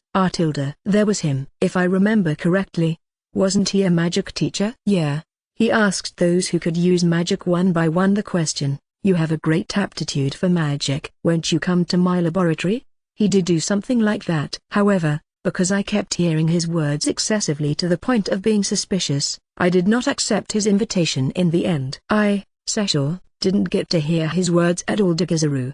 Well, that really can't be helped, can it? And so, what about it? Looking back, I believe Kart went to the teacher's laboratory. And then? Since he started visiting that laboratory, his magic ability went up considerably. At that time, he started boasting about his magic ability for a while. Was he really such an amazing teacher? Well, he certainly did have some ability. In addition, despite his appearance, he was quite popular, even though it was suspicious. His appearance? Yeah, I heard he couldn't see, and so he wore a bandage in order to conceal both his eyes. Nevertheless, he was able to behave like a normal person. What's so amazing about that? So what makes him so well liked? Why, you ask? He could sense his surrounding through magic. However, magical ability should be limited to only living organisms. You know how it's believed to be that it doesn't work on inorganic matter? Apparently that teacher is able to use that exact same magic. Honestly, if it wasn't for His Highness, even I, myself, would have wanted to go to the laboratory. It's because he was too suspicious. That's all Gus has been saying for a while now. However, how is that related to Kart's current behavior? Although it certainly seems he got more confident from that time on. Honestly, I don't know whether or not there's a relationship between the two, but it's just been bothering me. Is that so? Just who exactly is that teacher? If I'm not mistaken, you said that he came here from the Empire? The Empire? There's a country bordering right next to the place, Earlshire Kingdom, where I currently reside, Blues Empire. Apparently, the power and authority of the aristocrat there seems to be exceedingly strong there, and so a lot of people fled from the empire to other kingdoms to seek refuge. There might also be some people who defected to this kingdom. However, I wonder if someone who can use such magic needs to seek refuge. Maybe there's a special reason. That's why it's suspicious. In the end, everything was just a speculation, and I understood nothing. The conversation came to an end the moment Alfred Sensei arrived. This afternoon, you guys are supposed to be given a more detailed explanation regarding the research societies that was mentioned yesterday, but since you guys have already decided, participate in the ceremony just in case. The research society. Eventually, it was decided before I knew it. But wouldn't this cause antipathy towards the upperclassmen? Is this really alright? The class this morning was a lesson about the different countries in this world. Except for me, everyone who passed middle school in this kingdom thought it wasn't necessary. From the standpoint of everyone who could use magic, the way they measure the relation between neighboring countries is different. During this lesson, there was also an explanation of the Blues Empire we were talking about earlier. The Blues Empire originally consisted of many small countries. A king of one of the small countries unified the other small countries one by one, and eventually led to the founding of the Blue Empire it is today, with the king becoming the founding emperor. Within the merged countries, anyone with meritorious service had been conferred with the title of nobility and was given a territory. As a result, the upper nobles of the empire wielded a large amount of power similar to the capitals of small countries, and lower nobles were given power similar to cities. Thus, because of this historical background, they easily conquered their surroundings with military power. Even until today, the military force still has substantial strength. However, there are no large-scale wars happening right now. In the past when there was a war, however, because both parties neglected subjugating demons, a demon outbreak suddenly occurred, and they had to stop the war. Nevertheless, there are rumors that they are still diligently observing their surroundings for opportunities to prey on them. Although they have enough manpower to cope with the demons, they are still enlarging their military power. This thus became the basis of the rumors. It is such a country, hence the remark of Gus and the others a little while ago. If a person has a high aptitude for magic, it is unlikely that the empire will leave the person alone. However, the fact that he came to the kingdom, it is not at all unusual for one to consider it. And such a person is going around calling out to people with talents as a magician. Is he plotting something? It's no wonder Gus found it suspicious. However, it is not related to Kart's behavior. Nevertheless, I can still understand if he is trying to orchestrate revenge against the empire. During lesson time, I was thinking about such things. While Shin and the other were receiving lessons in the academy, a certain person came to visit the Ritzberg house. Oh, isn't this Strom-sensei? It has been a long time. Yes, it has been a while. I believe the last time I was here was before Kart-kun took the entrance examination for the academy. This person is, without a doubt, the topic of Shin and others' conversation. Oliver Strom, the middle school teacher. Although he is a middle school teacher, he was begged by Kart to be his tutor in order for him to pass the Advanced Magic Academy entrance examination. Because of this, every single person residing in the Ritzberg house knows his face, including the gatekeeper. As for his appearance, it is exactly how Thor and the other had described it. His pair of eyes are covered with a bandage. The portion not concealed by the bandage starts from the long and straight bridge of his nose, and his face is small and thin, giving him a look of a considerably good-looking young man. And so, Strom-sensei, what brings you here? Well, I heard through word of mouth that Kart-kun has been placed under house confinement. Since I used to be his teacher, I was worried about him. He conveyed that as someone who used to be his teacher, it was normal for him to worry about his students. Is that how it is? As for how in the world Kart-sama ended up this way, even I, my humble self, is baffled. He idolized me when I was his teacher. I thought maybe if it's me, I could get him to talk and open up. Is that so? Right now, the master is currently not around, but the madam is. Please wait for a little while, I ask for permission. I understand. When the gatekeeper finished talking, he ran inside the mansion. When he came back, he was accompanied by an elder lady. Ah, Strom-sensei, please, do come in. It's been a while, Lady Ritzberg. How has Kart-kun been doing? When she was asked that question, Lady Ritzberg, in other words, Kart's mother, burst into tears. I don't know what's happening anymore. Say those words to the royal family whom we swore our allegiance to. From there, she did not speak another word. Seeing how Lady Ritzberg was currently acting, Oliver started talking to her. Is that so? Exactly how in the world did it happen? It looks like there's a need to get the whole story straightened out. Sensei. Only Sensei is reliable. My husband only knows how to punish Kart. Somehow. Please somehow help restore his sanity. I understand. I will do it to the best of my abilities. And so, Oliver entered the Ritzberg's house and made his way toward Kart's room. It's me, Kart. It's Strom. Is it okay if I enter? However, there was no reply. Lady Ritzberg, is it alright? Yes. I leave him in your care. After receiving permission, Oliver entered Kart's room and immediately placed a soundproof barrier around the room. What's wrong, Kart? You look like you're in a pretty pitiable-looking state.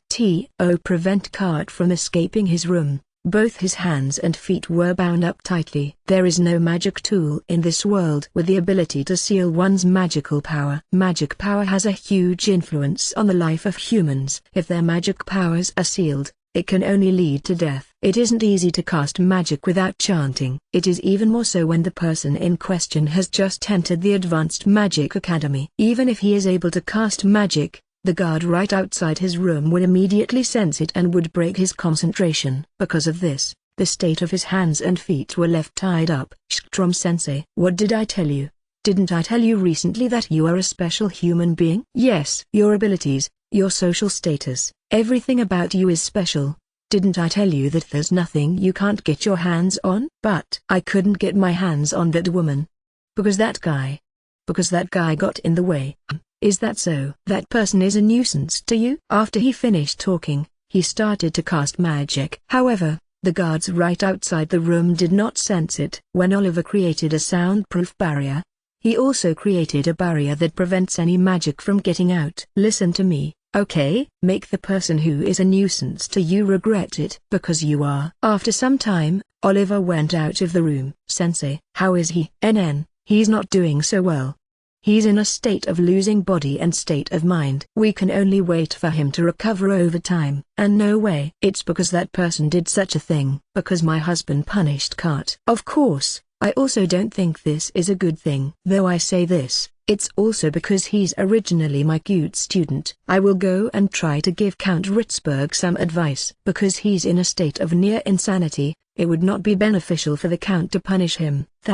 Thank you very much, Sensei. Then, if you'll please excuse me, I'll be leaving because I still have classes in the academy. Meanwhile, after Oliver left the Ritzberg house, Fufafu, Kurt-kun, do your best in performing for me, okay? Oliver walked away while smiling. He then looked up at the room where Kurt was in. After the morning class was over, everyone went to eat lunch. Since S class consists of only 10 students, everyone usually eats together. Today as well, the entire S class occupied one table. That reminds me, Shin, I didn't get to ask you about it this morning, but what will you do about escorting her to school and back? What do you mean what will I do? I mean, hasn't Kurt been placed under house arrest? With that, hasn't the danger being in school or walking in town been eliminated? Well, that's about right. In that case, isn't it alright if you don't pick her up anymore? That's right. Maybe there's no need to be a bodyguard. That's right. You're a bodyguard. But even if I'm not a bodyguard, it doesn't mean he can't go to school together, right? Yeah. Since our house is in the same direction, isn't it okay if we still continue to commute to school together? It's perfectly alright. That's right. Our house is in the same direction, so it's not strange for us to commute to school together. Cicely suddenly stood up and shouted, "You're standing out. You're really standing out, Cicely." I'm sorry. Geez, you're getting too excited, Cicely. Why, you're wrong. I guess Maria also wants to go to school together. Of course. I originally made plans to go to school together with Cicely. Or do you find me a bother? No, not particularly. That's right. What in the world are you saying? You're being too energetic, Claude. Just when I was thinking that it was quite unusual for Gus to join in on the conversation, he was grinning broadly. As expected of you, Shin. It was that direction? That might be how it is. In front of everyone, you said, "Go together with me." No, it's not something I can even mimic. I didn't say anything like that. Did I? Together. Cicely has gotten hung up on such a strange word. Well, joking aside, I think it's a good thing you guys are going to school together. Claude and, also Meshina, are considered as beautiful girls, so there might be some nefarious fellow who would try to bother them. Don't tell a joke in a place like this. Well, they are beautiful girls after all, so there might be a chance that the same event during the time we first met would happen again. By the way, Shin, you said you were using some kind of search magic while on the move. What is it exactly? What is it, you ask? It's a way for me to immediately detect any malicious intent. Malicious intent? Shindono, what in the world could you ever mean by that? Be able to grasp malicious intent. It means exactly as it sounded like. In particular, because the imperial capital is populous, there are many people who are indifferent to each other. You could say that amongst those people, you can immediately detect if there are malicious intent coming from them. No, I still don't understand the meaning of malicious intent. He doesn't understand what malicious intent is? So that's how it is. Thor, do you have any experience in hunting a demon? There's no way I'd have any experience. I have recently just graduated from being a middle school student. You know, you can say that the magical power of demons is, how to explain, ominous. or feels unpleasant, and basically unlike the usual magic power. Hostility, malicious intent, even though it is not directed at them, normal humans can still feel it. No matter how big or crowded or secure capital is, you can still sometimes feel it. The magical powers of demons, you say. Does Wolford-kun have any experience in hunting a demon? Yes, I do. By the way, how old were you when you had your first experience in hunting a demon? 10 years old. 10 years old? Question mark. It was a bear about 3-something meters in height. Bear? Question mark. Because its huge arms were a bother, I cut both of them off, and then defeated it by slicing its neck. When I told the story of my first demon hunt, everyone ended up being stunned. Did I say something wrong? Which one is it? About the bear, or about being 10 years old? And this really amazing person ended up being your bodyguard. It's very reassuring. Maria felt somewhat amazed while Cicely kept smiling until the end. Which part of it was Maria astonished about? Well then, isn't it about time we go? Whoops, it's that time already? While I said those words, I looked at the clock on the wall. It was almost the end of lunch, and there were hardly any students left in the cafeteria. What a waste of time. Yuri Dono, please don't say something like that. If we don't participate, there'll be animosity directed towards us. Togezaru. I'm afraid of the animosity that'll come from the upperclassmen. Since we have already decided on which research society to join, we will only be sightseeing the other research societies during the information session. The session will be held at the place the entrance ceremony was conducted. The fastest way to get there from the cafeteria was to go across the ground between the two. And so, while we were crossing the ground, shudder. When I felt a strange presence, I expanded the search area of my search magic. This is, no way. There's a malicious intent directed towards this way. Where is it? And when I surveyed the surrounding areas of the ground, at the very edge of the ground, I found Cart looking this way. What is that guy doing here? He should currently be under house arrest. Can he really escape that easily? When Cart seemed to have finished a chant, my body became stiff at the idea. Cicely, Gus, use your magic powers. Gus, Cicely, and everybody else became aware of how abnormal my voice sounded. Not even in their wildest dreams would they have ever thought about being attacked inside the academy. Everyone had become stiff. Damn it. Cart fired off his magic. I went and stood in front of everyone in order to shield them. Will I make it in time? With the exception of Cicely and Gus, the others are not wearing that special uniform. God damn it! Exclamation mark. KY! Exclamation mark. Then, the magic landed. Kaboom! Exclamation mark. While I had stretched out my hand and placed a magic barrier in front of everyone else. That was close. Exclamation mark. For the record, because it was an emergency, I used magic without having a proper image of it. Although I was somehow able to protect us, because the image was imperfect, I wasn't able to completely fend off the magic and suffered burns on my hands. Other than the body parts covered by my uniform, nothing else is protected. Shin-kun. I'm okay, I'm okay. How about you guys over there? It's all thanks to Shin-kun protecting everyone. Everyone behind me seems to be safe. The auto-heal enchantment on the uniform activated, and the burns on my hands started to heal. The burns are healing. Someone from behind murmured, but that's not what's important right now. Is that Cart over there? Why? Shouldn't he be under house arrest? Someone asked that question. Even I want to know the answer. That aside, it's a fact that that guy fired an offensive magic towards us. That is a more serious problem. Gus, like this, is it already no use? That's right. Up until now, it has only been misattempts. But this time, it's clearly an attempted murder. It can't possibly be overlooked. When I was talking to Gus about what to do with Cart's appearance became strange. You bastard. Bastard. Exclamation mark. He let out a scream as if he had gone insane, and he began to clad himself with an extraordinary amount of magic power. Hey, Gus. What is it? Do you think he can be brought under control? I don't think so. Isn't this bad? It's bad. With that, I took the vibration sword out from the extra-dimensional storage space, rushed out towards Cart, and said, Gus, take everyone away from here. This is going to get really bad. TCH. I understand. The creature born from the result of a living organism having their magic power run out of control is. With the vibration sword on hand, I launched myself towards Cart. However, I was blown away midway because of the release of an enormous magic power. Shinkan! Exclamation mark. I heard Cicely shouting, but I didn't have the time to pay attention. While in midair, I regained control of my stance and landed on the ground. Then, I turned my focus towards Cart. Are you serious? Cart stood there while releasing ominous magic power, and his eyes had turned into a deep shade of red in color.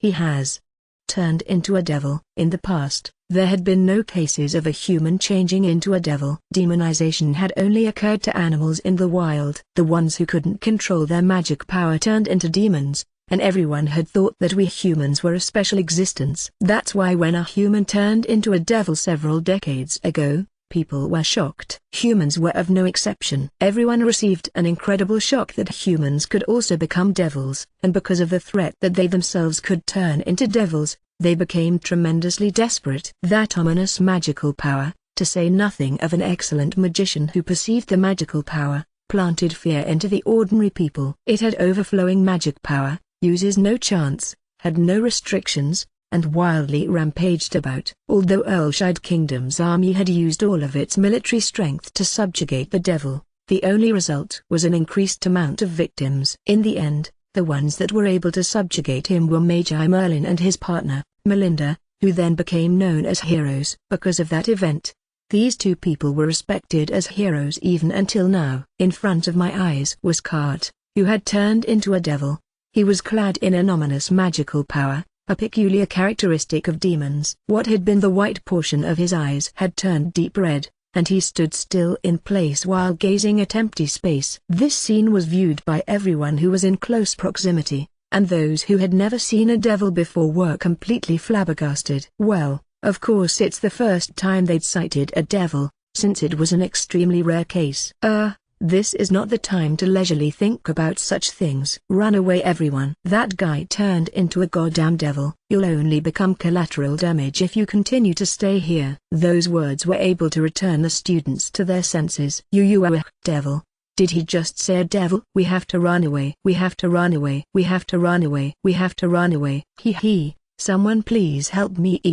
Kaya. While trying to escape, everyone was screaming in confusion. That will be fine. If everyone who escapes starts to spread the word, the information will be transmitted. The problem is what to do with that guy. Gus, you should escape as well. Shin, you. No way. I'll somehow try to stop him. Don't be stupid. You should escape too. Although Gus yelled at me, I didn't hear it. That guy will probably not stop here, and as a devil, he might attack the royal capital. And thus, I cannot leave him alone. Then we will stay as well. As people who have never hunted a single demon before, what kind of idiotic things are you saying? Although I feel regretful towards Gus, I need him to evacuate. Shin. Are we a hindrance? Yeah, you guys are a hindrance. Is that so? Gus bit his tightened lips, and turned around. Everyone, let's escape from here. No way. How can we leave Shinkan alone in this place? It'll be fine. Just focus on escaping. Even if we stay here, we'll only be a burden. But, Machina, don't let go of Claude even if you have to drag her along with you. Yes. No.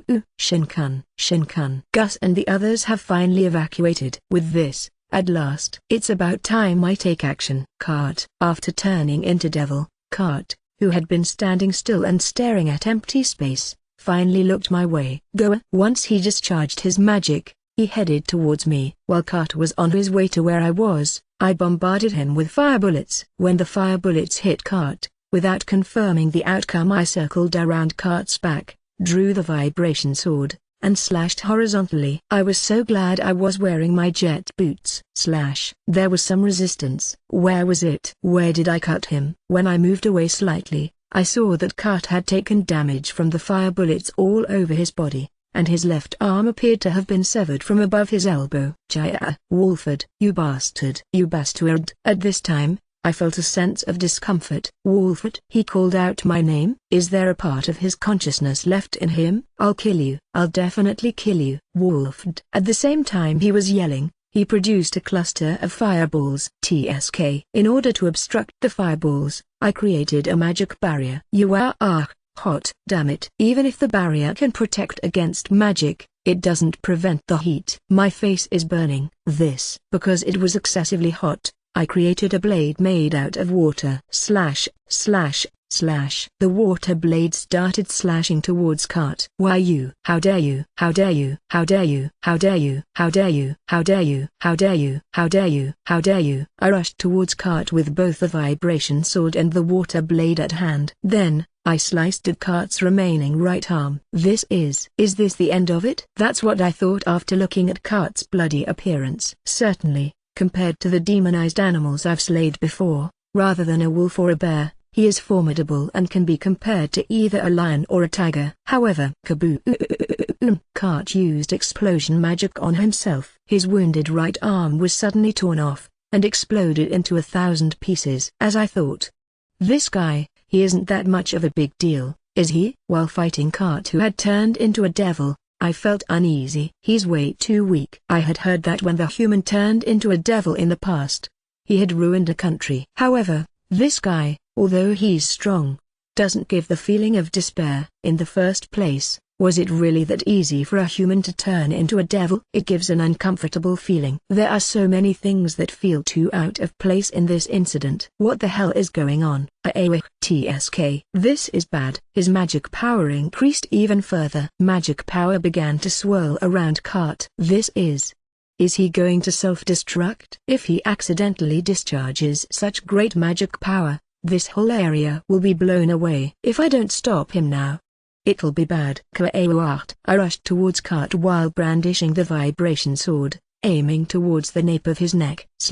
After I swung the vibration sword, I put some distance between us in preparation for any accidental discharge. I looked at Cart who appeared to have stopped moving, and wobble. Cart's head fell, and his body also fell soon after. Thud. I confirmed that the swelling magic power had dispersed, and Cart's body had stopped moving. I let out a big sigh. Then I examined Cart, who had become a corpse. Now that I thought about it, this was the first time I had killed a person, even though he was a person that had turned into a devil.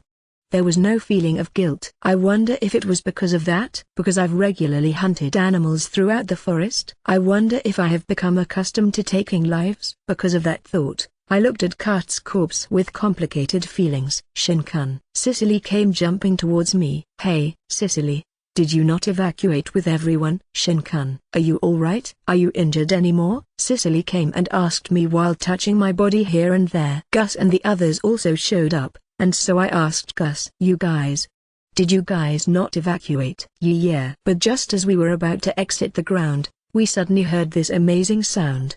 So we turned around. Then, he cut off his words and looked at Cart. It was our first time seeing a devil.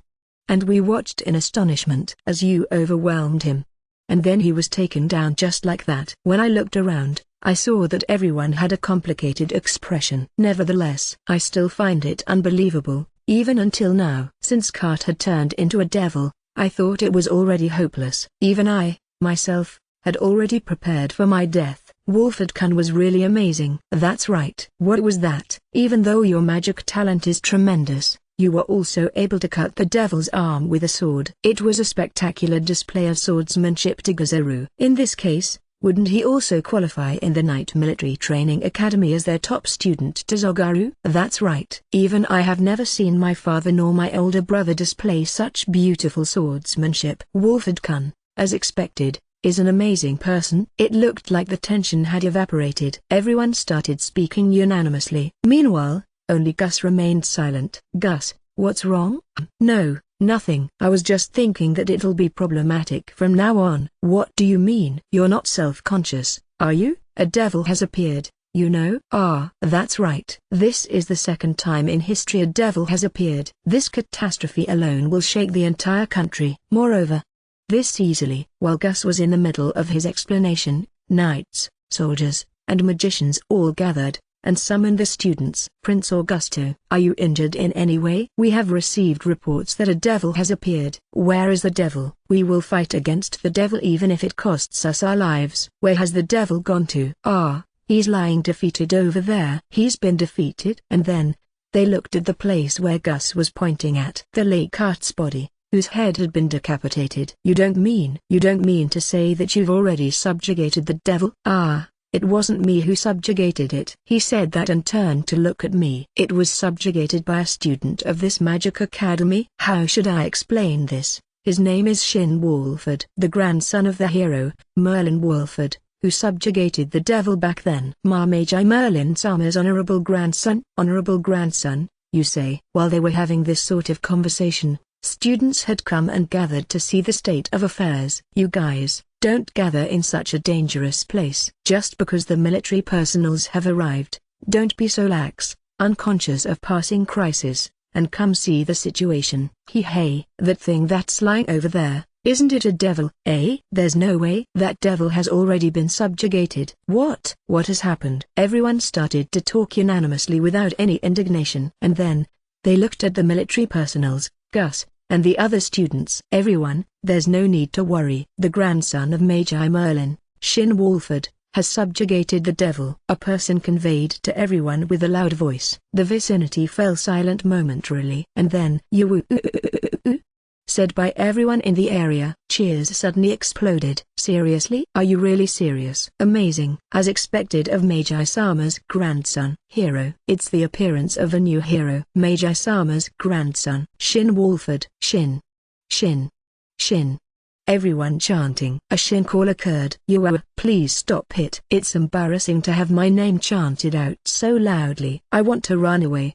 But since there are knights and magicians all around, I would have to bypass them, so even if I want to run away, I can't. Well done. You did very well. Really, the grandson of the hero, also turned out to be a hero. Magnificent. You are really magnificent, Shin-kun. Really, everyone, please stop it. Although a commotion will inevitably happen, this kind of fuss is too much considering the level of the subjugated devil. As expected, this kind of thing would happen. So this was what Gus was trying to explain earlier. However, I didn't imagine that it would cause this extensive of a commotion. I felt a sense of discomfort during this sudden uproar. However, because of the excitement that came after the subjugation of the devil, I couldn't attune myself to the environment. So while I was watching everyone abuzz, I searched for the source of the discomfort. In the end, because of the commotion, the Research Society information session was cancelled, and all the students were asked to return to their respective classrooms. Shin-kun, is there something wrong? This question was asked by Cicely. Certainly, you've been making a strange face since earlier, Shin. Well, from the beginning of the uproar, and even until the end, I couldn't shake of this uncomfortable feeling. Uncomfortable feeling? Yeah. I'll continue the explanation once we return to the classroom. When we returned to the classroom, Alfred-sensei was there to greet us. Oh, you guys. I was worried about you all, especially Wolford. Are you injured anywhere? Yes. We're all okay. Is that so? I'm relieved. He was genuinely worried about us. He's a good teacher. I can tell that he's honestly worried about us. Rather than that, Shin, what were you talking about earlier? Although I also felt uneasy with the situation regarding Kart, what do you mean even until the end? That's right. I should explain it to them. First of all, I think everyone agrees that Kart's actions and behavior felt out of place. Brandishing the authority of an aristocrat isn't just forbidden here, it's prohibited in all of the 3 advanced academies,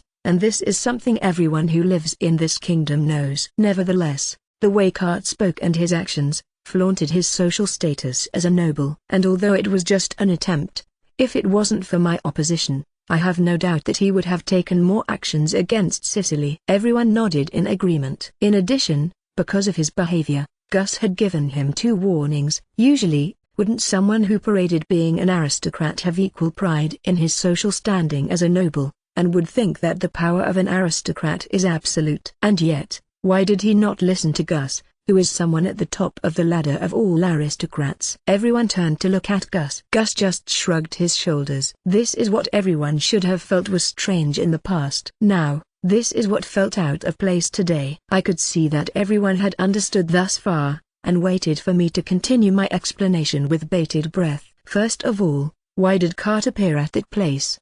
Wasn't he placed under house arrest? Moreover, He is someone from the House of Ritzburg. How did he manage to get out of there so easily? I was also thinking about that at that time, because I was thinking he can't possibly be here. I didn't manage to act in time. And there's also that issue of him turning into a devil, I said, while glancing at everyone. Is it really that easy for a person to turn into a devil? Everyone seems to be mystified. Alfred-sensei had his eyes wide open. Certainly. It certainly is bizarre. Alfred-sensei seems to have noticed as well.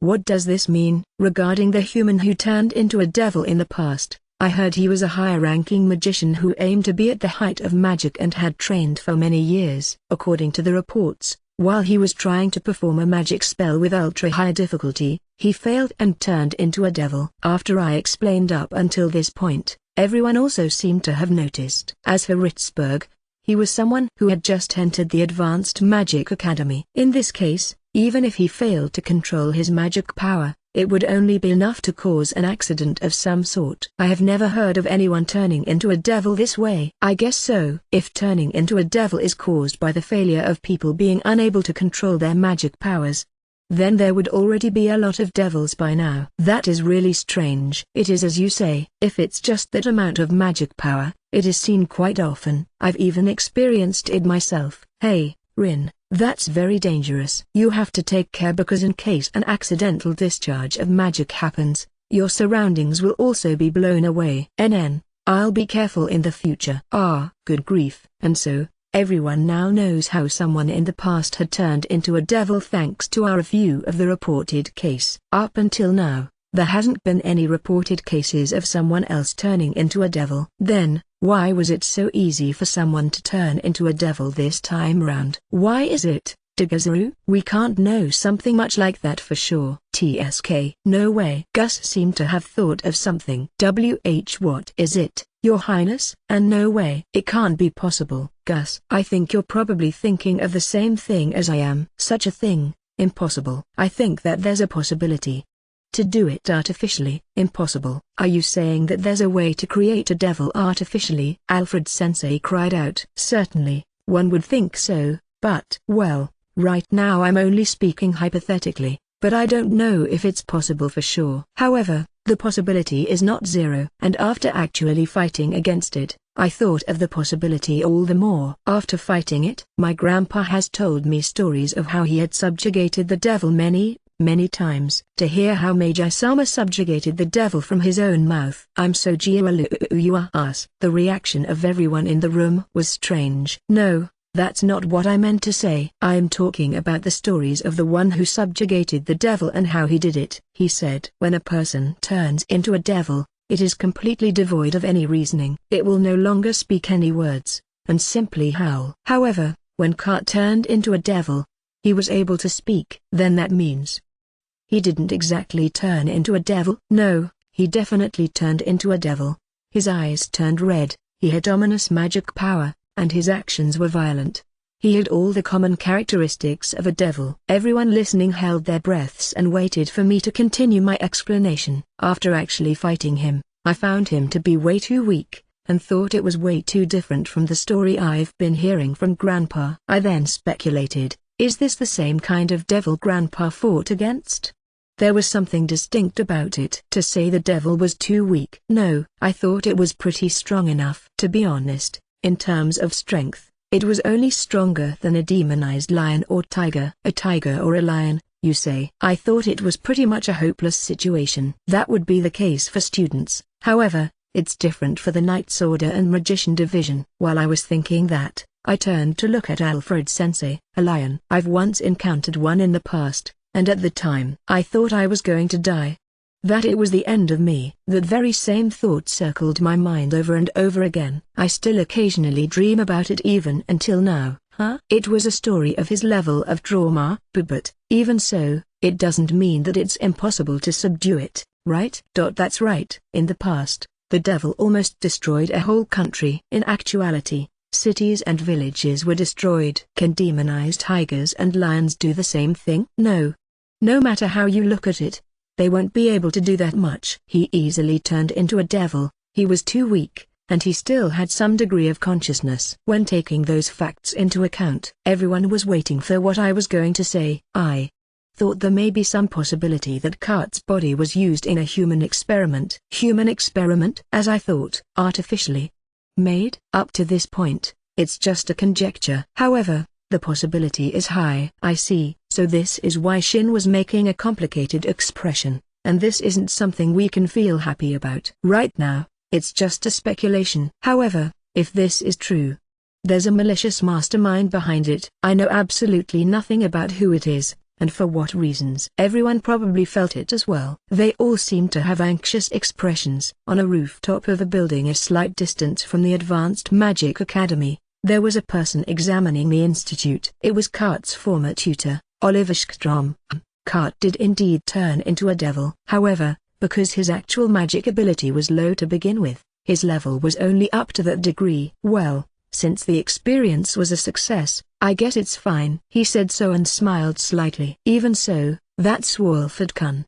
It'd be best if he doesn't become an obstructive existence to me. After he muttered, he disappeared from that place. There wasn't anybody who noticed his presence. A devil had appeared and it had been subjugated. This event was immediately reported to the royal castle. Well, since military personnel were there, they had probably reported immediately. When I arrived home, an envoy from the royal castle came over. Welcome home Shin-sama, Prince Augusto, Julius-sama, Thor-sama, Cicely-sama, and Maria-sama. I'm home, Alex-san. Shin-sama, the envoy from the royal palace has arrived. An envoy from the royal palace? It would seem so. Because a second devil had suddenly appeared, that event alone has caused a commotion in the royal castle. And since someone has subjugated it, they cannot afford to not reward the subjugator. It looks like it's going to be a troublesome conversation. What are you saying, Shin-sama? Or rather, it's only natural. Alex-san? When we heard Shin-sama had subjugated the devil, we were very worried, but at the same time, we felt really proud. It is only natural for you to be commended. Another gatekeeper-san kept nodding his head eagerly in agreement. Is that so? Leaving the excited Alex-san behind, I entered the house. Upon entering the house, I saw the envoy from the royal palace, and Uncle Dis was also there. No, what are you doing? Uncle Dis. The envoy was standing upright in attention. Why is Uncle Dis also here? Can't you see that you're petrifying the envoy? About my presence, I thought it was necessary for me to personally talk to Shinkun, Merlin Dono, and Melinda Shi face to face. Why is that? Before that.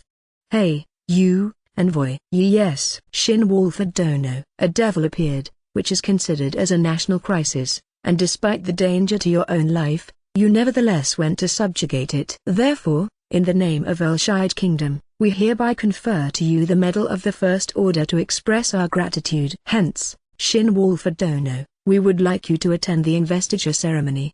He said it all under one breath, the moment the medal was mentioned. Grandpa and Grandma's expression, and the atmosphere around them, changed. Disium. Didn't you say it before? That you weren't going to use Shin for political reasons. And yet, what's with this treatment? I also heard you say it. What does this mean? Grandpa and Grandma are scary. Everyone held their breaths at the never-before-felt tense atmosphere. I came here today because I thought you might ask that. Uncle Dis began to explain the reason why he was here. This time, a devil had appeared after several dozens of years. In the past, when a devil had suddenly appeared, Earlshide Kingdom was on the verge of its downfall. The threat that had accompanied it is something the people in this kingdom will never forget. And that threat has once again appeared. This circumstance has already reached the ears of many people, and we've also conveyed that it was immediately subdued. In this kingdom, the appearance and the subjugation of a devil is a situation that cannot be kept secret. That is something I already knew about. What I want to know is the meaning of conferring a medal. That is, Merlin Dono, Melinda Dono, when the two of you subdued the devil back then, you were awarded a medal, so we cannot afford to not give an award for the same achievement. Certainly, it is as you have said. I see, when one looks at it, I have accomplished the same thing as Grandpa and Grandma. That's why it would be strange if I wasn't awarded the same medal as Grandpa and Grandma. Well, I understand that I'm being awarded a medal for the same achievement. However, naturally, there will be some people who would try to use him for political reasons, but I will try to prevent it to the utmost of my abilities. If it pleases you, we could announce it during the ceremony. Therefore, would you please grant my selfish request? Not for my sake, but for the sake of the people in this kingdom. Please grant me this favor." After he said that, he bowed his head deeply. "Why, Your Majesty?" "Father."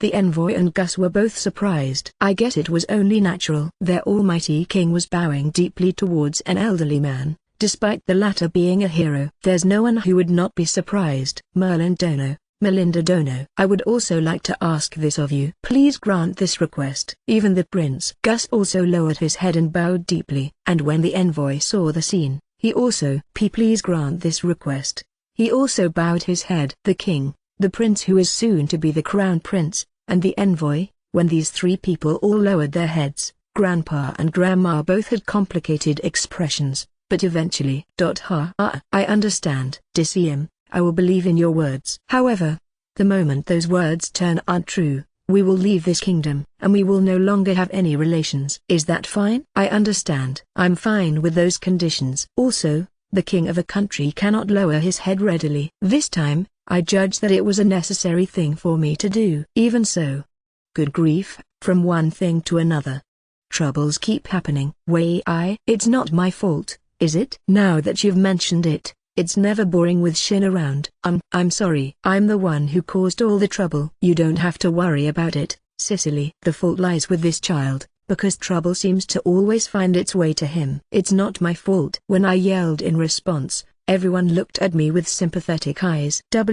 What's with everyone? Certainly, he does seem to get involved with a lot of trouble. The event that just happened is a prime example. If possible, could you tell me the detailed information of what exactly happened? I immediately told them the details of the event. Although it was mostly me speaking, the others would add their input from time to time, and we finished telling the account of the event. And then, an artificially made devil. Uncle Dis was greatly surprised. However, I felt that he wasn't surprised because he had heard something unbelievable. "Why is that? Are you certain of that?" "No. It's just a speculation as of now. I have no conclusive evidence to prove it."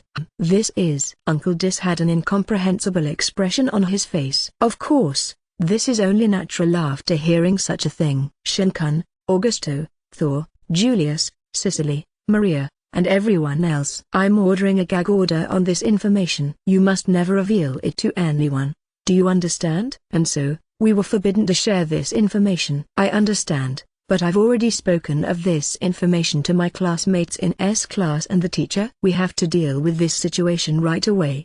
Dispatch a messenger to each individual, and tell them not to leak the information." "I understand. To be honest, I really want to let everyone know, but I'm sorry, but I have to deal with this problem as quickly as possible." Thus, Uncle Dis immediately left. Regarding the ceremony, it looks like they will contact us on a later date. And so, the investigation pertaining to the event has started. It looks like the House of Ritzburg will also be investigated. However, the fate of Kart's father has yet to be decided. When one looks at it, it was just Kart going out of control. However, because Kart was placed under house arrest, it was their responsibility to guard and supervise him, but they didn't even notice that he had escaped. Nevertheless, since there was a possibility that Kart was a victim of human experimentation, some form of leniency might be given to the House of Ritzburg. It seems that everything would be taken under consideration. However, it is certain that Kart's father will resign from his position as the Vice Minister of the Financial Bureau. Would the family then return to their main estate? This was the question of the majority. Every single nobility in this kingdom has their own territory. If so,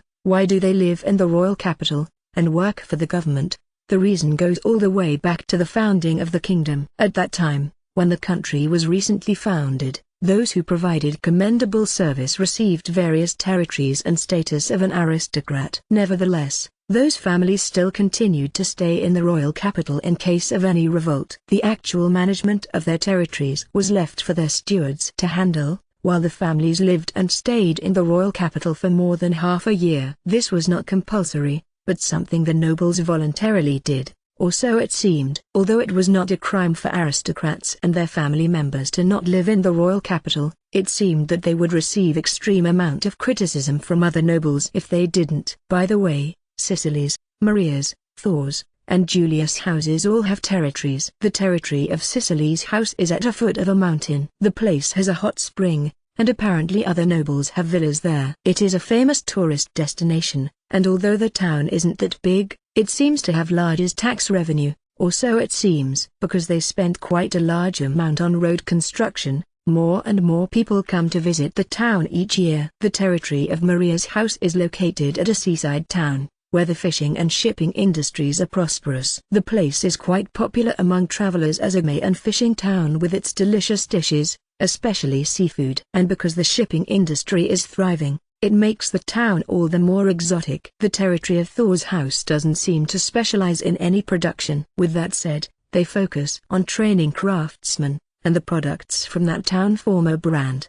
The territory of Julia's house is surrounded by mountains and the sea, which seems to be a resort. During the summer, one can hike, camp, and have a barbecue, while during the winter, one can ski in the mountains. The area is outlined by a white sand beach as far as the eye can see. There are also many buildings such as the resort facilities, resort hotels, high-rise condominium, and various others. Nobles and other people with status seems to spend their holidays on this land, the resort of a samurai. Because there are many territories between ourselves, we started talking about visiting the territories one by one during our long vacation. I'm quite interested in the samurai's resort. The next day, I wondered what to do with the escorting duty, but in the end, it proceeded as usual.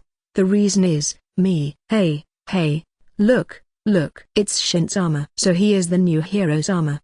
Whoa. How cool. I wonder, who are the people he's with? As expected of Shin-sama, he has already decided who to go with. How enviable. Right, Uncle Dis had explained it yesterday. The people of Elshide Kingdom already knew about the appearance of a devil and the person who subdued it. The reason why the people in this country have great respect for Grandpa and Grandma is because they subjugated a devil in the past, so when another one appeared and their grandson was the one who subdued it, it was easy to imagine people wanting to approach me. For that reason, we thought that if Cicely and Maria were together with me, not too many people would try and approach. By the way, this plan was concocted by Grandma. Cicely and Maria's parents have also given their approvals. Cicely, Maria, I'm sorry for getting you wrapped up in all this commotion as well. It's not a problem at all.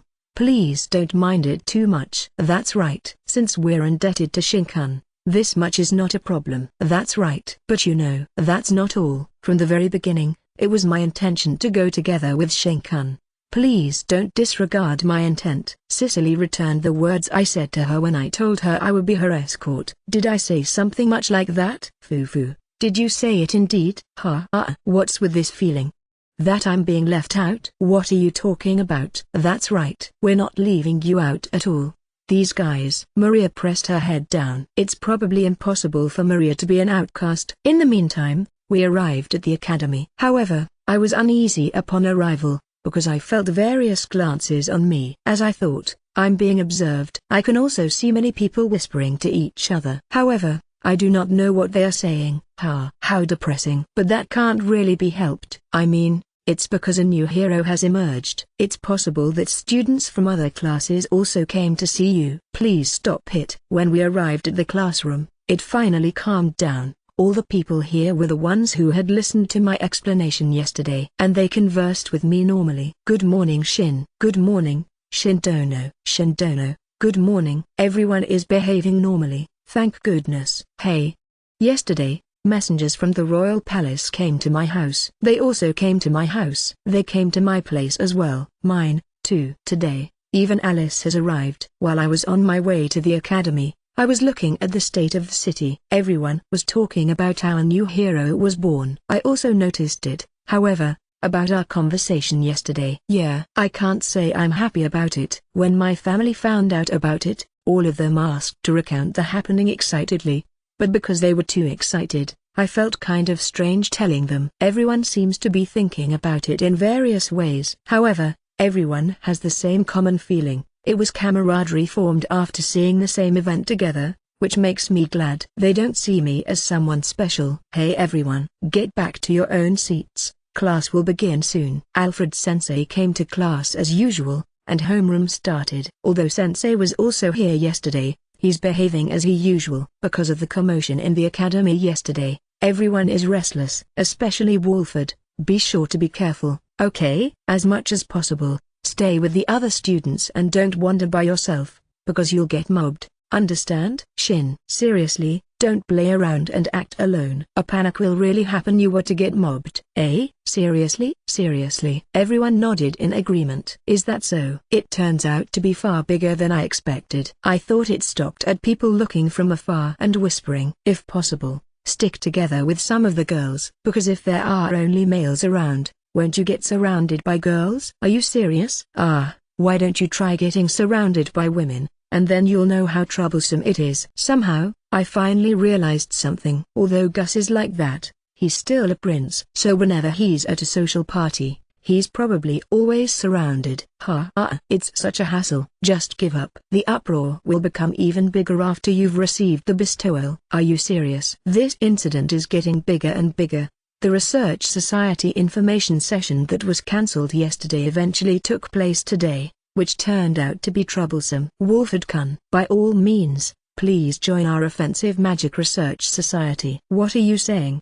He is someone who Melinda-sama has personally taught, you know. Only our Life Improvement Research Society is suitable for him to join. No, number. I heard that when the devil appeared yesterday, he used a sword to defeat it. With such wonderful use of body-strengthening magic, Wolford-kun should join our body language research group. Wolford-kun, since you are the Hero-sama's grandson, there is no one more worthy than you joining our hero research group.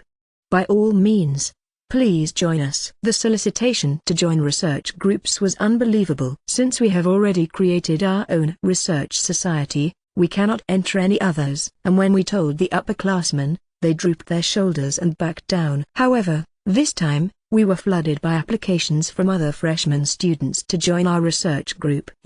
Wolford-kun, I heard you launched your own research society. Is it possible for you to let me join? I also want to join. Me as well. Just wait a minute. I cannot hear you all properly when you guys talk at the same time. Since it was too overwhelming for me, I entrusted the membership applications to Alfred-sensei. However, it was impossible to admit everyone, and thus, in order to join, they had to meet the minimum requirement that was set. They have to be able to use extra-dimensional storage space. That was the requirement Alfred-sensei had set. Since everyone in S-class is able to use it, and the difficulty to use it is moderate, it seems like a reasonable requirement. In the end, only 2 people from A-class was able to join, and there wasn't anyone from either B-class or C-class. The 2 are childhood friends, and their names are Mark Bin and Olivia Stone. A son of a blacksmith, and a daughter of a cafe owner. In order to help their parents, the moment they found out that they had magic talents, the first thing they learned after entering the Advanced Academy was extra-dimensional storage space magic. It was for delivery and shopping. Because of all of the clamor, I was exhausted by the time we returned to the classroom. You see, it has become an uproar, right? I have finally realized it. It was quite troublesome. We're sorry. During the information session, we weren't able to do anything. No, being able to recruit 2 people is not that bad. Well, with this, we were able to overcome one of the troublesome things. It'll probably be quiet from now on until the day of the ceremony, was what Gus said. Certainly, Norman classes will start after this. Since there aren't any more events such as the information session, it'll probably quiet down. After this, it'll be fine as long as I'm careful. Or so I think. Surely, there won't be any more commotion such as this. In a conference room inside the royal palace, the king, Decium, the chief of military affairs, Dominic, and the head of the security office, Dennis Wheeler, have gathered. The military affairs are in charge of preventing foreign invasions and the subjugation of demons, while the security office are in charge of domestic security and maintaining peace in the kingdom. In a sense, both departments can be categorized and play the same role as law enforcement. And so, the information given by Shin was passed on to Dominic and Dennis. What did you say? Did you say that there exists a possibility of devils being produced artificially? Yeah, this is the impression of Shin, who personally fought against one, and after listening to the details, I think that it is not inaccurate to say that the possibility is absurd. And so, there exists the possibility of an increase in artificially made devils. Dominic, after hearing you make your report, my intuition tells me that this matter is related. It looks like someone is orchestrating something. However, I don't know who it is, or the reason why.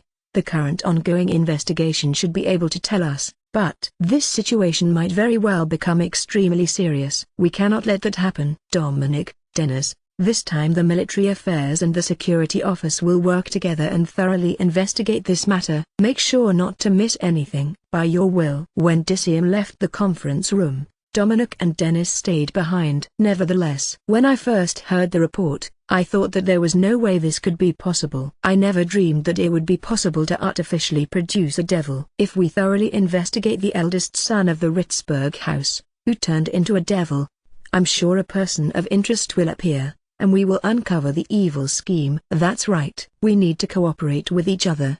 The remaining two people directed their intense anger to the malicious person whom they did not know. The day after the Research Society information session, the Research Society has officially started. Starting today, the activities for the Research Society resumes. However, because ours is a newly made group, today is its launch. Because, although it's such a late hour to ask this, what do we do in a research group? You really asked it at such a late hour. Well, nothing is particularly set in stone. Basically things that aren't covered in class, something you want to learn more details about, or people with the same interest doing research. These are the common ones. I see. If that's the case, then what will our Ultimate Magic Research Society research? Who knows? At that time, I just went with the flow of things. So I don't have any clue what we should do. Going with the flow, you say. Are you really okay with that reason? And so, I looked at the person who proposed the name. I was also just going with the flow. But I don't regret it. In other words, nothing has been decided. Wolford Kunt seems to know a lot of different kinds of powerful magic. So no matter what, I want to cooperate with you to study it. Definitely. Then, is everyone fine with researching powerful magic? That's fine. It seems like we've casually decided on something. Well, it's all good. Everything is all good as long as everyone has fun after school. When we arrived at the laboratory, the two people who had joined yesterday were already there. Ah, sir, cheers for your hard work. Thank you very much for your hard work. Thanks for your hard work. You guys got here quickly,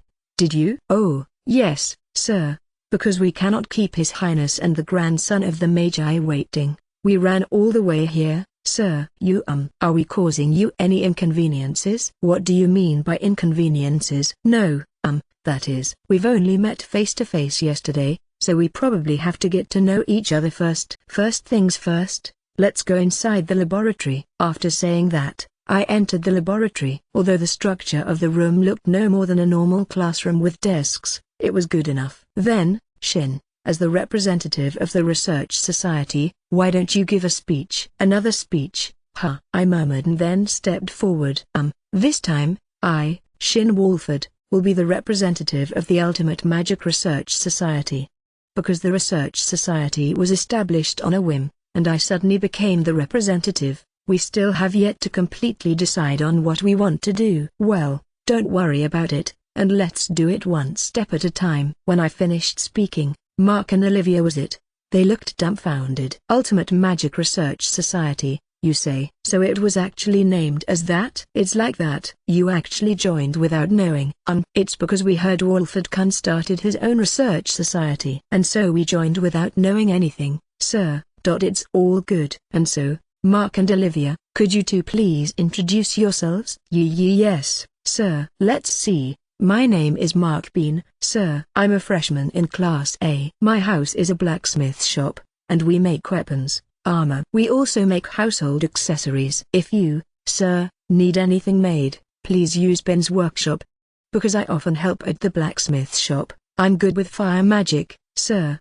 Please take care of me. Oh, speaking of Ben's workshop, it's the famous shop with many expert blacksmiths who produce quality products. Is that so? Or rather, you seem quite familiar with it, Tony. Well, yeah, didn't I say it before, that my family is filled with knights? So in the old days, I also wielded a sword. The swords from Ben's workshop are sharper than those of other workshops, even their knives are small and easy to use. How surprising. Tony was talking about weapons. Although it shouldn't be so strange since his family is a family of knights, it doesn't quite match the atmosphere around him. Mark also had a surprised expression. Thank you very much, sir, for knowing our shop. At that time, Using items produced by the Bin's workshop was my goal. It makes me happy when you say that, sir. If you need something made, please let me know. I'll provide you with some service. Is that true? That makes me really happy. I saw a surprising side of Tony. And next was Olivia.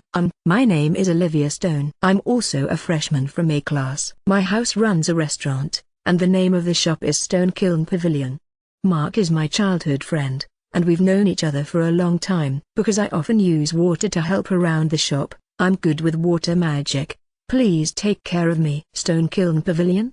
That's a very famous store. The gratin that Stone Kiln makes is unrivaled, Alice said while remembering something. Drool is coming out of her mouth. When I passed the entrance examination, I went to Stone Kiln Pavilion to celebrate. It really was so delicious. I'm so jealous. My house wasn't able to get a reservation.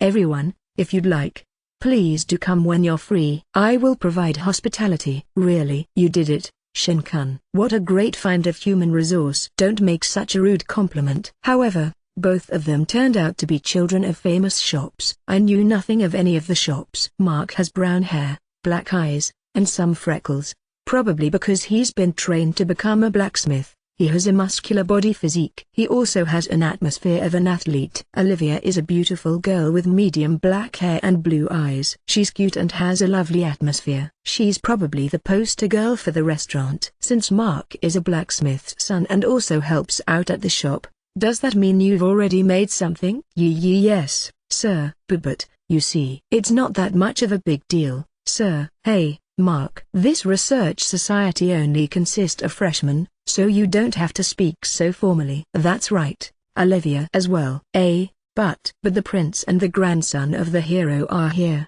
right? You don't have to worry about that. Even Shin talks to me without reservation from time to time.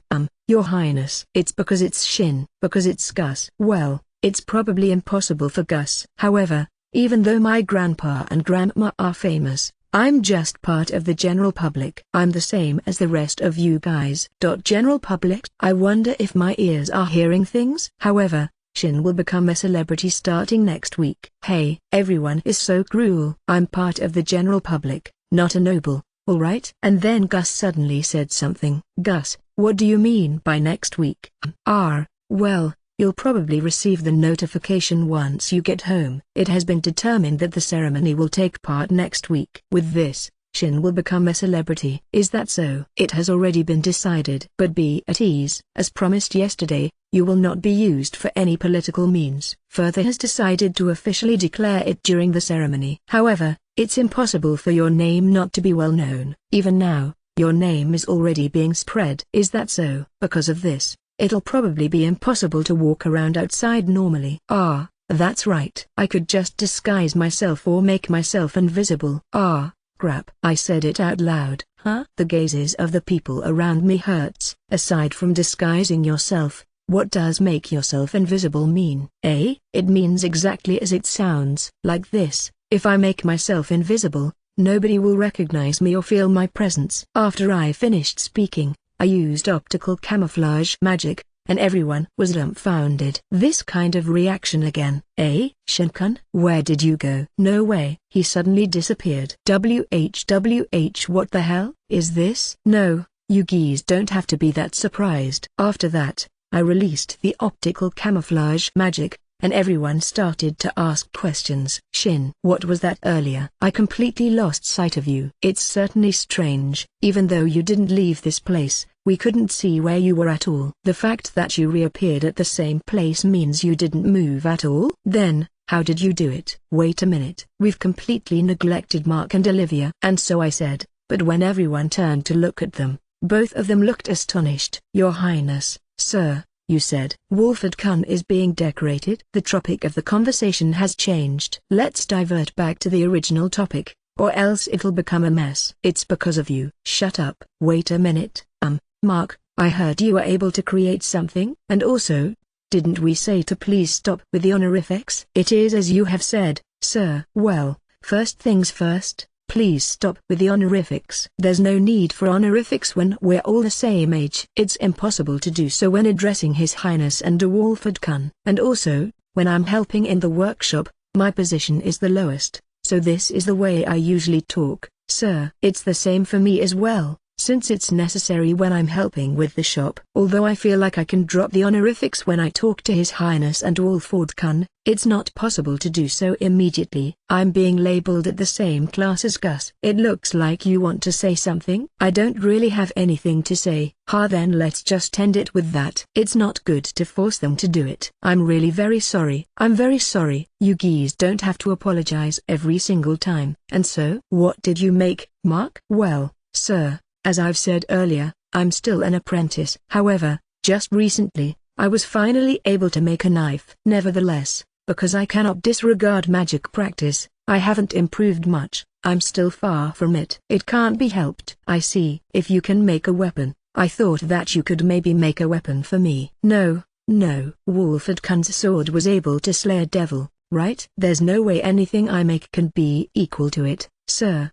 I see. I didn't explain it earlier. No, that sword is just a normal iron sword enchanted with magic, you know, because it's made to be thin and light. It doesn't have much durability. An ordinary sword? That's right. After I said that, I took out the vibration sword from the extra-dimensional space, and then I showed it to Mark. So that is the sword that subdued the devil. Would you like to look at it? Mark then began to appraise the vibration sword from all sorts of angles. I cannot believe it. Is this really the sword that exterminated the devil, sir? That's right. Certainly this sword, sir, is thin and light, and it's also easy to wield. But that's all there is to it. If it is used to cut something slightly hard, it would break easily. Sir, what? Is that how it is? Yes, Your Highness. Would you like to see it as well? And so, he handed it over to Gus.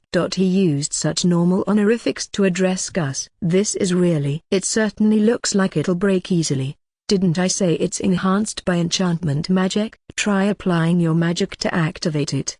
This is... The blade seems to be vibrating. Now then, why don't you try and cut something? It's okay if you don't use much power. And so, I retrieved some wooden logs from the extra-dimensional space. These are... Why did I have them in the first place? Was I going to use them for something? I don't remember why I have a log. While I was thinking why I had it, I heard Gus letting out a surprised voice. What in the world is this? The vibration sword cut the log in half as if it were butter. Everyone had their eyes wide open at the sight. And then he swung the sword at the log once more. What the world is this? Vibration sword. Thanks to the super high-speed vibrations that it creates, it can make such clean cuts. I explained the details about the vibration sword as it was being returned to me. Like I said, the sword isn't all that great. After modifying it for easy handling, the overall durability was compromised. That's why I want something thin as a spare. While saying so, I returned the vibration sword inside the extra-dimensional space. Mark looked like he was thinking of something, and then he said, If the only condition you have is for it to be thin, then I can make it myself. However, I'll need to consult with Wolford-kun more about it later. Really? That's great. Up until now, I've been doing all the adjustments myself since I didn't have anyone to ask, so you're a big help. No, sir, if it's just this much, it's an easy request. This is really lucky. With this, I can experiment with various things. However, for you to be able to make something like that, how amazing. Although I also specialize in enchantment magic, after looking at that thing, Yuri, it is also possible for you to make something like that. If you'd like, I could ask Grandma to teach you. Really? Please do. I'm super happy. It's the first time I've seen Yuri being so hyperactive. It seems that she really looks up to Grandma, but you know, I've already given Uncle Dis, Chris Nichin, and Seiji a knife version of it. I've never seen those before. I see. I guess they kept them as a secret. Now that you mentioned it, a few years ago, when Siegfried got himself a new weapon, he was really proud of it. But no matter how much I asked him to show it to me, he didn't let me see it. Siegfried? Who is that person?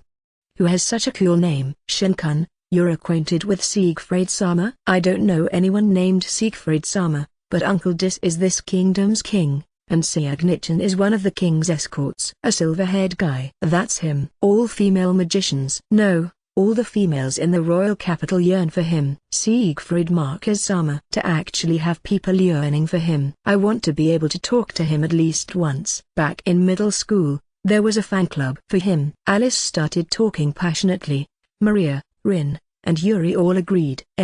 He's nothing but a playboy Nichin, you know. And, you also seem to be acquainted with Christina-sama. Again, I don't know anyone named Christina-sama. Chris Nichin is the same as Siag Nichin, one of the king's escorts. Christina Hayden, a young, beautiful knight, and mysterious woman chosen to be one of the king's escorts for her swordsmanship. And because of her beautiful looks and mysterious atmosphere, there are a lot of boys who admire her. Thos, Julius, and Mark nodded their heads like crazy. What mysterious atmosphere?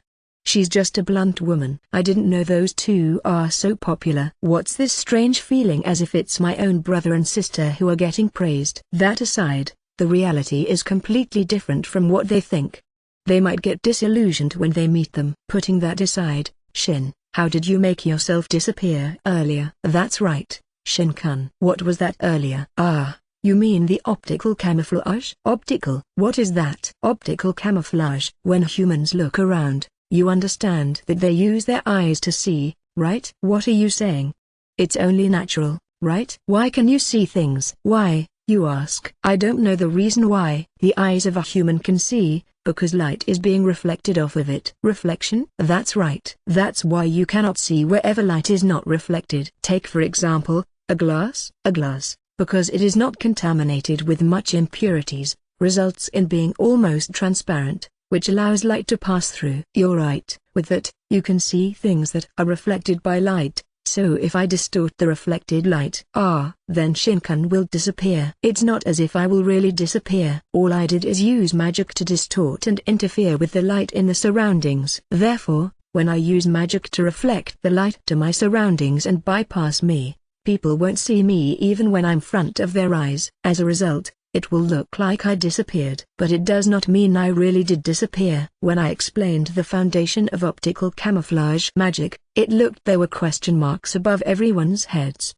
Cicely, do you understand it? Not at all. Even after you explained it, I still don't understand it at all. Although I don't understand it, it's an amazing magic. As I thought, it defies the common sense of magic. Tigazaru. Everyone declared unanimously. But this group is called Ultimate Magic Research Society, you know. What will you do if you're already this surprised? It's too ultimate all of a sudden. This is amazing. Ultimate concealment magic. No, the magic didn't block any sound, and it doesn't hide magic power, so it can't really be considered as an ultimate, right? No, it's sufficient enough. If possible, this magic is not something that we should spread around. Why is that? Ability to freely assassinate people, steal all the confidential documents as you like, tailing others, eavesdropping. There are too many applications when it comes to criminal activities. If you put it that way, then magic itself should be prohibited. In the end, isn't it a matter of the person's morals? It's certainly as you say.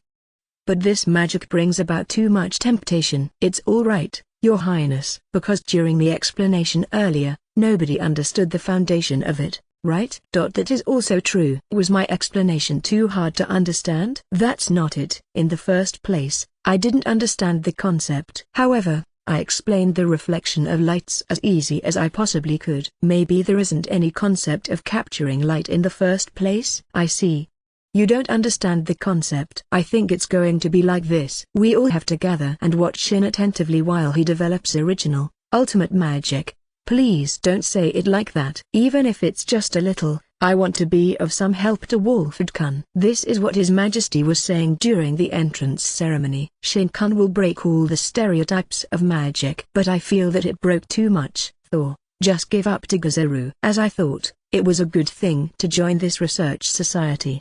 It might even help me advance to S-class. As for me, I want to learn more about enchantment magic. Well, let's do it in moderation. Although some look like they've given up, there are others who look even more motivated. Well, I wonder if this much is alright since it's the first gathering of our research society. Now that I think about it, what about those two people? No chance needed. As expected of S-class. Like I said, the conversation has deviated. Author's note: this time, I'll be writing in third person.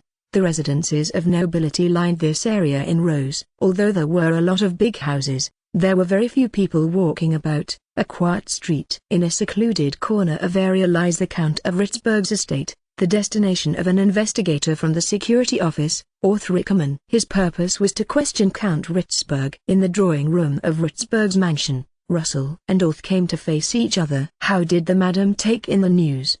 She was exhausted and fell asleep on her bed from anxiety. It's because our own son had turned into a devil, and was then killed. Even myself, if I could fall asleep, I would like to. I'd like express my deepest apologies. No, please don't mind what I said. It is our responsibility that Kurt turned out that way. If I may, about your son. Has he always acted presumptuously since before?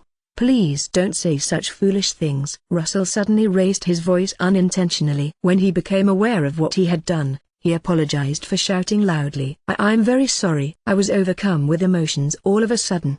Please don't mind it, it's only natural. I beg your forgiveness for my discourtesy, but I have to ask again. Has he always acted presumptuously since before? Not at all. As you might already be aware, we as nobles must always put our country first. Nobles exist for the people. The royal family, together with the nobles, exist for the people. Because the people residing in this kingdom are its national treasures, we should put them first and protect them. I have been preaching that principle to Kurt from early on. Although he had excessive pride, he is well aware that people should be protected. In other words, he acted differently back then. I wasn't able to observe Kurt all the time.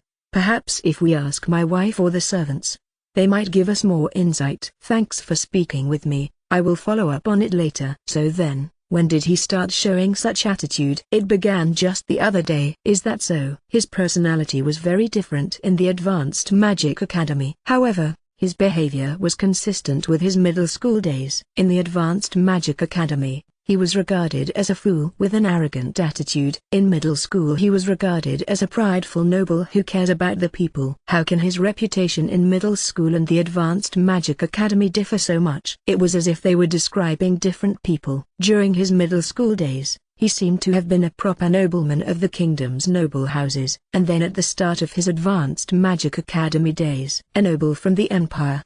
Well, during his middle school days, your son seemed to be a proper member of the kingdom's nobility. But after he entered Advanced Magic Academy, your son. You're saying he became more like a noble from the Empire? That's the impression I have of him after he turned into a devil. Certainly, the nobles from the Empire see their citizens as objects to exploit. Anyone who is not a noble, the general public, aren't even considered humans.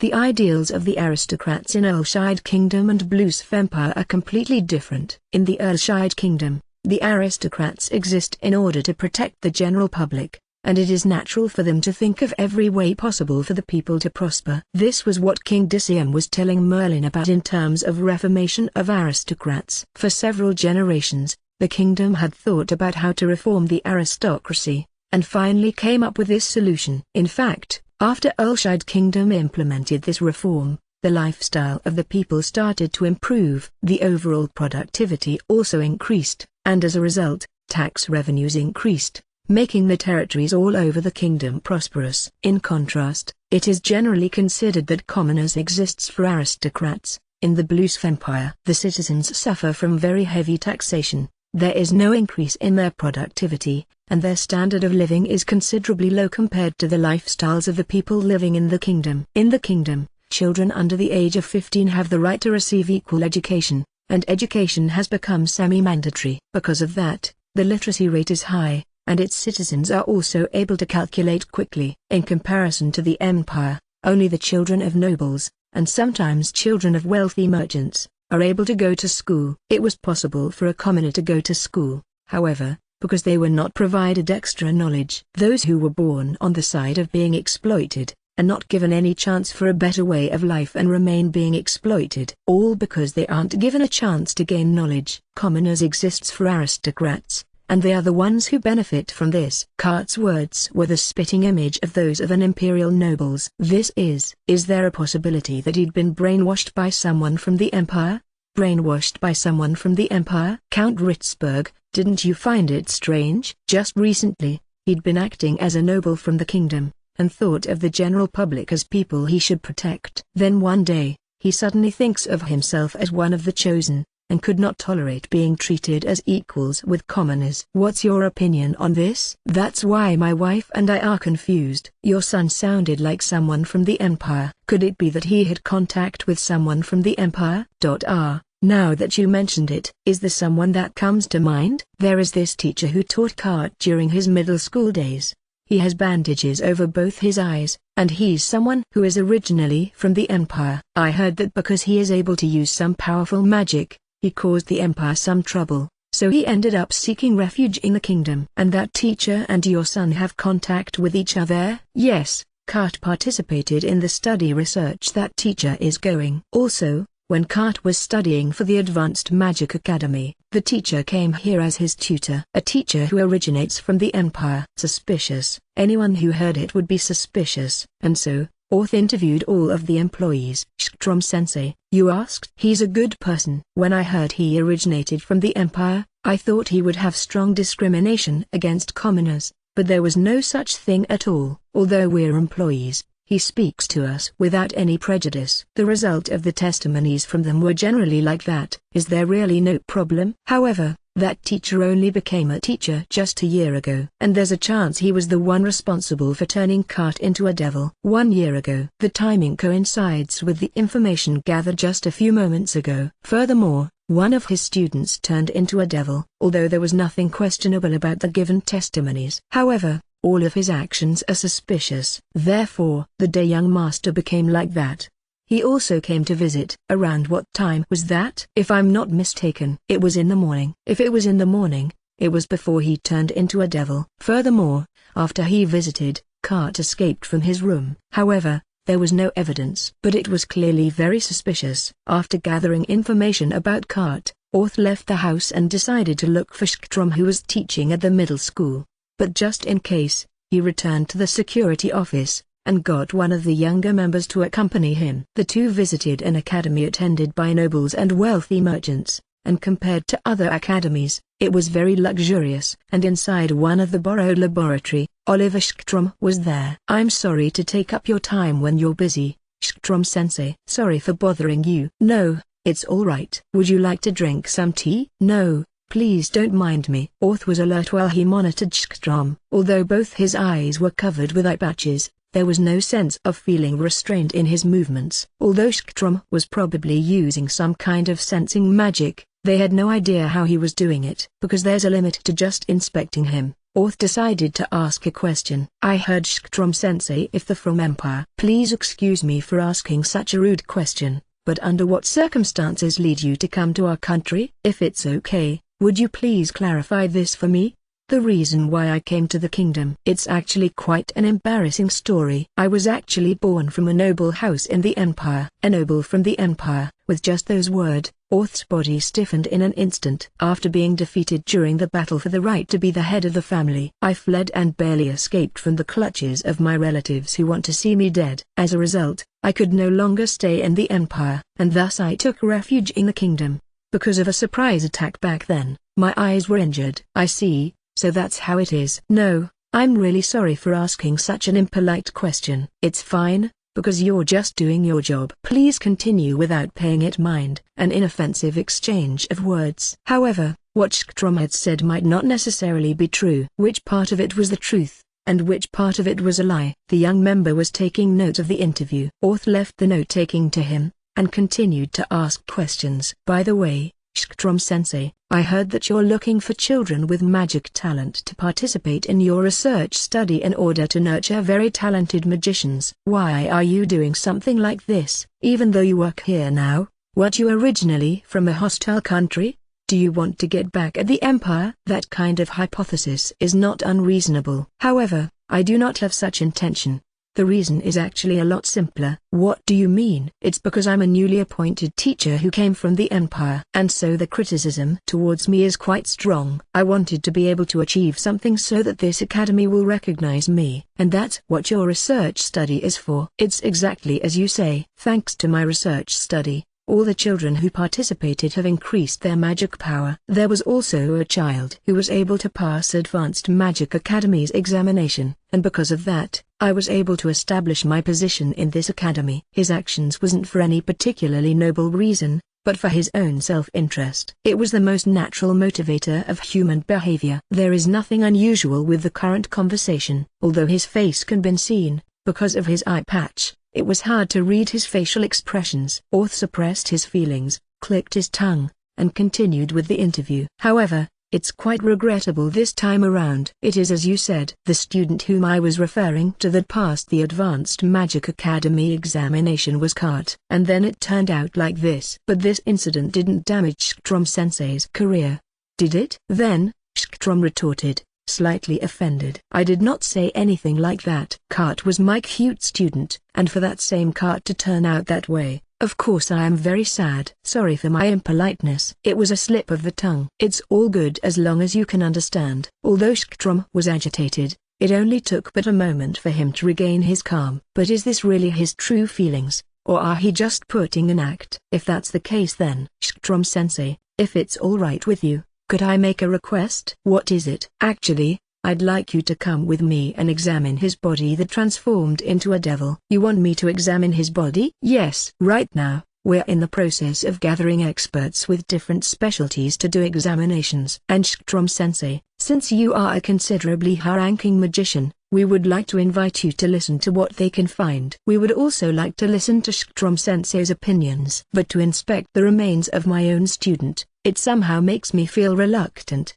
Please, we ask this of you. This is for the sake of all mankind. I understand. I'll take you up on your offer. Thank you very much. I'm sorry for asking suddenly, but are you good with time after this? It really is sudden. I'm good to go. There is no research study today. Thank you very much. Now then, let us go. Orth signaled to the young member, and then he stood up. We're expecting we'll hear beneficial information from you. I'll be troubled if you blindly expect something. After the conversation ended, they headed towards the security office. On the other hand, the people from the military affairs have been performing investigations around the meadows and forests surrounding the royal capital. Director, I'm here to make a report. Let me hear it. Yes. As expected, the number of demons have increased considerably. From small animals such as rabbits and squirrels, wild dogs, jackals, wolves, medium-sized animals such as wild boar, and large animals such as bears have demonized. Why do you think we didn't notice it? It's probably because most of them were just small animals, and we didn't feel any threat. Regarding medium and large-sized demons, even if the occurrence has increased, so long as they cooperate with the magic division, they'll be easily subdued. They don't appear in groups, after all. Also, since disaster-class demons such as tigers and lion didn't appear, that might have contributed to the reason as well. I see. Hey, Dominic. Please call me Director here, Rupper.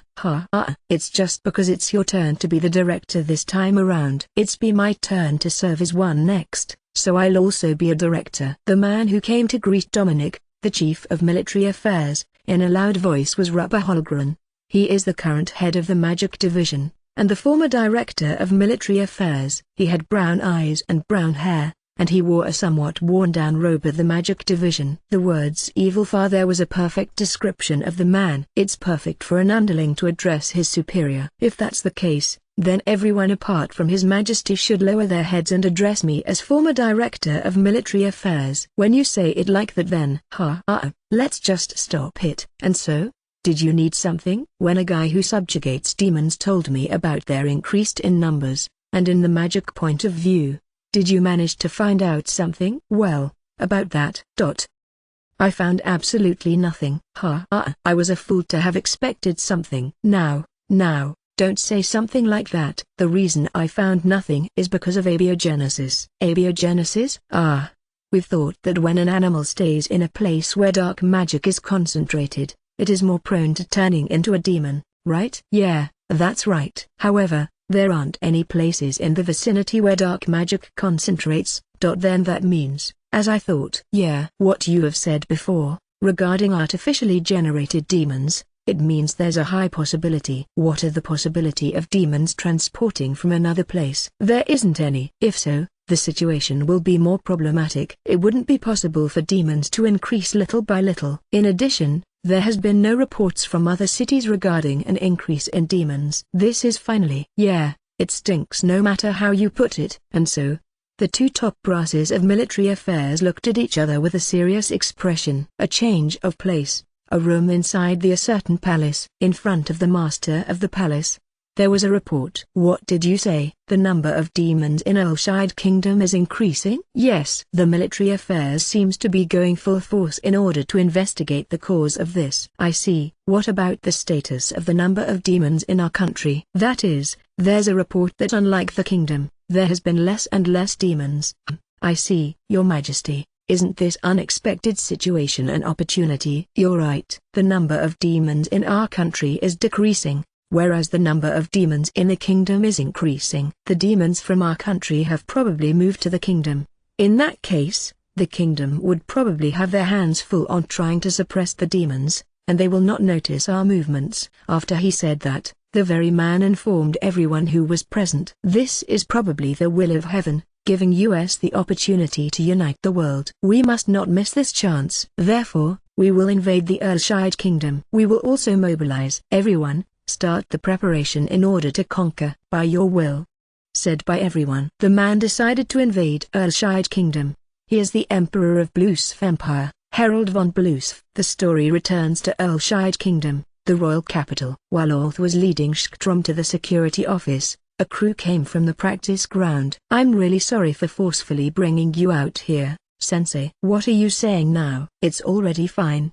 The two people who came from the practice ground entered while saying so. This place is? Oh, this is the practice ground of the security office. I was thinking to have you do the examination here. In a place like this? Yeah. After he said so, he made a signal. Then, knights, soldiers, and magicians all appeared and surrounded the place. Your examination, that is. Mine? Why? Hey Orth. I was summoned as soon as I returned from my investigation. What the hell is going on? As soon as Orth exited Schtrom's laboratory, he asked the young military member to signal for all military personnel to gather. I will explain it now, Rapasama. After he said that, he looked at Schtrom. Exactly what did I do to deserve this kind of treatment? Orth-san. As I expected, I will receive this kind of treatment because I was originally a noble from the Empire. It's not because of that reason at all. Schtrom-sensei. Your testimony was indeed very impressive. If it's just your testimony, there's no reason to doubt you. However, although it's only one thing, you've made a mistake. Mistake, you say? Yes. Chief Dominic, do you know who turned into a devil? It was Kurt von Ritzberg. What about it? That's right. Of course everyone here knows about it. That's why I ask, what of it? Everyone here knows about it. However, anyone else shouldn't know about it. Really? When His Majesty heard from Shin Wolford-kun, the person who subdued the devil, His Majesty immediately issued a gag order. A human who turned into a devil should not be revealed, especially this time, since the appearance of the devil was rather mysterious. This was also to prevent his family from being treated unfairly. I heard the House of Ritzberg was peaceful before they got acquainted with you. The kingdom feels that it's an extreme national threat to disclose the identity of the devil, because if people know that it was Kurt von Ritzberg was the person who turned into a devil, they would feel overwhelmed and create mass panic. This is the evidence that the gag order was effective. The knights in the surrounding also noticed this fact, and they kept a vigilant eye on Schtrom. The tale that's being widespread in the royal capital is a devil appeared in the Advanced Magic Academy, and it just so happened that the grandson of the hero, Shin Wolford, was the one who subdued it. Everyone knows that a devil had appeared. However, they have no idea of the identity of the human who turned into a devil. The only people who knew of his identity are the military personnel currently in this place, people part of the security office, and the people involved in the Advanced Magic Academy. Now then, could you tell us where you've heard that Kurt von Ritzberg had turned into a devil? Because we need to issue punishment to the person responsible. Information leakage. When Orth finished speaking, Oliver suddenly started laughing loudly. Kikuchi, ahahaha, ahahahaha. What is it? Did his brain snap? While the military and security office personnels were confused and giving him skeptical glances, Oliver began to speak. I never thought a gag order would have been issued because the royal capital is in an uproar. I thought everyone knew who turned into a devil. Now I know. The commotion is all because of Wolford-kun. That's how it is. Everyone is clamoring because a new hero has been born. In addition, The new hero is the very grandson of the personage everyone already worships as a hero, thus it's only natural for the people to create an even bigger uproar. Also, even though the threat of a devil had appeared, there was no damage at all. So it can't be helped if the people focus more on the hero rather than the identity of the devil, right? I see, so rather than the focusing on the devil, their attention is on the hero. When saying that, Schtrom began clad himself in magic power. Don't underestimate us. Rappa suddenly cast magic without any chance, and shot a fire arrow. The fire arrow, which everyone thought had hit Schtrom, landed on his magic barrier. TCH. He was actually able to block it. What the hell are you? Hee, I don't have any obligation to answer you. When Schtrom finished saying so, he cast explosion, and broke the magic barrier surrounding the practice ground. He then began to float, and tried to leave through the broken wall. No matter what, we cannot let him escape. If he does get away, there will be more victims. The moment the military personnels heard Dominic, they started firing magic and arrows. However, all of the attacks were hampered by the magic barrier. Now then, since I have completed all my experiments here, if you'll excuse me, I'll be momentarily taking my leave. Experiments, you say? With those words, Orth was filled with intense resentment. That means Kurt was just used as an experiment. The future of a young boy. He was used all for your selfish purposes. Is that so? Please accept my sincere sympathies. Well, please just think that it was his rotten luck to have gained my attention. It was his bad luck. Do you not know how much his family has read? Stop it. Orth drew the saber which had been distributed to security office personnels and charged towards Schtrom.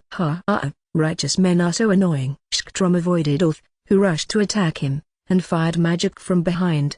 When Orth's body suddenly got rammed from side, and Dominic jumped in to save him. Both Dominic and Orth got blown away and started rolling on the ground. And suddenly, magic was fired at the wall next to where the people's security office were, and it exploded. Oh? You guys were able to evade it? Schtrom, while still being aloof and without a care in the world, said to the people around him. And the people in the surroundings were at lost at how to apprehend him. How there? What the hell is this? They heard a voice of a young boy. Everyone was astounded and turned around. Oh? What the heck is up with all this commotion? Shin Wolford had arrived. After the Research Society's first meeting ended, everyone returned to their respective houses. Some returned by walking, some rode carriages, and some, due to the royal capital's vastness, returned to the dormitory prepared by the academy. Since none of the students from S class resided in a dormitory, we all left together. Speaking of which, Mark, is it okay to go to your house now? My house, sir? It's regarding the new weapon I was talking about earlier. I want to determine what can and can't be made.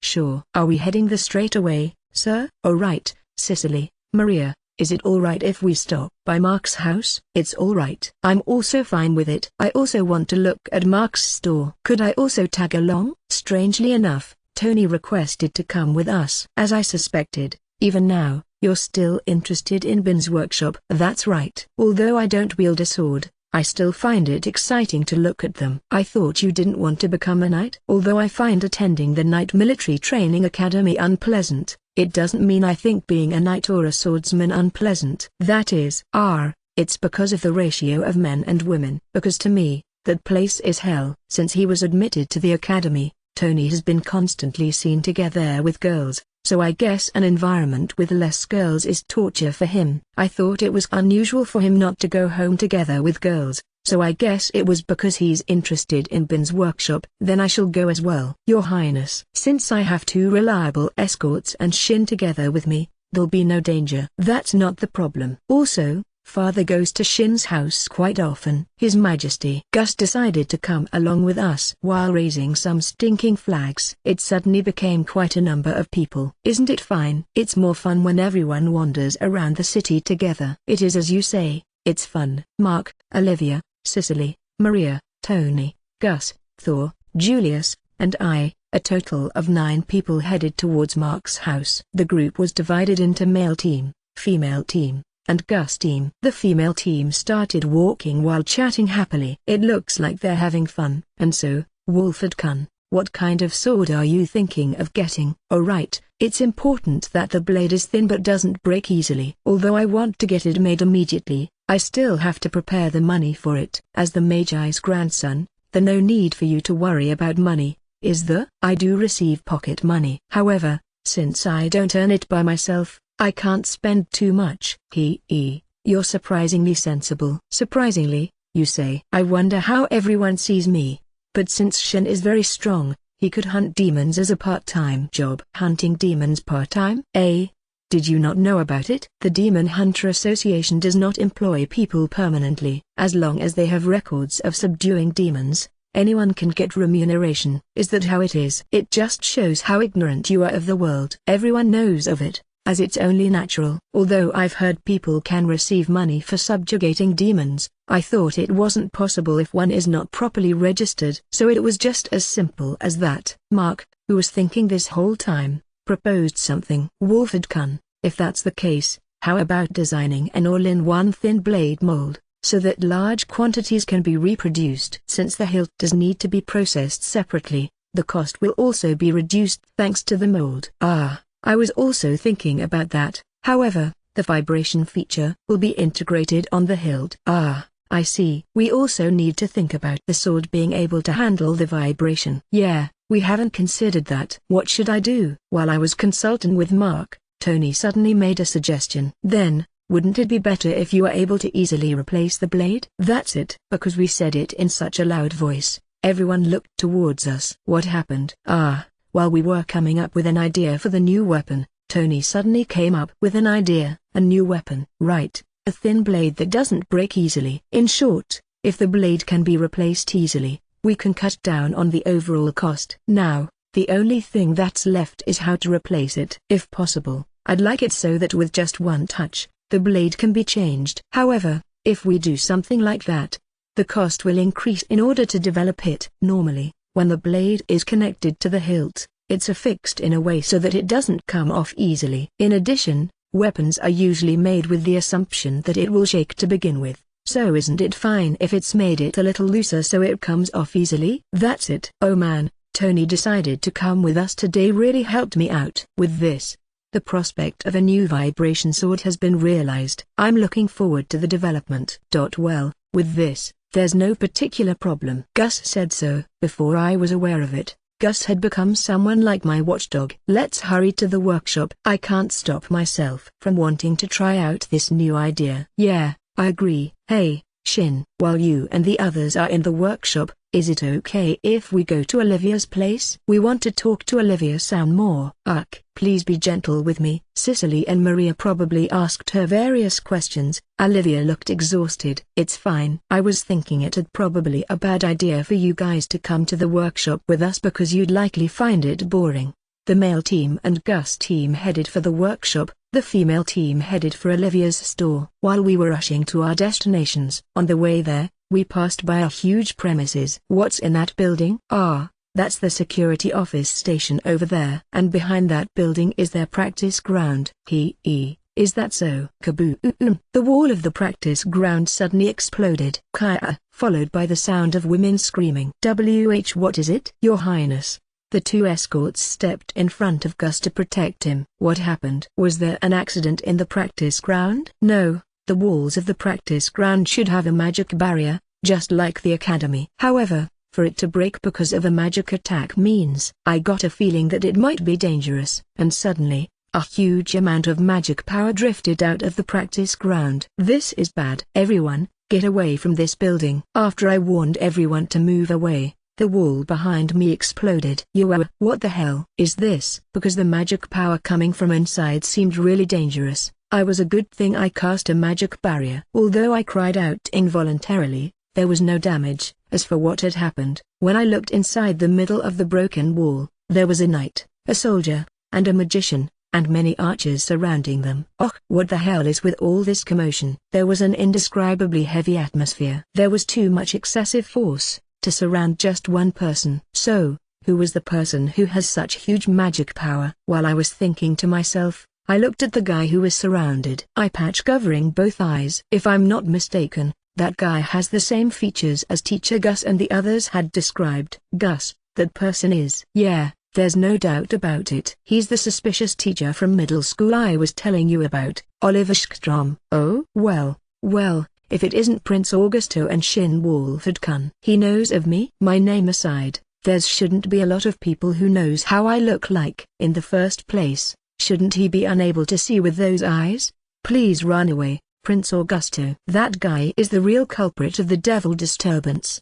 The real culprit of the devil disturbance? Then that means you're the one who manipulated Kurt? That's right. Well, you see, it was interesting to watch him perform for me. Is that so? He has a disgusting habit, this guy. Oh yeah, you also cannot forgive me? Yeah, I can't forgive you. How many people do you think have suffered at your hands? While I said so, I increased my magic power. Because I've already finished my experiment here, I would like to be excused and leave this place. But if I let you leave, it looks like you'll be more of an annoyance. That's why just surrender quietly. Then, I took out the vibration sword, and shot flame arrows. Whoopsie, this looks like it's going to get ugly. And so, he constructed a magic barrier. Boom. The flame arrow hit the magic barrier. However, the barrier didn't look like it was destroyed. That was dangerous. If the barrier was just even a little thinner, it would been destroyed. As he said so, he looked towards me. Hey, there's no way he could have stayed in the same spot. With the amount of magic power he has, I expected Skstrom to prevent the attack, and I circled around his back and launched an attack. I swung the vibration sword.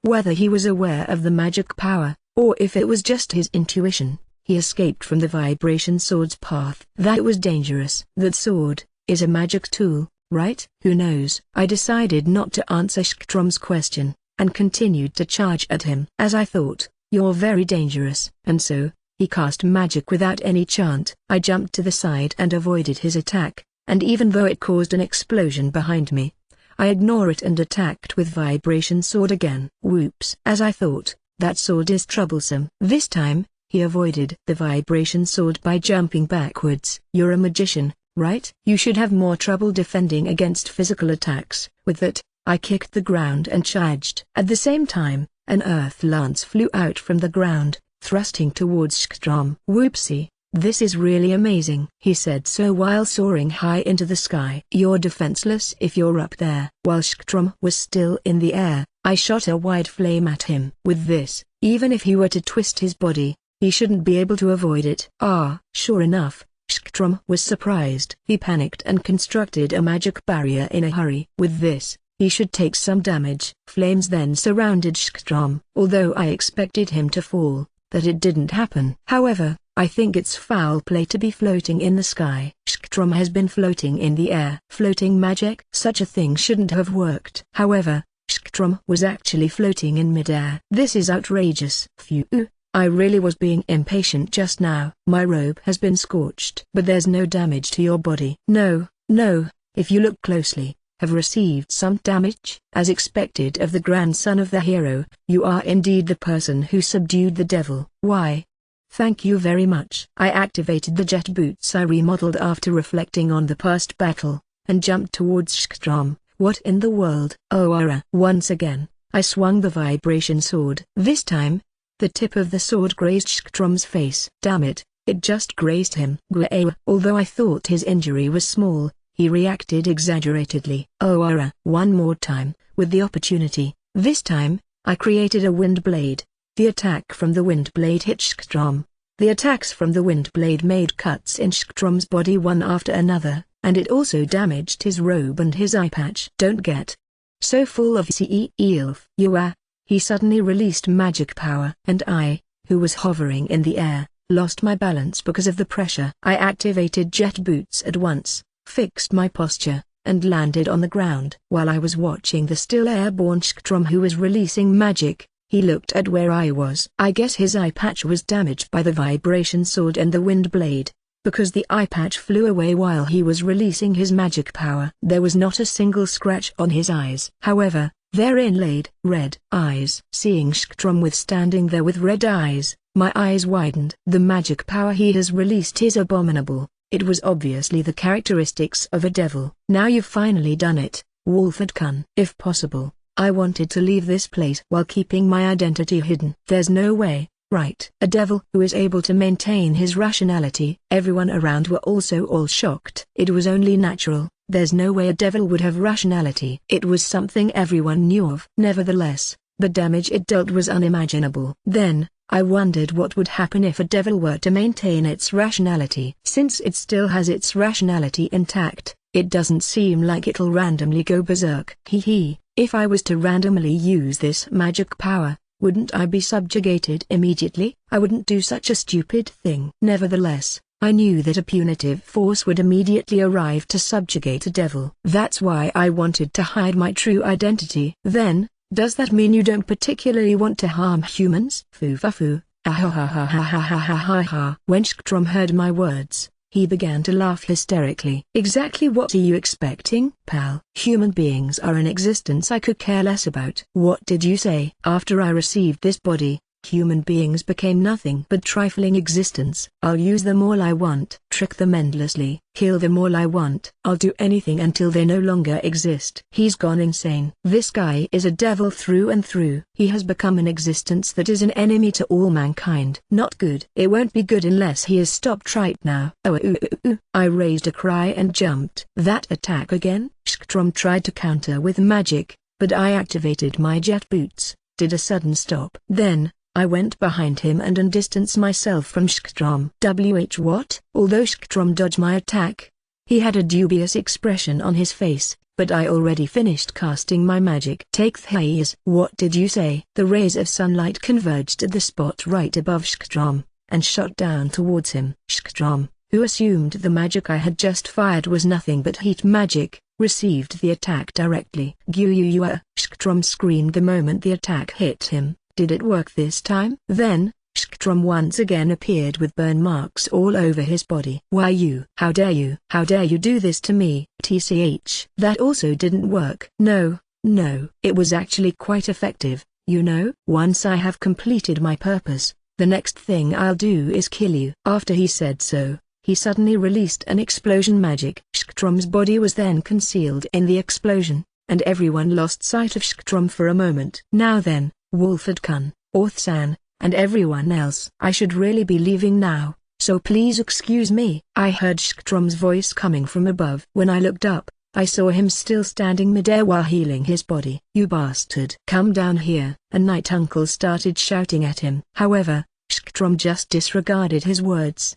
There's no one idiotic enough to purposely let people catch him. Now then, everyone, let us meet again. After he said that, he increased his altitude even more. Damn it. Although I immediately activated jet boots while jumping up, I was too slow. Schtrom used this opportunity to increase his speed and left the place. After adjusting jet boots in midair, I landed on the ground. God damn it, he escaped. All personnel immediately give chase. At the same time, increase the security around the royal capital. Security office, military personnels, you all must be vigilant and cooperate with each other. However, absolutely do not act alone. And do not forget that the opponent is a devil. Yes, sir.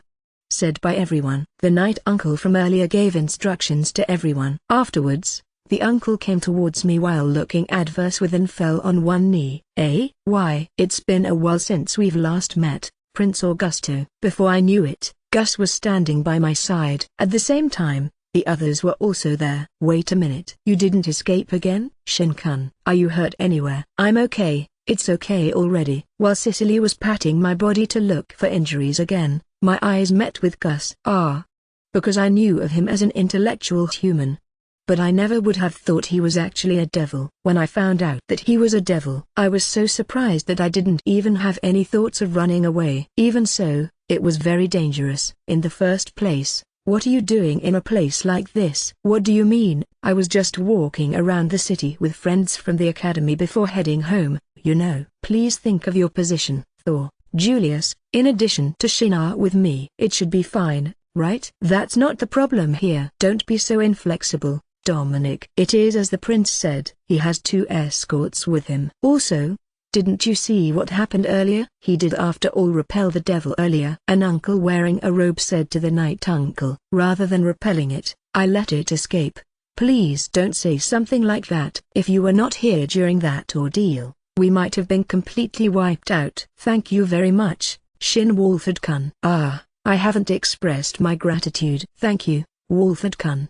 The two people lowered their head. No, number. Because he is the cause for all the trouble, I wanted to personally take care of him, so please don't mind it. Even so, it's still a fact that we had been saved. That's exactly right. So thank you. Even so, your strength is indeed amazing, just like it was said in the rumors. As expected of Merlin-sama's grandson. You also have an amazing swordsmanship skill. It was exactly as I've heard from Michelle-sama. Are you acquainted with Michelle-san? Ah, sorry for my late introduction. My name is Dominic Gastole. I'm the Knight Order General, Michelle-sama's successor. I've heard a lot of things about you from Michelle-sama. He said there was an interesting boy who has amazing talent for magic and martial arts. He said he's looking forward to the future. So that's how it is. He's the person who succeeded Michelle-san. Even so, what a rumor to spread around. Michelle-san. I'm Rupa Holgren, the leader of the magic division. The evil-looking fur there was actually the head of the magic division. Apart from Shinichiro,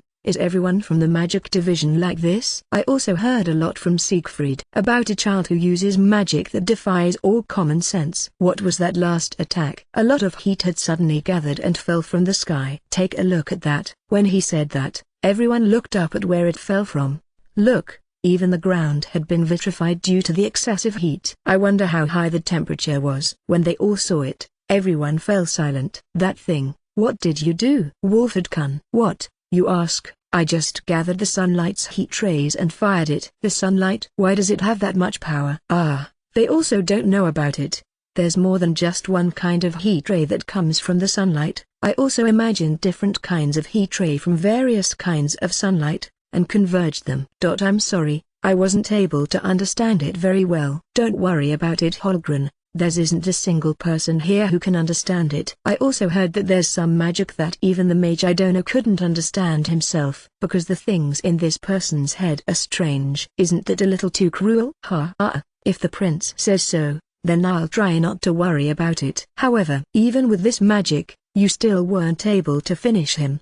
The pair of top brass from the Knight Order and the magic division fell silent. Come to think of it, he said something about having an objective. You're right. Exactly what he is plotting. Since it turned out like this, we all need to be on our guards. We need to be vigilant and keep our eyes wide open, so that we don't be caught unaware. Because of this, I regret having let Sktrom escaped.